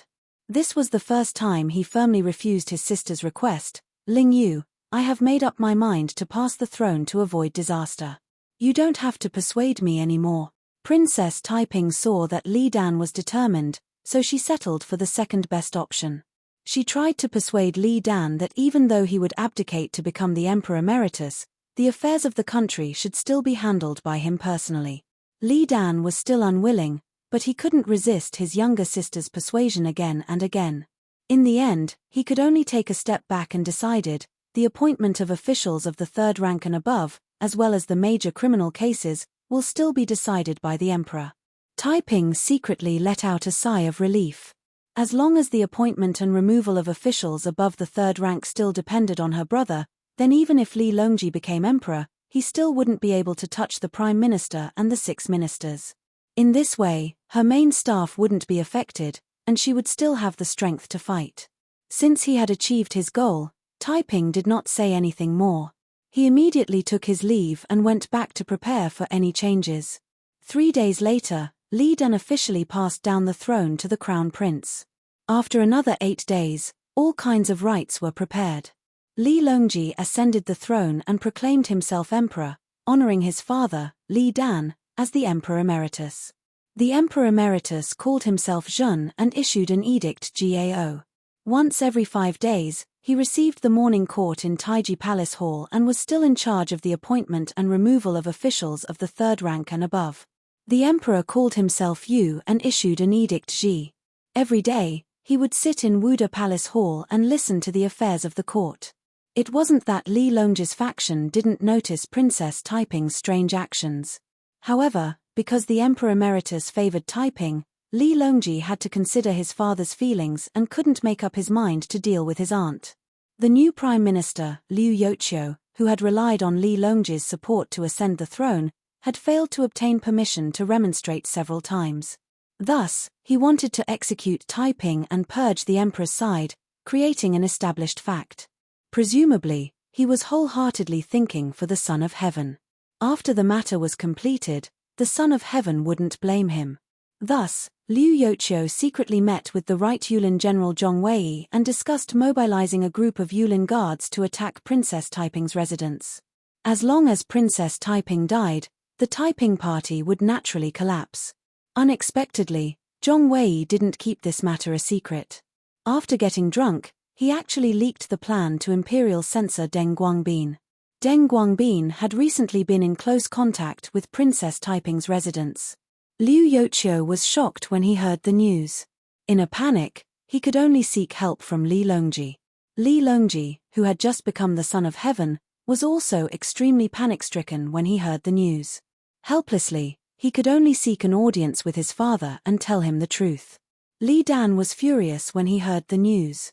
All along, for the sake of glory, splendor, wealth, and rank, the lower ranks instigated the members of the imperial family to kill each other. Li Dan deeply abhorred this.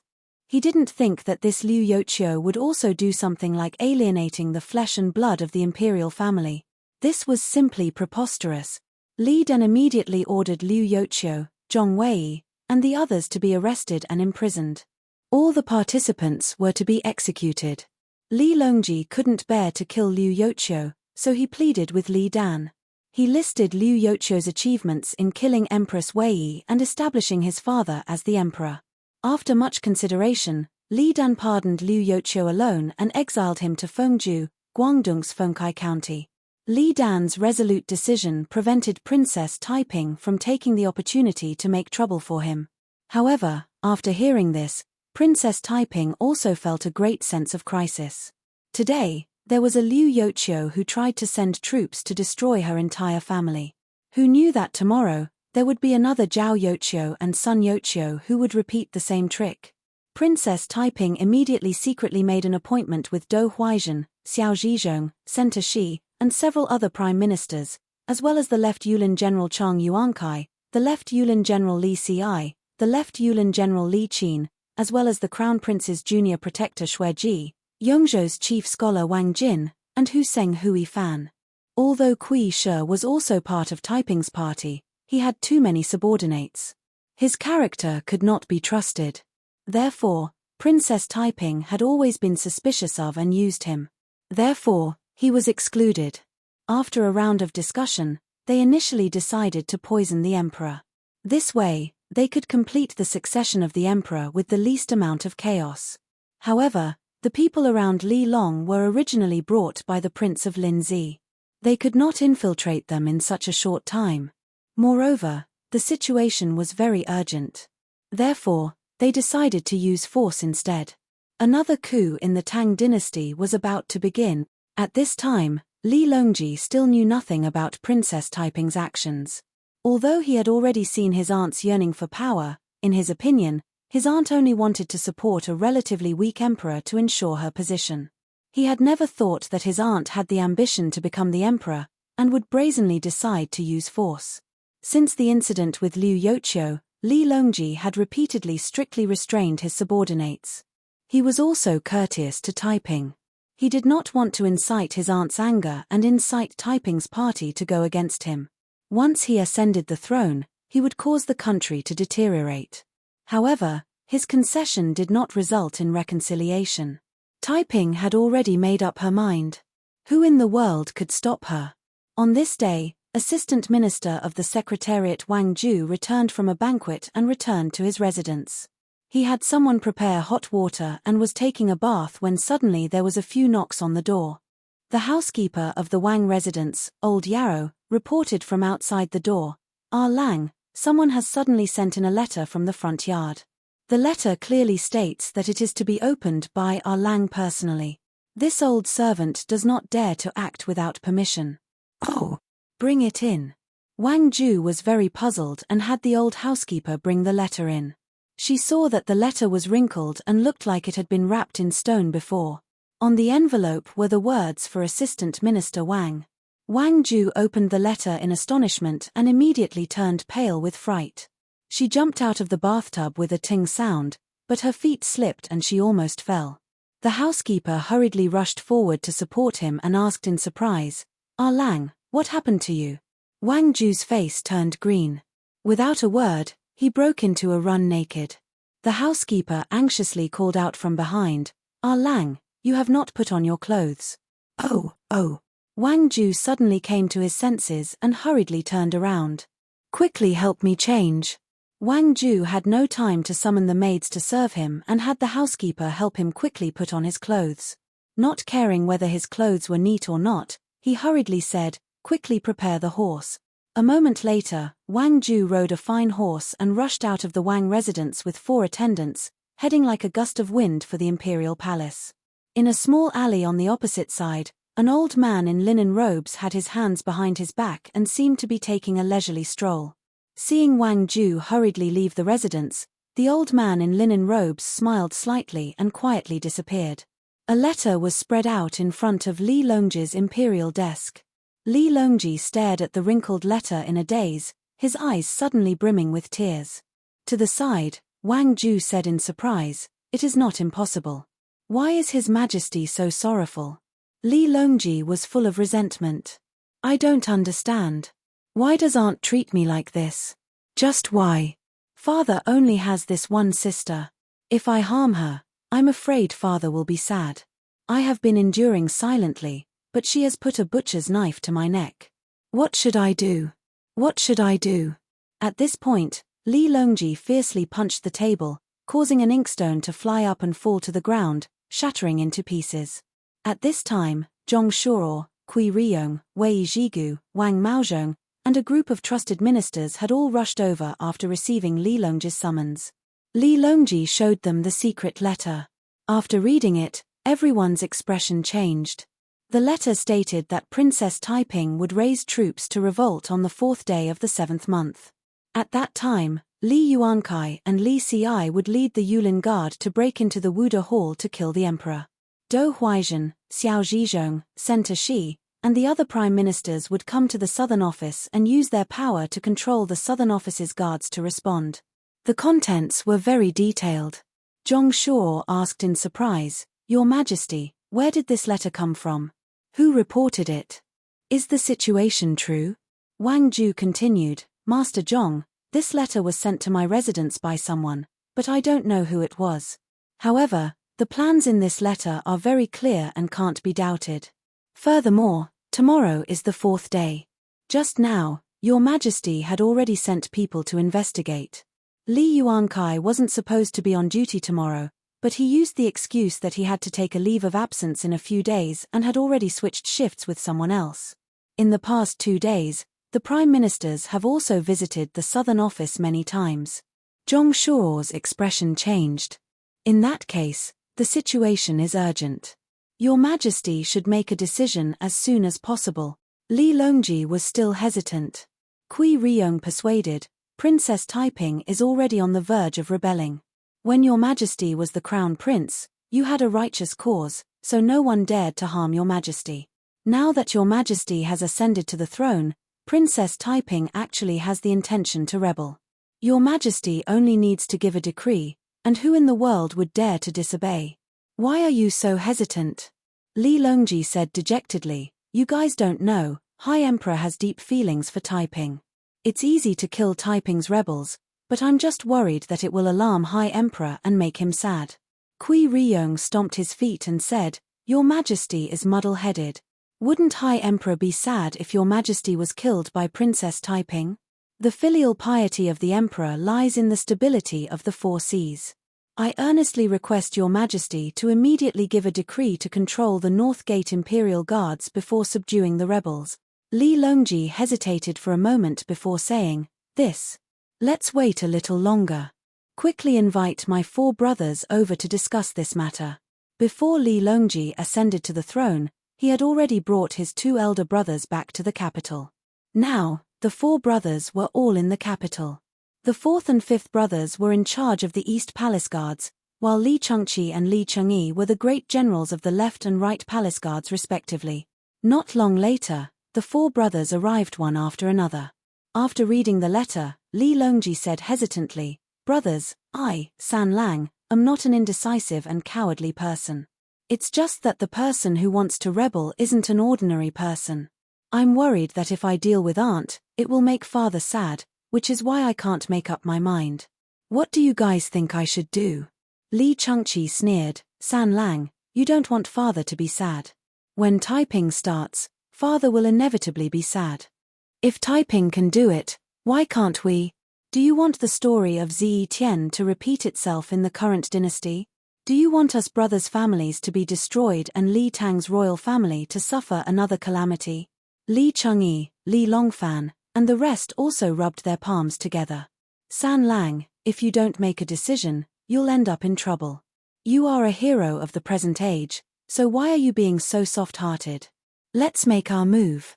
The first to make the move has the advantage, and the last to make the move will suffer. Seeing the four brothers speaking in unison, Li Longji's wavering heart gradually calmed down. Killing intent filled his eyes. All right. You are heartless, and I'll be unjust. Let's make our move now. Chapter 12:16. When a baby tiger pounced on its prey, it would not approach and observe carefully like a mature tiger, looking for the best opportunity to make a fatal pounce. It would make its move when it wanted to pounce on its prey. In reality, Li Longji did not have much time to think because Princess Taiping was about to make her move. He had to respond immediately. In the afternoon of the next day, Li Longji was still in the Hall of Martial Virtue dealing with government affairs.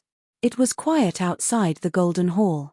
In the spacious and empty palace, people rarely moved under the scorching sun.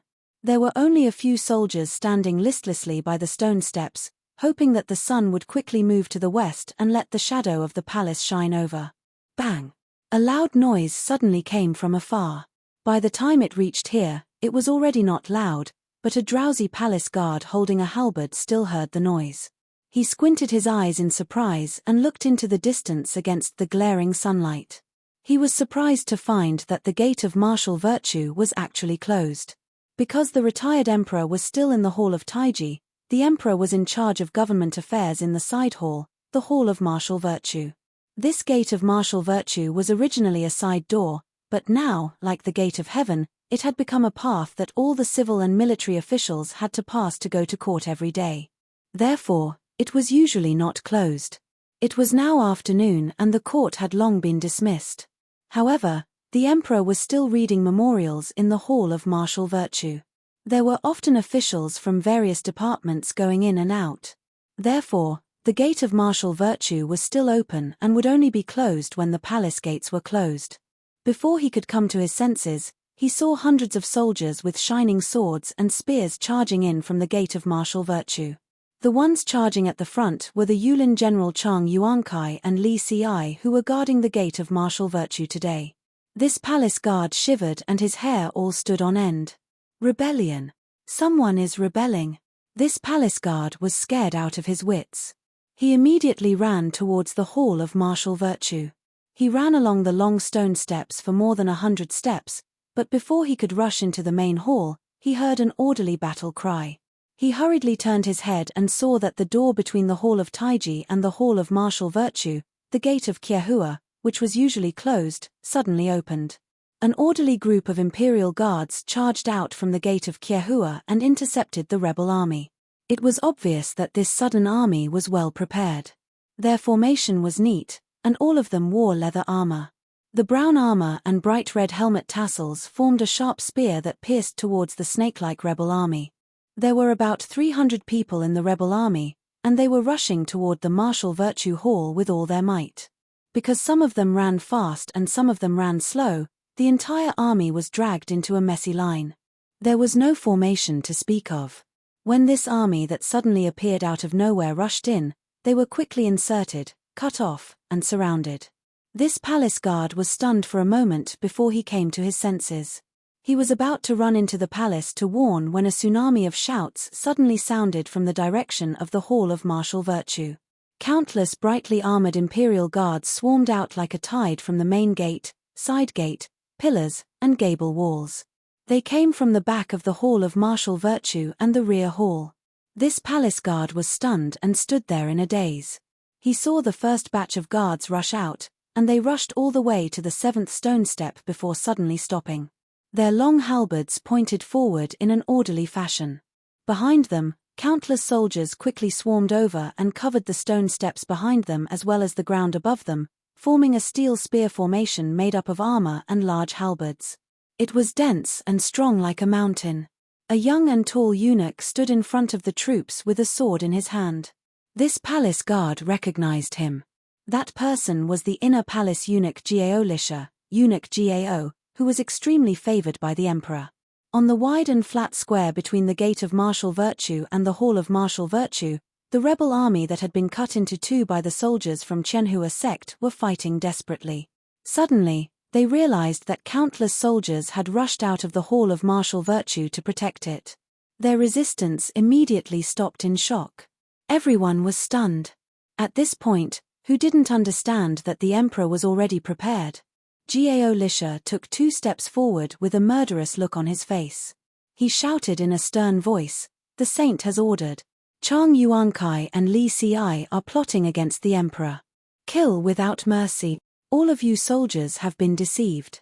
Those who immediately abandon their weapons and surrender will not be punished." Chang Yuankai's face was pale. He held his saber and shouted, "Brothers, don't listen to his nonsense. As long as we rush into the Hall of Martial Virtue, boom, boom, boom." Before Chang Yuankai could finish speaking, there was suddenly a violent sound of the ground being pounded. The ground trembled, startling him so much that he stopped speaking. He quickly turned his head to look. With just one glance, the light in his eyes immediately shrank to the size of a needle. As far as the eye could see, there was no end to it. The dense forest of spears was like a mountain. Innumerable Yulin guards covered the entire palace like flowing lava. With every step they took, the earth trembled. In front of such a dense formation of spears and sabers, wherever the army came, men and horses would be crushed. There was nothing that could stop them. The only choice was to hope for the wind and escape. However, did they have a way out? The Gate of Martial Virtue behind them was already locked. On the right was a tall and thick palace wall. In front was the Hall of Martial Virtue. However, below the steps of the hall were also endless imperial soldiers, protecting the palace impenetrably. Even if they fought to the last drop of blood, could they kill their way in? Wang Maozhong, clad in radiant armor, walked majestically in front of the endless army. He waved his saber and shouted, "Disarm and you will be spared." The countless imperial guards behind him didn't say a word. They only used their uniform footsteps and the murderous aura that caused the entire palace to tremble to cheer for their general. Clang! It was unknown who dropped his weapon, but immediately after, there was the sound of weapons hitting the ground. Many of the soldiers who had abandoned their weapons were so frightened that their faces turned pale. They lay on the ground and trembled, not daring to raise their heads. Chang Yuankai and Li Xi looked at each other, their eyes filled with despair. The 2 prime ministers, Xiao Zhizhong and Center Shi, attempted to imitate Zhong Zhenji's actions in the past. They used the prime minister's seal to write an official document for mobilizing troops and rushed to the southern Yamen. After the 2 prime ministers broke into the southern Yamen, they immediately beat the drums and gathered the generals. They loudly announced, "The emperor intends to kill the retired emperor." The retired emperor orders the prime minister to mobilize troops to the southern Yamen. After Xiao Zhizhong finished speaking, all the generals in the tent stood solemnly without a word of doubt. Xiao Zhizhong and Center Shi thought that this lie had fooled the generals and secretly exchanged glances. Center Shi grabbed the arrow of command and shouted, "The right Thousand Ox Guards General Lin Hai, come forward and listen to the order." The tent was quiet and no one answered. Center Shi frowned and swept his eyes over the generals in the tent. He shouted, "Where is the right Thousand Ox Guards General Lin Hai?" The generals in the tent looked straight ahead and still did not say a word. Xiao Zhizhong asked curiously, "Lin Hai did not arrive on time? Where is the left guard's General Guo Enyu?" The dozens of generals in the tent were still standing straight like mountains and still did not say a word. Xiao Zhizhong and Center Shi's expressions gradually changed. Xiao Zhizhong forced himself to calm down, but he could not suppress the trembling in his voice. He pointed at a person and asked, "You, which guards general are you from? Tell me your name." The general that he pointed at looked like he was made of iron, but his face did not change at all. He calmly looked forward as if he did not hear Xiao Zhizhong's words and did not see him. At this time, a burst of laughter came from behind the tent. Xiao Zhizhong and Center Shi hurriedly turned around and saw a young general wearing a helmet and armor with a long sword at his side. He walked out from the tent valiantly and was surrounded by a dozen burly warriors. Xiao Zhizhong and Center Shi's faces turned ashen when they saw this person and cried out in shock, "King Song?" Li Chengqi's smile vanished, and he shouted sternly, "Men, behead these two traitors who have deceived the emperor and rebelled against their superiors." A group of wolf-like and tiger-like soldiers immediately rushed forward. Regardless of whether they were the courteous prime ministers or not, they raised their steel sabers and blood splattered everywhere. The two prime ministers were slaughtered like pigs on the spot. At this time, Dou Huaizhen was still sitting in the political affairs hall. Initially, he wanted to wait for the two sides to succeed before sitting in the political affairs hall to issue fake edicts and quickly pacify the situation.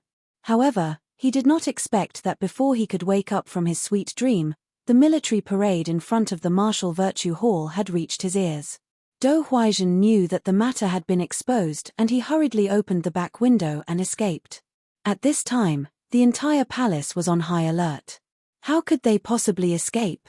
If Li Longji hadn't been worried that they would be alerted in the beginning, and if it wasn't for the fact that he wasn't afraid that they would escape from the palace once the attack was launched, Dou Huaizhen wouldn't even be able to escape from the political affairs hall. Dou Huaizhen fled in panic and dived into a drainage ditch. Seeing the muddy water rolling away, he did not know how to swim, nor did he know how long the underground waterway was, or how many hidden iron bars were along the way to prevent people from sneaking in. In despair, he took off his belt and hanged himself on a sluice gate. At the same time, Li Longfan, Li Longye, and a few of Li Longji's trusted generals each led a group of imperial guards to arrest Wang Jin, Kui Shu, Hui Fan, Jiu Fu, Li Yu, and the other members of the Taiping party. Li Dan heard the movement of the army from Taiji Palace and hurriedly climbed the gate of heaven to take a look. Seeing the army gathered at the martial virtue hall, he could not help but turn pale with fright. He quickly summoned the Minister of War, Guo Yuanzhen, to see him. Guo Yuanzhen had already been informed by Li Longji in advance and knew the entire plan. As soon as he saw Li Dan, he immediately bowed and said, "Don't be alarmed, retired emperor. This is a rebellion by Prime Minister Dou Huaizhen and the others. The emperor is currently mobilizing troops to suppress the rebellion and was afraid that the retired emperor would be worried, so he did not report it in advance. Now, the masterminds of the rebellion have been executed." Li Dan was stunned. Dou Huaizhen and the others rebelled. Thinking about it, Li Dan suddenly turned pale with fright. Since there were people who rebelled and betrayed the current emperor, they must have someone else to support. Who would Dou Huaizhen support? He was the prime minister recommended by Ling Yu. Could it be that San Lang was mobilizing troops to make a move against his aunt? Li Dan flew into a rage and shouted, "Where is San Lang? Quickly summon him to see me." At this time, Li Longji had just arrived at the gate of heaven. As the son of a noble family, Li Longji only needed to create a false impression that he was at the martial virtue hall. Why would he personally act as bait? As soon as he saw Li Dan, Li Longji immediately knelt on the ground and said, "Father, this son did not inform Imperial Father in advance of the capture of the rebels and alarmed Imperial Father. This son has sinned." Li Dan's face was ashen as he said in a deep voice, "San Lang, what do you want to do to your aunt?" Li Longji saw that his father had already guessed that Princess Taiping was involved and did not hide it. He smiled bitterly and said, "Imperial Father, it is not that this son wants to do to my aunt, but what my aunt wants to do to this son.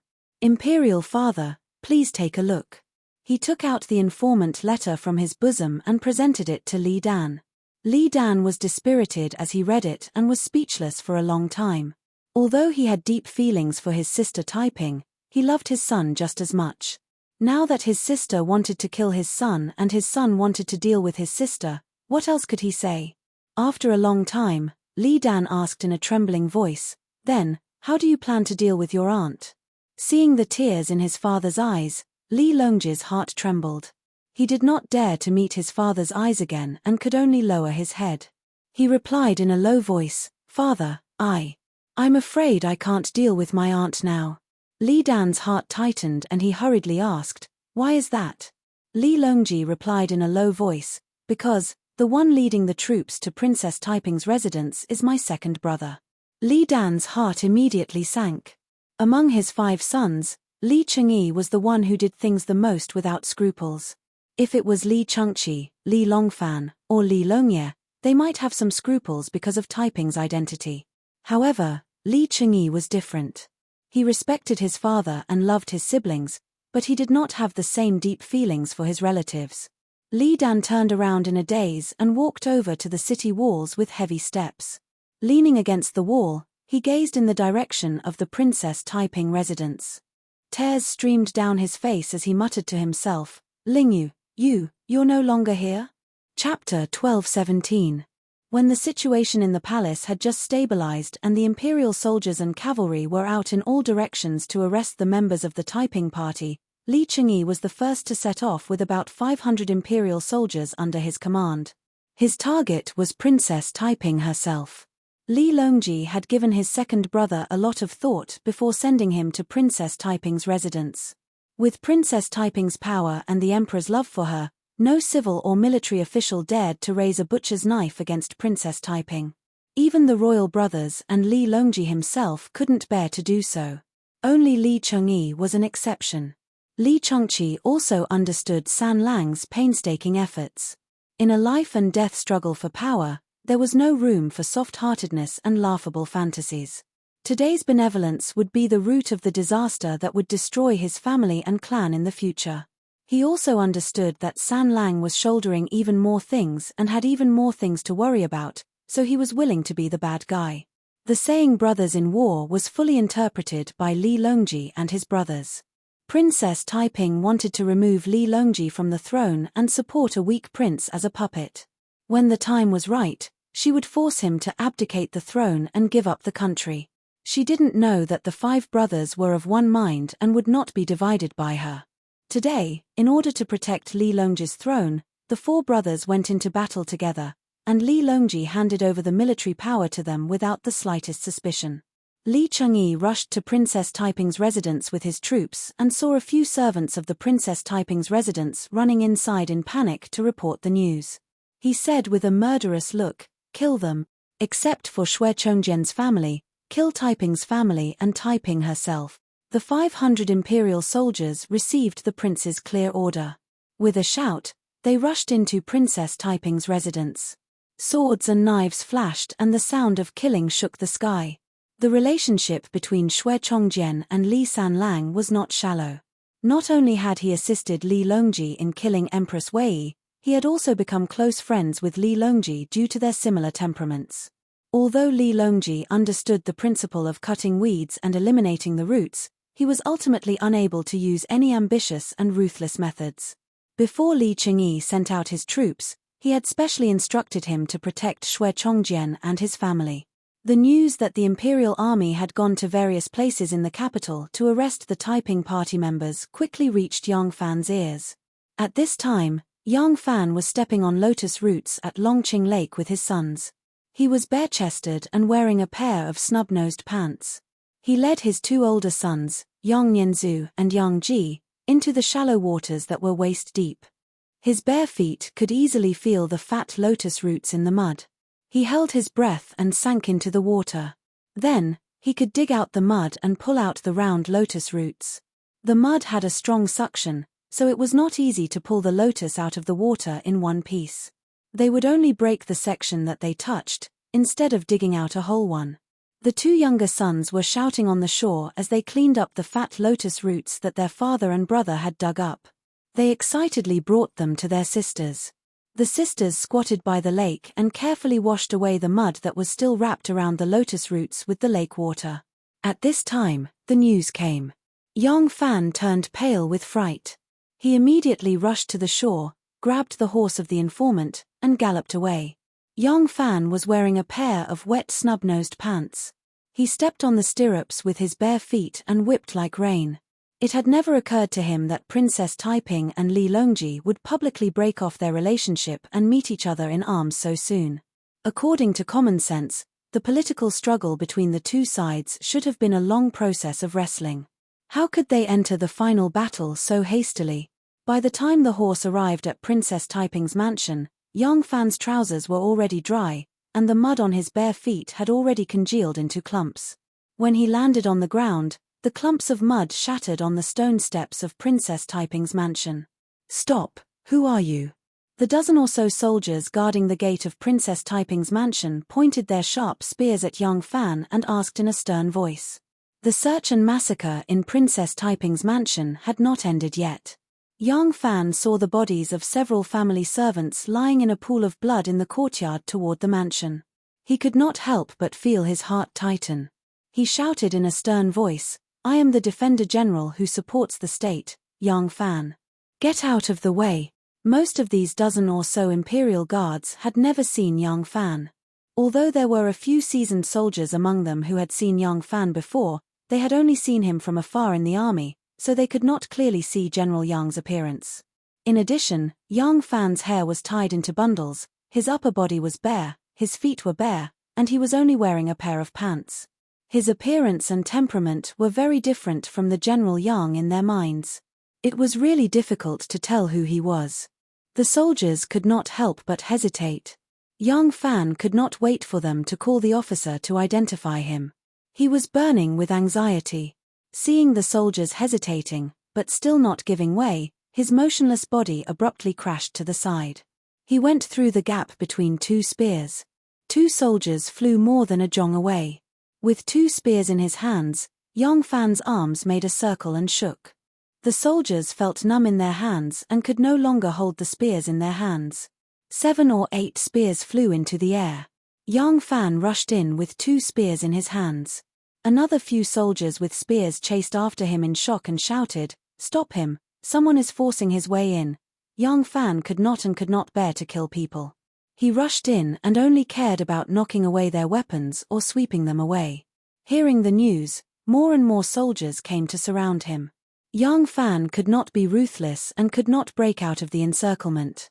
He was trapped at the entrance of the second courtyard. At this moment, a brigade commander who came to help recognized young Fan and exclaimed in shock, "General, why are you here?" Young Fan held 2 spears in his hands. His eyes narrowed as he said, "You know me?" The brigade commander knelt down on one knee with a saber in his hand and said respectfully, "I am a veteran of 1,000 cavalries." Young Fan suddenly understood and asked anxiously, "How is the princess now?" He was afraid to hear the news that Taiping had been killed, but he had to ask. Because he was worried, his voice trembled as he asked. The brigade commander answered, "Princess Taiping is not in the Fu. We are also in the midst of searching." When young Fan heard this, his heart relaxed. At this time, Li Chengyi walked out of the rear residence under the escort of a group of soldiers. Beside him was Xue Chongjian. Xue Chongjian's face was pale and his eyes were lifeless. Even though his relationship with his brothers was extremely indifferent, but seeing their entire families being massacred still had a strong impact on him. "General Yang." When Li Chengyi saw young Fan, he couldn't help but be startled. Young Fan had purposely concealed his role in killing Empress Wei. This matter was known by very few people, but Li Chengyi was very clear about it. Because of this, Li Chengyi had always regarded young Fan as one of his own. Now, seeing young Fan dressed like this, holding a pair of spears in his hands and opposing his soldiers, he couldn't help but be astounded. When young Fan knew that Taiping wasn't around, the anxiety in his heart lessened and he regained some rationality. He hurriedly thought of a reason and threw away his spear. He cupped his hands towards Li Chengyi and said, "Prince, Yang." Just as he said this, he saw a horse galloping over. The rider on the horse was wearing a eunuch's robe. He actually did not get off the horse when he barged in from the door of the Fu. He raised a roll of yellow silk high up in his hand and shouted loudly, "Spare the knife! Spare the knife! High Emperor has ordered, do not harm Princess Taiping." In Mount Zhongnan, there was a Zen temple that wasn't big but had an extremely elegant environment. This Zen temple was funded by Princess Taiping and could be considered a family temple. The memorial tablet of her husband, Xue Shao, was enshrined in the temple. In order to ascend to the throne, Empress Wu Zetian had used the heads of countless people as her stepping stones to ascend to the throne step by step. Xue Shao's head was also one of the stepping stones. Taiping had always felt guilty for Xue Shao's tragic death and being unable to save him, therefore, she built this Zen temple to pray for his salvation. At this moment, Princess Taiping was in this Zen temple. The mountain temple originally didn't accept incense offerings from outsiders, so it was quiet and elegant. At this moment, it was abnormally quiet. In the courtyard, the water was clear, the trees were green, and the rugged mountain rocks made it look like a paradise. Princess Taiping sat on a square rock, and beside her stood the internal and external stewards as well as a few trusted aides. Princess Taiping's face was pale and her eyes were filled with tears. External steward Li Yi had just sent news from the city. When she heard that the entire Fu had been slaughtered and other than Xue Chongjian's son, wife, and son, everyone else like Xue Chongshuan had been executed, even someone as unyielding as her couldn't help but cry. After planning today's operation, she hid here. On one hand, she wanted to draw a clear line between herself and the mutiny. After everything was done, the chancellors would bring her back to the city to preside over the overall situation. On the other hand, she also considered that if the plan failed, as long as she wasn't around, with the relationship between Princess Taiping's Fu and the imperial family, she believed that her family wouldn't be implicated. It was a pity that she was wrong. San Lang, I've underestimated you. Princess Taiping smiled sadly and 2 lines of tears rolled down her face. She had underestimated Li Longji's determination. Li Longji had always been weak and tolerant towards her. In fact, it wasn't because he was afraid of her, but because he was worried about his own father. Princess Taiping had always been smart, but she had misjudged this matter. Now, not only had she failed to accomplish her mission, but she had also harmed the lives of her entire family. Princess Taiping's heart was in great pain. Li Yi said in fear, "Princess, the Emperor has already sent troops here. You'd better leave quickly. The world is so big, there must be a place where you can hide." Princess Taiping's body shook slightly and asked, "How did the Emperor know my whereabouts so quickly?" Li Yi lowered his head and didn't speak. Princess Taiping slowly turned around and stared at him. Li Yi's knees suddenly went soft and he knelt in front of her. He said in a trembling voice, "I don't know." Princess Taiping smiled faintly and said, "You're afraid that I'll be sad if you tell me, right?" She closed her eyes and slowly opened them again. Her eyes were cold and emotionless. "It was Chong Jian who betrayed his mother, isn't it?" Li Yi banged his head on the ground until his forehead was dripping with blood. He didn't answer Princess Taiping's question. Princess Taiping said faintly, "Even though the Emperor will find me sooner or later, I really don't want my own son to betray me." Li Yi cried loudly, "Princess." Princess Taiping looked at him and said softly, "Ever since I married the Emperor's son-in-law at the age of 16, you've been serving me by my side. You've followed me for many years. You are very good." She looked at the internal steward Zhou, whose face was full of tears, and said, "And you're also very good. Now, all of you run for your lives. As long as I'm dead, the Emperor won't make things difficult for you." Zhou knelt down on the ground and wailed loudly, "Regardless of life or death, I want to follow the princess and serve the princess." Princess Taiping was furious and said sternly, "Bastard! Get out of my sight immediately. Don't let me see you again. Get out." Li Yi and Zhou wailed loudly and refused to get up. Seeing that the princess was furious, they hurriedly got up and left the courtyard, but they still stood far away. Princess Taiping heaved a sigh of relief and turned around to face a pond of green water. Other than herself, there was a lonely figure in the water. Princess Taiping stared at the figure in the water and said slowly, "Taiping trusted Mr. so much. Why did Mr. deliberately harm me?" Chapter 12:18. Mr. Mo smiled and calmly said, "So your Royal Highness has already understood." Princess Taiping clenched her fists and tried to keep herself calm. Everyone only knew what he was going to do. Only you knew the overall plan. However, the Emperor's every action against me was accurate. At this time, how could I not know that it was you who leaked the secret? Mr. Mo chuckled. Princess Taiping angrily asked, "Why are you still with me? Do you think I don't dare to kill you?" Mr. Mo stood there in a trance, as if his mind had drifted far away. After a long time, he sighed softly and muttered to himself, "Why should I go? I want to see you die with my own eyes. It's a pity that my carefully planned plan for many years did not completely succeed." Princess Taiping's eyes looked like they were about to spit fire. "You destroyed my family, and you still say that it was not a great success?" "Of course not. Mr. Mo's handsome face suddenly became ferocious. His eyes were filled with hatred and resentment. You are a noble princess and the Emperor Emeritus dotes on you. Other than instigating you to rebel, I can't think of any other way to ruin your family. Now you finally rebelled.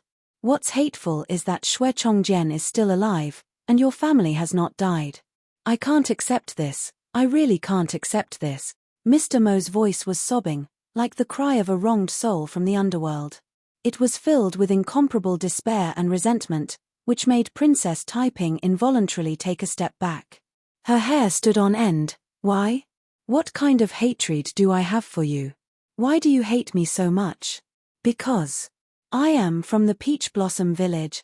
Your Royal Highness, do you remember that place? Mr. Mo laughed crazily. Ha ha ha, I think your Highness doesn't remember, right? That small mountain village, that group of insignificant people, in the eyes of Princess Taiping, are like ants. How could you care about them? Ha ha ha. Princess Taiping's face suddenly changed, and she said in horror, Peach Blossom Village? You are from the Peach Blossom Village? Did young Fan and you join hands to kill me? Mr. Mo's smile disappeared, and he said strangely, young Fan? What does this have to do with General Yang?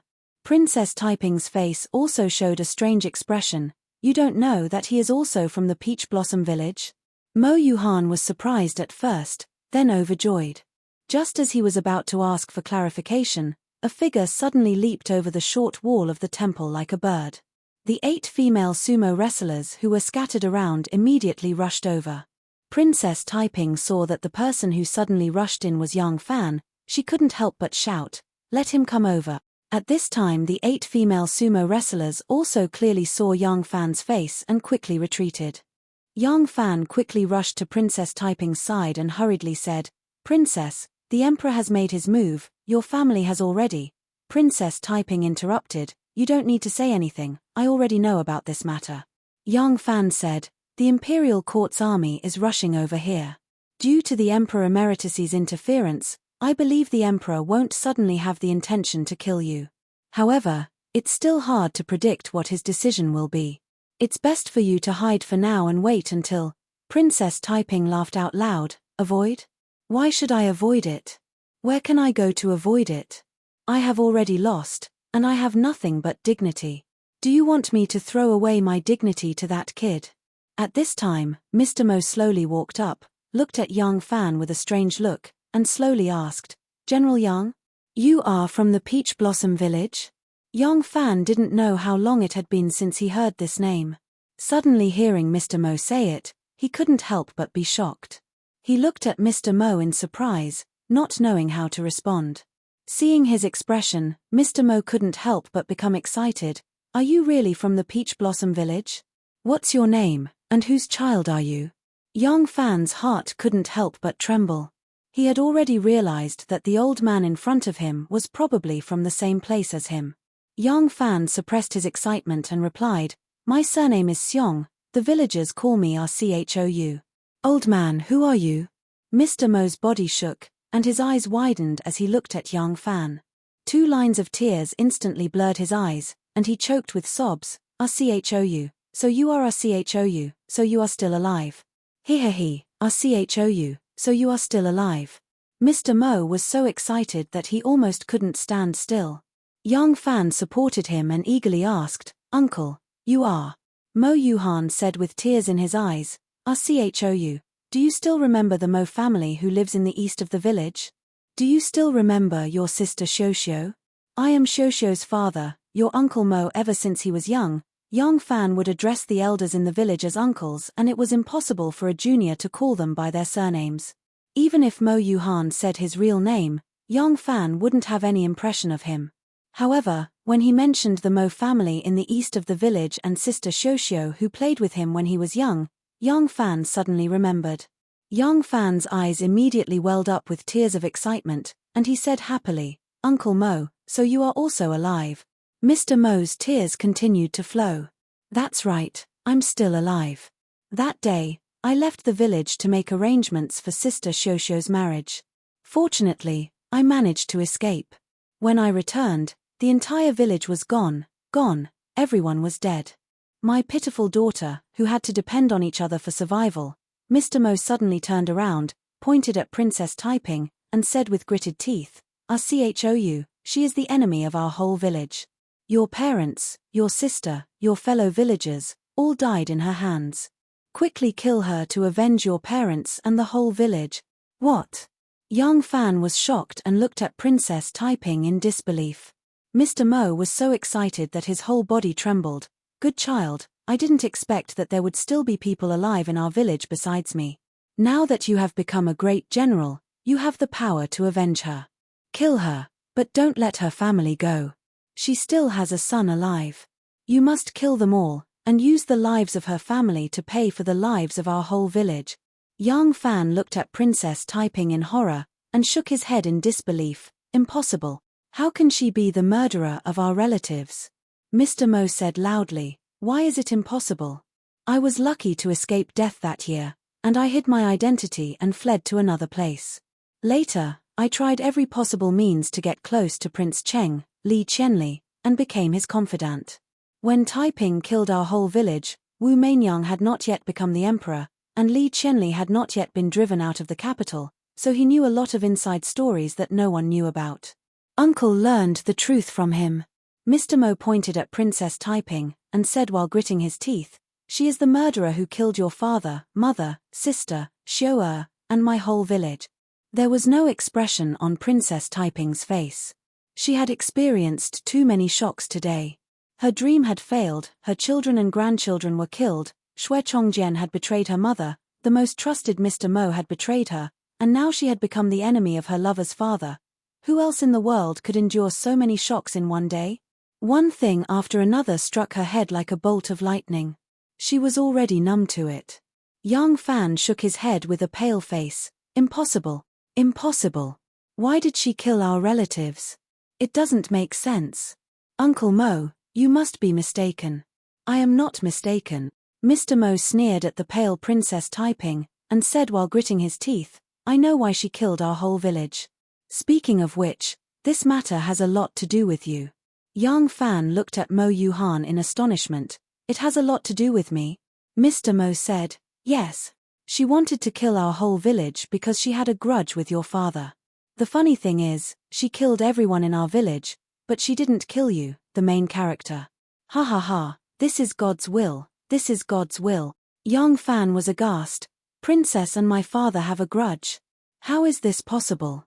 Mr. Mo said strangely, "Of course there is no grudge between you and your father in the Peach Blossom Village. Xiong Ying is not your biological father, but your adoptive father. In fact, he is just your father's personal bodyguard." Young Fan was also shocked. He never thought that he would hear such a secret today. He had always thought that his biological father had suddenly become his adoptive father. He actually had another biological father. Hearing Mr. Mo's words, Princess Taiping seemed to have heard the most terrible thing in the world. She looked at Young Fan in horror, and her body began to tremble like a leaf in a storm. Mr. Mo said, "Not only your adoptive father, everyone in our village is your father's subordinates, aides, and closest friends. Rchou, you are actually He Lan Minute Shi's son." Princess Taiping closed her eyes in pain.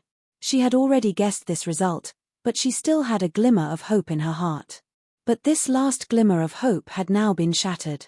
Her life was like a dreamy and bizarre bubble. They all looked so beautiful, but in the end, they all left her with broken endings. He Lan Minute Shi, Young Fan once knew about this person. He even suspected that the destruction of the village had some kind of close relationship with this person. He never thought that he would finally be confirmed today. He never thought that he was actually this person's son. He looked at Mr. Mo sluggishly, unable to make any reaction. Mr. Mo said, "Your father was talented and famous in Luoyang. Not only was he the most handsome man in the capital, but he was also the most talented scholar in the capital. When he was just 20 years old, he compiled 100 volumes of 30 years of spring and autumn. It can be said that he was famous in the capital. With his noble background and talent, he had a promising future. Unfortunately, Young Fan already knew what happened next. He Lan Minute Shi's father died early, and his mother Wu Shun was widowed when she was young. Because she was as beautiful as a flower, Emperor Li Ji took a fancy to her and gave her the title of Madam of Han. Wu Meinyang hated her sister for taking away her favor, so she poisoned her sister and killed her. Not long after, Li Ji took a fancy to Wu Shun's daughter Helanshe, so he gave her the title of Madam of Wei and let her stay in the palace. Wu Meinyang was worried that her niece would take away the emperor's favor, so she poisoned her niece Helanshe to death. Helan Minute-ji hated Li Ji for being greedy for his mother and sister's beauty, but he was so cowardly that he couldn't protect their lives. He also hated his aunt Wu Meinyang's cruelty and cold-bloodedness, but he didn't have the power to take revenge. So from then on, he became dissolute and went against the imperial family everywhere, especially to make the imperial family look bad. Li Ji and Wu Meinyang chose the daughter of Yang Xijin, the junior minister of imperial guards, to be the crown prince's wife. Helan Minute-ji used his talent and beauty as a weapon to get close to this girl, capture her heart, and occupy her body, causing the imperial family to lose face. He repeatedly challenged Wu Meinyang's bottom line until she couldn't take it anymore and banished him to Lingnan. It was said that on the way, he hanged himself with the reins of a horse, ending his short life. Yang Fan was at a loss. I am Helan Minute-ji's son? My maternal great-grandfather and Taiping's maternal grandfather are the same person? Then, she is actually my distant aunt. Chapter 12-19. Yang Fan looked at Mr. Mo in disbelief, and then looked at Princess Taiping. He had no reason to doubt Mr. Mo's words, but he still couldn't help but ask Princess Taiping, "Is it really you who killed the people of our Peach Blossom village?" Mr. Mo sneered, "Of course it was her, because she hated your father, because your father, in order to retaliate against Wu Meinyang, had harmed her." Yang Fan felt as if he had been struck by lightning. He suddenly retreated a few steps, and his face was as pale as paper. Princess Taiping took a deep breath and slowly raised her head. She stared at Yang Fan with eyes full of sorrow. "I didn't. Cousin Helan was originally an outstanding person with outstanding appearance and talent. He was a person with a great future. But, his mother and elder sister were killed by my mother. He hated my father's cowardice and incompetence, and also hated my mother's cruelty and cold-bloodedness. From then on, he became unrestrained and played around with life, always going against my Li family. The crown princess was also charmed by his charm, and was willing to let him take her virginity. He thought of all kinds of ways to humiliate my Li family. He despised etiquette and hated the Li family. In his view, my father used the power of the emperor to possess his mother and sister, but failed to protect them. My mother was the empress, and also his concubine, but she did not have the heart of a mother, and in order to compete for favor, she killed her own relatives. He wanted to pay her back in her own coin. Once, I went to my aunt's house. At that time, I was only 6 years old, but cousin Helan wanted to violate me when he was drunk. However, he did not really hurt me. My cries and shouts brought him back to his senses. He used to love me very much, if not for his hatred blinding his eyes. Princess Taiping smiled sadly and said, "He let me go, but many people heard my cries. When I escaped with my clothes in disarray, some people also saw it, so, no one would come to ask me the truth, and no one dared to ask, but they had the courage to spread rumors." Princess Taiping slightly raised her head, not letting her tears fall. "My cousin committed suicide at the end of the 2nd year of Shenheng, so you should be his posthumous son. However, I was not the one who ordered the massacre of the people of Peach Blossom Village, and the purpose was not to find you. If Mr. Mo did not tell you this secret, no one would ever know. Whether it was me or anyone in the court, no one knew that cousin Helan had a posthumous son." Mr. Mo snapped, "You're lying. Yang Mingxing, Qiu Shinji, and the others were incited by you to slaughter everyone in the Peach Blossom Village. Even the Empress did not know about this. If it wasn't for the fact that you had been tainted by Helan Minji and bore a grudge against him, if it wasn't for the fact that you knew that he had a posthumous son and wanted to get revenge on his son, why would you incite those people to travel thousands of miles to kill him?" Princess Taiping slowly closed her eyes, and tears slowly flowed from the corners of her Mo, and said, "Mo, Mo, Mo, you, I Taiping, you to me, I Taiping, you, I, and you to Xiao. If I was really defiled, would I need to hide it? If I really killed the people of Peach Blossom Village, would I need to hide it? She opened her eyes and contemptuously looked at Mr. Mo. Do you think I'm afraid of death? Do you think I'm afraid that you will kill me? Mr. Mo said in a deep voice, if that's not the case, why did you kill all the people of Peach Blossom Village? Princess Taiping coldly said, I've said it before, it was not my intention, but if you insist that the death of the people of Peach Blossom Village was because of me, it is not an exaggeration. Yang Fan said in a stiff voice, tell me, what is going on? Princess Taiping looked at him deeply and said, in the first year of Xianheng, I got married to Prince Consort Xue. She looked at a quiet room in the temple, where Xue Xiao's memorial tablet was being enshrined. Princess Taiping stared in that direction, as if she could see Xue Xiao's figure, and slowly said, Xue Xiao loved me, and I also regarded him as my lifelong lover. We were very loving. But not long after we got married, someone spread the rumor that I was defiled by my cousin to his ears. Men would rather believe this kind of thing than not believe it. Even when we were virgins on our wedding night, he refused to believe it. He would rather believe that it was just a trick of mine to deceive him. He still loved me, and he did not dare to vent his anger on me. But he was a man, and he could not tolerate the fact that his woman was defiled by another man. He was filled with jealousy, but what could he do? Cousin He Lan was already dead, and even if he wanted to take revenge, he could not find him. However, although He Lan is dead, his old subordinates are still there. Taiping withdrew his gaze and slowly glanced at Yang Fan and Mr. Mo. As a person in a high position, there will always be people who will try to figure out your happiness and anger.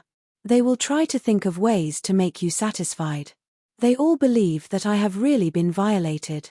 They all believe that Prince Consort's anger is because of me. At that time, my father had just passed away, and my mother was in charge of the country as the Empress Dowager. The world was still under the control of the Li family. As my mother's most beloved daughter, Prince Consort and I were the targets of many people's flattery. So, Miao Shunke, Qiu Shinji, Yang Mingxing, and the others planned this massacre in order to please Prince Consort and me. At that time, Prince Consort Xue was serving as the general of the Fengchen Guards. He secretly mobilized a group of troops, and these people led them to Xiaoju. I didn't know about this until more than half a year later. Mr. Mo listened in a daze.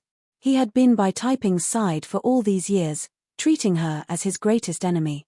He had always been scheming to kill her, so he had studied her character very thoroughly. He was very clear that with Taiping's proud personality, if she was the one who killed him, she would definitely not deny it, but he did not want to admit this fact.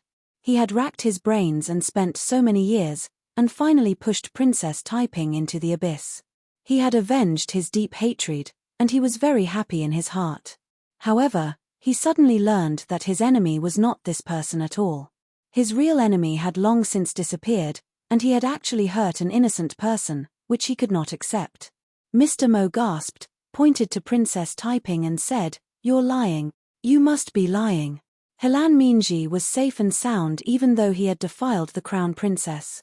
If he had not insulted Wu Meinyang's most beloved daughter, how could he have been punished just because Madame Yang passed away? He had embezzled the money for Madame Yang's funeral and drank and had fun during the funeral. Princess Taiping said lightly, "Anger can be accumulated. My mother knew that she had wronged him, so in the face of his provocation, she endured it once and twice. When she finally couldn't bear it, even a trivial thing was enough to make her furious." Before Mr. Mo could say anything, Princess Taiping had proudly raised her head and said, "Believe it or not, it's up to you. I don't need to lie. If I didn't want to tell Erlang the truth, I wouldn't have explained a word to you. I, Taiping, have never been a woman who lives for other people's feelings, and I'm not a woman who lives for other people's gossip." Mr. Mo opened his mouth as if he wanted to say something, but in the end he did not say a word. In fact, he had already believed Taiping's words. His family was long dead, his enemies were also all dead. When he thought that his great vengeance had been avenged, and he was filled with the satisfaction of seeing his enemies beheaded with his own eyes, everything suddenly became a lie. Mr. Mo stood in a daze for a long time, slowly turned around and walked out with heavy steps. Yang Fan hurriedly said, "Uncle Mo, where are you going?" They were the only two survivors of the Peach Blossom Village. Mr. Mo was already old, so Yang Fan wanted to take care of him for the rest of his life. Mr. Mo said blankly, "The only purpose of this old man's life is to get revenge. Now that I have nothing left to love, I want to become a monk." Yang Fan said, "Uncle Mo." Seeing that Mo Yuhan did not turn around, Yang Fan suddenly said loudly, "I want to let Uncle Mo know that I killed Yang Mingxing, Qiu Shenji, and Miao Shenke. I have already killed all of my enemies." Mr. Mo paused, looked up to the sky and laughed, "Good. Good boy. Ha ha ha ha." In the Hall of Sweet Dew, Li Dan said to Li Longji with tears in her eyes, "Sanlang, she is your aunt after all. When I was imprisoned in the Eastern Palace, your aunt spent a lot of effort for our family." Li Longji was so angry that tears fell from his eyes. He said with hatred, "Father, have you seen the secret letter? She wants to kill me, she wants to kill me." Li Dan said in a low voice, "Son, your aunt was confused for a moment. Now that you have killed all of her family members and arrested all of her remaining followers, what else can she do? Spare her life, and I will announce to the world that I will give you the power to appoint and pardon officials above the 3rd rank. From now on, you can live out your old age and no longer care about worldly affairs." Li Longji was so angry that he stomped his feet. "Father, did I force you to hand over the power? Even if you don't want me to be the emperor and want me to return the throne to my eldest brother, I have no complaints. But Taiping cannot be forgiven. If he is not executed for the crime of rebellion, how can he rule the world? Once she makes a comeback one day, she won't be as soft-hearted as you, father." Li Dan said with reddened eyes, "In my life, many of my brothers and sisters have never had a good ending. Now that I only have this sister, how can I bear to see her die a miserable death? Sanlang, do you want me to kneel down and beg you?" Li Dan lifted his sleeves and knelt down. Li Longji turned pale with fright and hurriedly dodged to his father's side to avoid this kneeling. He hurriedly knelt on the ground and begged, "Father, please get up. Don't kill your son." Li Dan said, "Unless you pardon Taiping's death sentence, I won't get up from my kneeling. I will kowtow to you here." Li Dan was about to kowtow to the ground when Li Longji hurriedly said, all right, I agree, I agree." Li Dan's eyes lit up. She happily said, "You really agree?" Li Longji was helpless. With a bitter expression, he said, "Forget it. I agree to pardon my aunt's death sentence, but I must imprison her for life. Moreover, I must announce to the world that Taiping has been executed with poisoned wine. From now on, there will only be my sister in the world. Taiping will no longer exist." Li Dan said repeatedly, Yes, I'll do as you say. Son, hurry up and issue the decree." Chapter 12:20. Outside the mountain temple, 3,000 fully armed imperial guards surrounded the small temple so tightly that not even a drop of water could trickle through.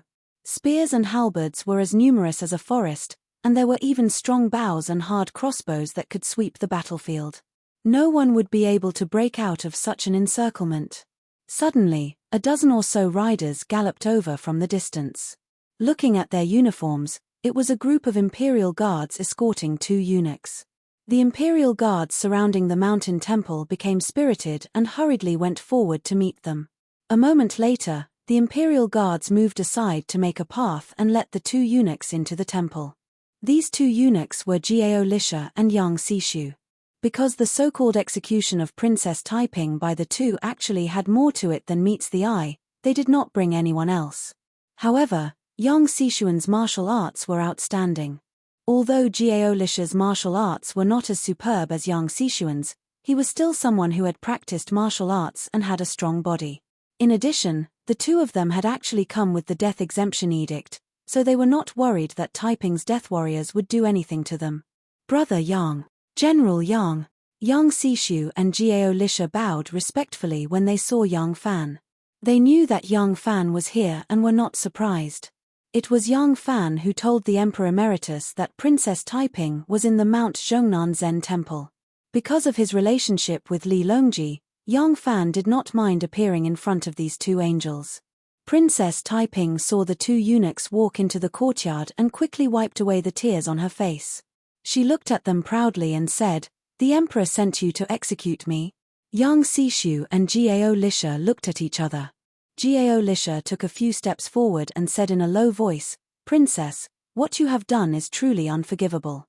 However, you are His Majesty's aunt. His Majesty is benevolent and filial and cannot bear to harm you. However, if the princess is not executed, he cannot explain to the world, so. Princess Taiping said in a carefree manner, just say it. There is no need to beat around the bush. Jiao Lisha laughed dryly and said, to the outside world, His Majesty still has to announce that the princess is executed. However, the Emperor Emeritus can buy a palace for the princess, but from then on, the princess cannot appear in front of the world. Princess Taiping smiled faintly and teased him, is this forgiveness that imperial brother pleaded for me? Jiao Lisha bowed, not daring to say anything else. Yang Fan walked closer and said in a low voice, just agree to it. Let's solve the problem in front of us first. When this matter is over, I will find a way to save you. Princess Taiping stared at him and said in a daze, you are willing to take me away? Yang Fan nodded vigorously. Princess Taiping said, but, my identity, aren't you afraid of others making irresponsible remarks? Although I didn't kill the people of Peach Blossom Village, they died because of me. Aren't you afraid of people pointing fingers at you? Yang Fan's eyes were dark and bright, as if they could even absorb light. Human? Who was this person? I am me, and people are people. What is there to be afraid of? Fuck them. Princess Taiping smiled. There was an indescribable meaning in her smile. Yang Fan said worriedly, Taiping. He was worried that with Taiping's strong personality, she would not be able to put down her pride and accept Li Longji's arrangement. Taiping's eyes gradually softened. She sighed softly, nodded silently to Yang Fan, and walked towards the meditation room. Yang Fan anxiously said, Taiping, where are you going? Princess Taiping stopped and said lightly, I want to dress up before going to see the emperor. Yang Fan agreed and stopped. Taiping's face was indeed very haggard, and tears were also on her face. With her always proud personality, even if she lost, she would not be willing to appear in front of the winner in such a state. Yang Fan, Yang Sai-shu, Jiao Lisha, Taiping's internal and external steward Li Yi, Ju Minute, and 4 female sumo wrestlers were waiting in the courtyard. The other 4 female sumo wrestlers went inside to help Taiping dress up. Thinking about the 4 female sumo wrestlers' fingers that were thicker than carrots, and they actually needed them to dress up, Yang Fan had a strange feeling in his heart. They waited in the courtyard for a long time, but the wait for a woman to dress up was already a kind of hair-raising wait, so they didn't feel that it was a long time. They just waited and waited. Suddenly, they heard a rough cry that sounded like a man or a woman coming from inside the room. It made Yang Fan shiver, and an ominous feeling suddenly surged in his heart. He rushed over as fast as he could and opened the door. Taiping's hair was tied up in a high bun, and she wore a golden buyao. She was wearing a red peony rich brocade robe, and she was sitting cross-legged on a praying mat in the middle of the room. She was graceful and beautiful like a bride about to be married. The 4 female sumo wrestlers were kneeling in front of her, crying bitterly. Yang Fan's heart immediately sank to the bottom. He stood at the door, not daring to take a step forward. Everything in front of him made him feel a strong sense of unease. He was afraid of knowing the truth. When Taiping saw him, she calmly smiled and said to the 4 female sumo wrestlers, you all go out. No one dared to disobey her. The 4 female sumo wrestlers kowtowed to her 3 times with tears streaming down their faces, then walked backwards out of the quiet room. A moment later, the 4 female sumo wrestlers waiting outside also let out sorrowful cries.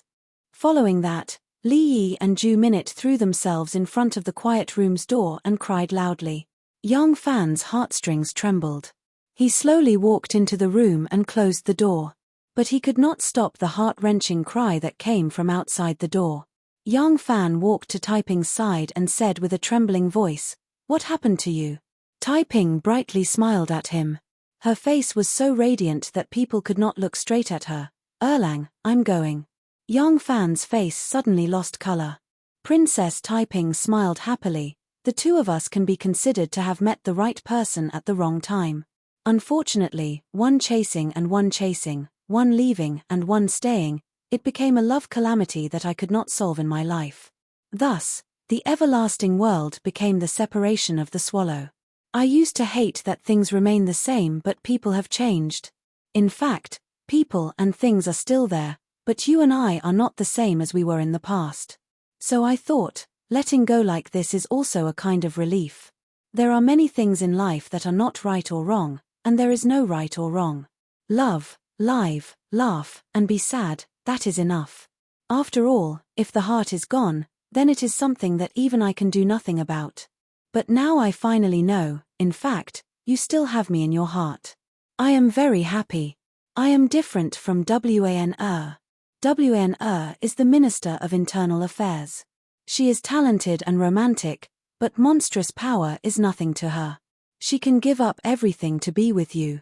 Yang Fan grabbed her wrist and said anxiously, I will take you to the city to find a famous doctor. Princess Taiping shook her head peacefully and said with a smile, it is useless. If there is an antidote for the poison I took, why would I take it? Erlang, let me finish. I am different from Wan.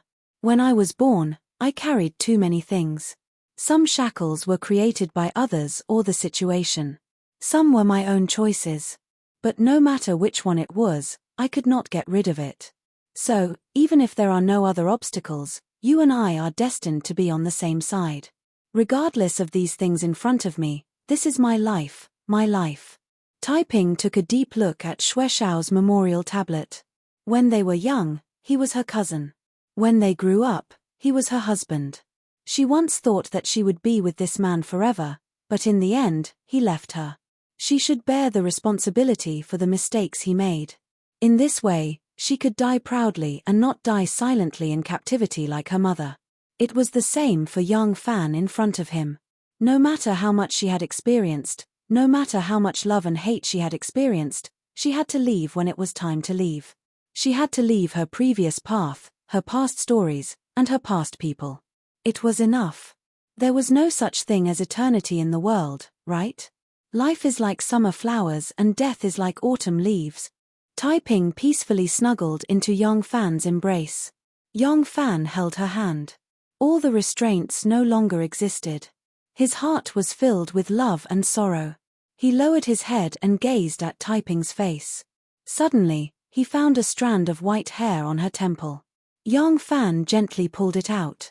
He could not help but burst into tears. The Tang dynasty went through a series of fierce battles. The imperial family, Wu family, Wei family, Second Zhong family, Taiping's party. One after another, the imperial family, the Wu family, the Wei family, the Second Zhong family, the Taiping clique, one after another. Finally, everything was over. The dust settled. The imperial power was highly unified. In the 12th month of that year, on a snowy morning, the young emperor, Li Sanlang, decided on the New Year's title, Kai Yuan. Thus, the Tang dynasty began a new era, moving towards the peak of the Li Tang dynasty. The years of Jianghu made people grow old. The willows by the Longqing pond had turned green many times. The lotus flowers under the hibiscus tower had bloomed many times. Another spring of the Kai Yuan year arrived. In this spring, the annual banquet for the new Jinsha began again. A colorful boat carrying 30 new Jinsha slowly sailed to the center of the Chu River. They recited poems, listened to songs, drank wine, and watched dances. Their songs echoed in the air and their sleeves fluttered on the surface of the water. Suddenly, for some reason, the boat capsized. The Buddha said, in the blink of an eye, there are 6 to 5 moments. In just a moment, the boat capsized and the new Jinsha were captured under the boat.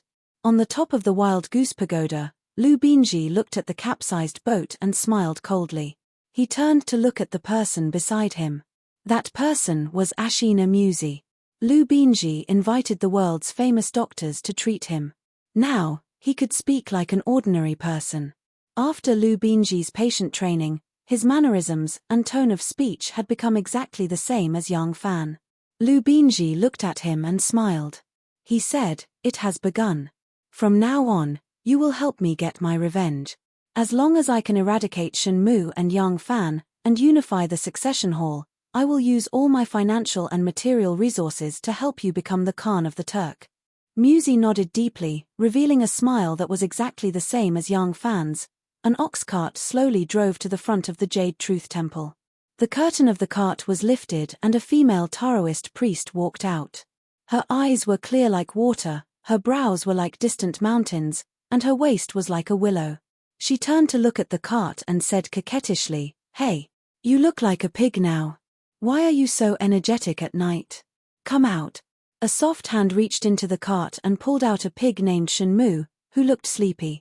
The two of them got off the cart and walked towards the Jade Truth Temple.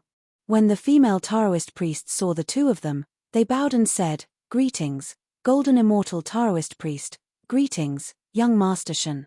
In the bamboo forest, on a stone platform, there was a chessboard. Young Fan and Princess Yuzhen sat on one side, one holding black and the other white. They were playing chess.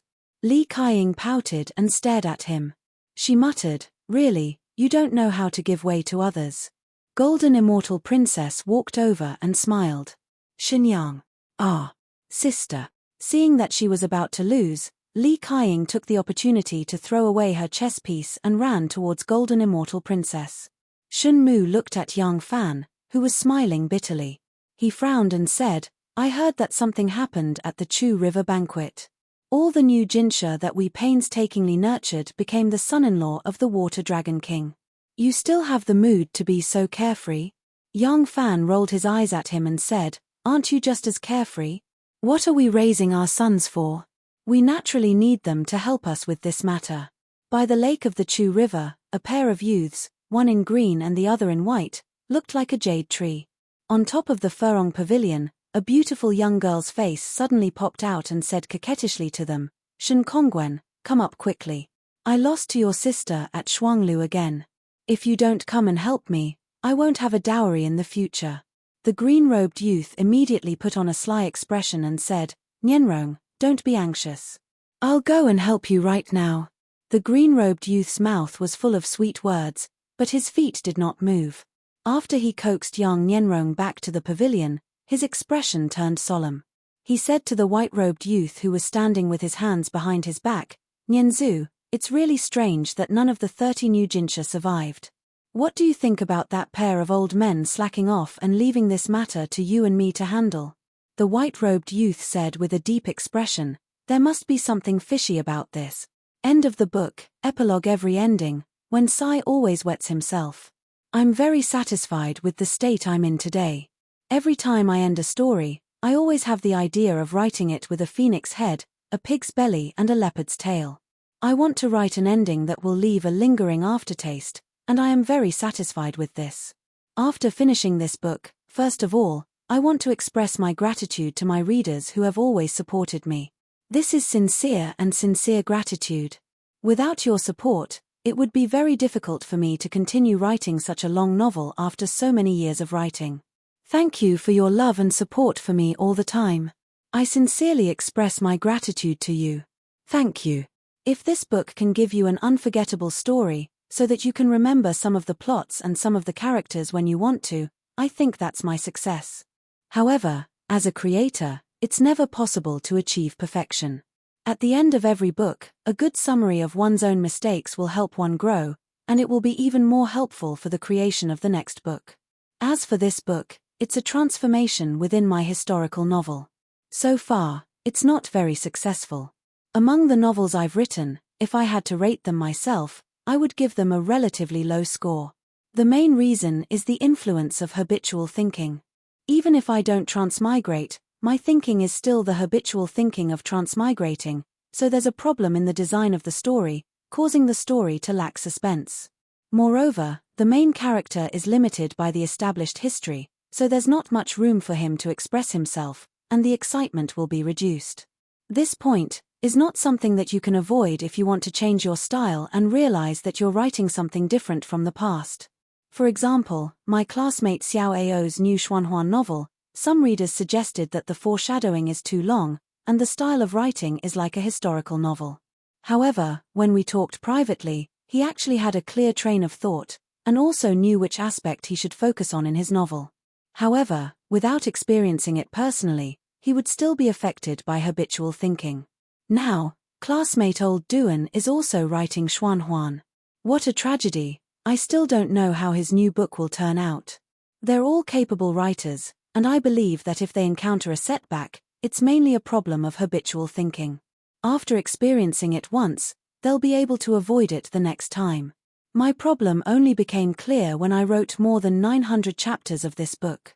I'm 100% sure that I can avoid problems like suspense and interest when I'm writing the next book. Speaking of the next book, perhaps a lot of students will be concerned about what I'm going to write, and when I'll start writing. What a tragedy, I have a lot of problems. Can you understand? One problem, actually, started when I finished writing Hui Ming. I always wanted to add something more to it, but my hipster illness acted up, and there was no cure. After finishing Hui Ming, I didn't care about the huge number of readers my first book had accumulated. It was as if I took the wrong medicine and insisted on writing Xuanhuan. After I finished Xuanhuan, I wasn't satisfied, and went on to write City. This continued until I was criticized by a reader in the book review section. Jin Yong has only written wuxia in his entire life, and Qiong Yao has only written romance in her entire life. Why do you have to try everything? Although I was scolded, I still wanted to change in the historical genre. As a matter of fact, after a few consecutive transmigrations, I made some slight adjustments. I changed the historical legend, and stopped writing about transmigrations. My results were slightly affected, but it's not a big problem. I know where my problem lies, and I have enough confidence to make the next book more exciting. Speaking of my ideas for the next book, I really can't write Xuanhuan or Xianxia, and if I want to change, I'll lean towards City. Originally, I thought of two ideas, a city with superpowers, and a historical novel. The historical novel can completely avoid the problems that Drunken Pillow encountered, and it will be very exciting. As for the city novel, it definitely won't be as realistic as All the Way Over the Rainbow. Personally, I was leaning towards writing the city novel first. In the end, not even half a month after I announced this idea, city novels encountered a frost period. There was a crackdown, and some city novel authors were beaten black and blue. Even their wives couldn't recognize them. I very sadly announced, looking at this situation, it seems like I'm forced to set the setting in the Republic of China. As a result, everyone knows, just a week after I said this, the Republic of China novel was also swept up in the wind. As a result, now I don't know if I should touch this city novel immediately. If my words are really that bad, I decided to announce one after another. I want to write Xuanhuan, I want to write Xianxia, I want to write MMO, I want to write esports, I want to write. If unfortunately, I believe that the online authors will raise funds to get rid of this crow mouth of mine. Alright, let's not talk about this dilemma for now. Let's talk about the helpless situation of the history genre in the wireless market. There aren't many wireless readers who are interested in the history genre, and the top 3 wireless subscribers don't have much money either. I'm thinking about putting my book in the Xianxia or Xuanhuan genre, and then tricking all the wireless readers into reading it. What if he's willing to stay? But I also feel that if I write a book that's clearly not Xianxia, wouldn't I be too thick-skinned to force myself into the popular genre? So, I'm still conflicted. Seeing a mountain is a mountain, seeing a mountain isn't a mountain. Now, seeing a mountain is still a mountain. This is the realm that I've worked hard to reach. Currently, I'm studying at the Lu Institute, mingling with the students of traditional literature. I've just passed half of the 4-month study period, but the intense collision of ideas has also triggered and greatly helped me. I've always fantasized about combining online literature and traditional literature, taking the advantages of each. Now, I finally understand, cherish life, stay away from tradition, and firmly draw a clear line between revolution. But then again, when it comes to what I'm going to write next, I actually still want to change. But this change is different from the kind of blind change in the past. This is a conscious change. Why is it that there are still some historical authors that I haven't listed but I already know, because they haven't announced that I need to keep it a secret? Are you kidding me? Changing is not only for a breakthrough in creation, but also for a breakthrough in career. Wanting to make a breakthrough in creation is a kind of responsibility. Is there any new plot to speak of after transmigrating? It's not that you don't want to innovate, but you can't innovate with a narrow and special theme. It's just like the martial arts novels of the past, You can only compete on the level of writing, but content is king. If you only rely on writing, when the readers get tired of it, you'll still be finished. If you don't succeed in breaking a new path, you retreat. You'll waste the experience you gain from setbacks. Then there's my career. I've written a total of 8 novels, all of which have sold their movie rights, all of which have been published in simplified Chinese, 7 of which have been published in traditional Chinese, except for the urban novel, which has a strong atmosphere of the mainland, 1 of which has been sold as a drama, 2 of which have been sold as a manga, and 1 of which has been sold as a mobile game. I've maintained the #1 position in Chidian for a long time, and I've even made it to the top of the rankings from time to time. But that's all there is to it. The derivative value of these novels combined is not even comparable to that of a fantasy or xianxia novel. It took 10 years for web novels to become popular than paper novels, and it only took 2 years for the wireless version to surpass the PC version. This is the general trend, and it's also the main reason why many people in the industry rushed to Yang decisively. It's a dilemma. Personally, I'm still wavering. My next book is either a historical fantasy or an urban supernatural, and I'm still wavering. If any readers have any thoughts, you can post them in the book review section to help me clarify my thoughts. Let's see which one I should write first. Thoughts are always maturing, so my choices and judgments will constantly change. The only thing that doesn't change is my love for writing. I sincerely hope that you can continue to love me and continue to support me. I love you, bar tilde tilde tilde tilde tilde.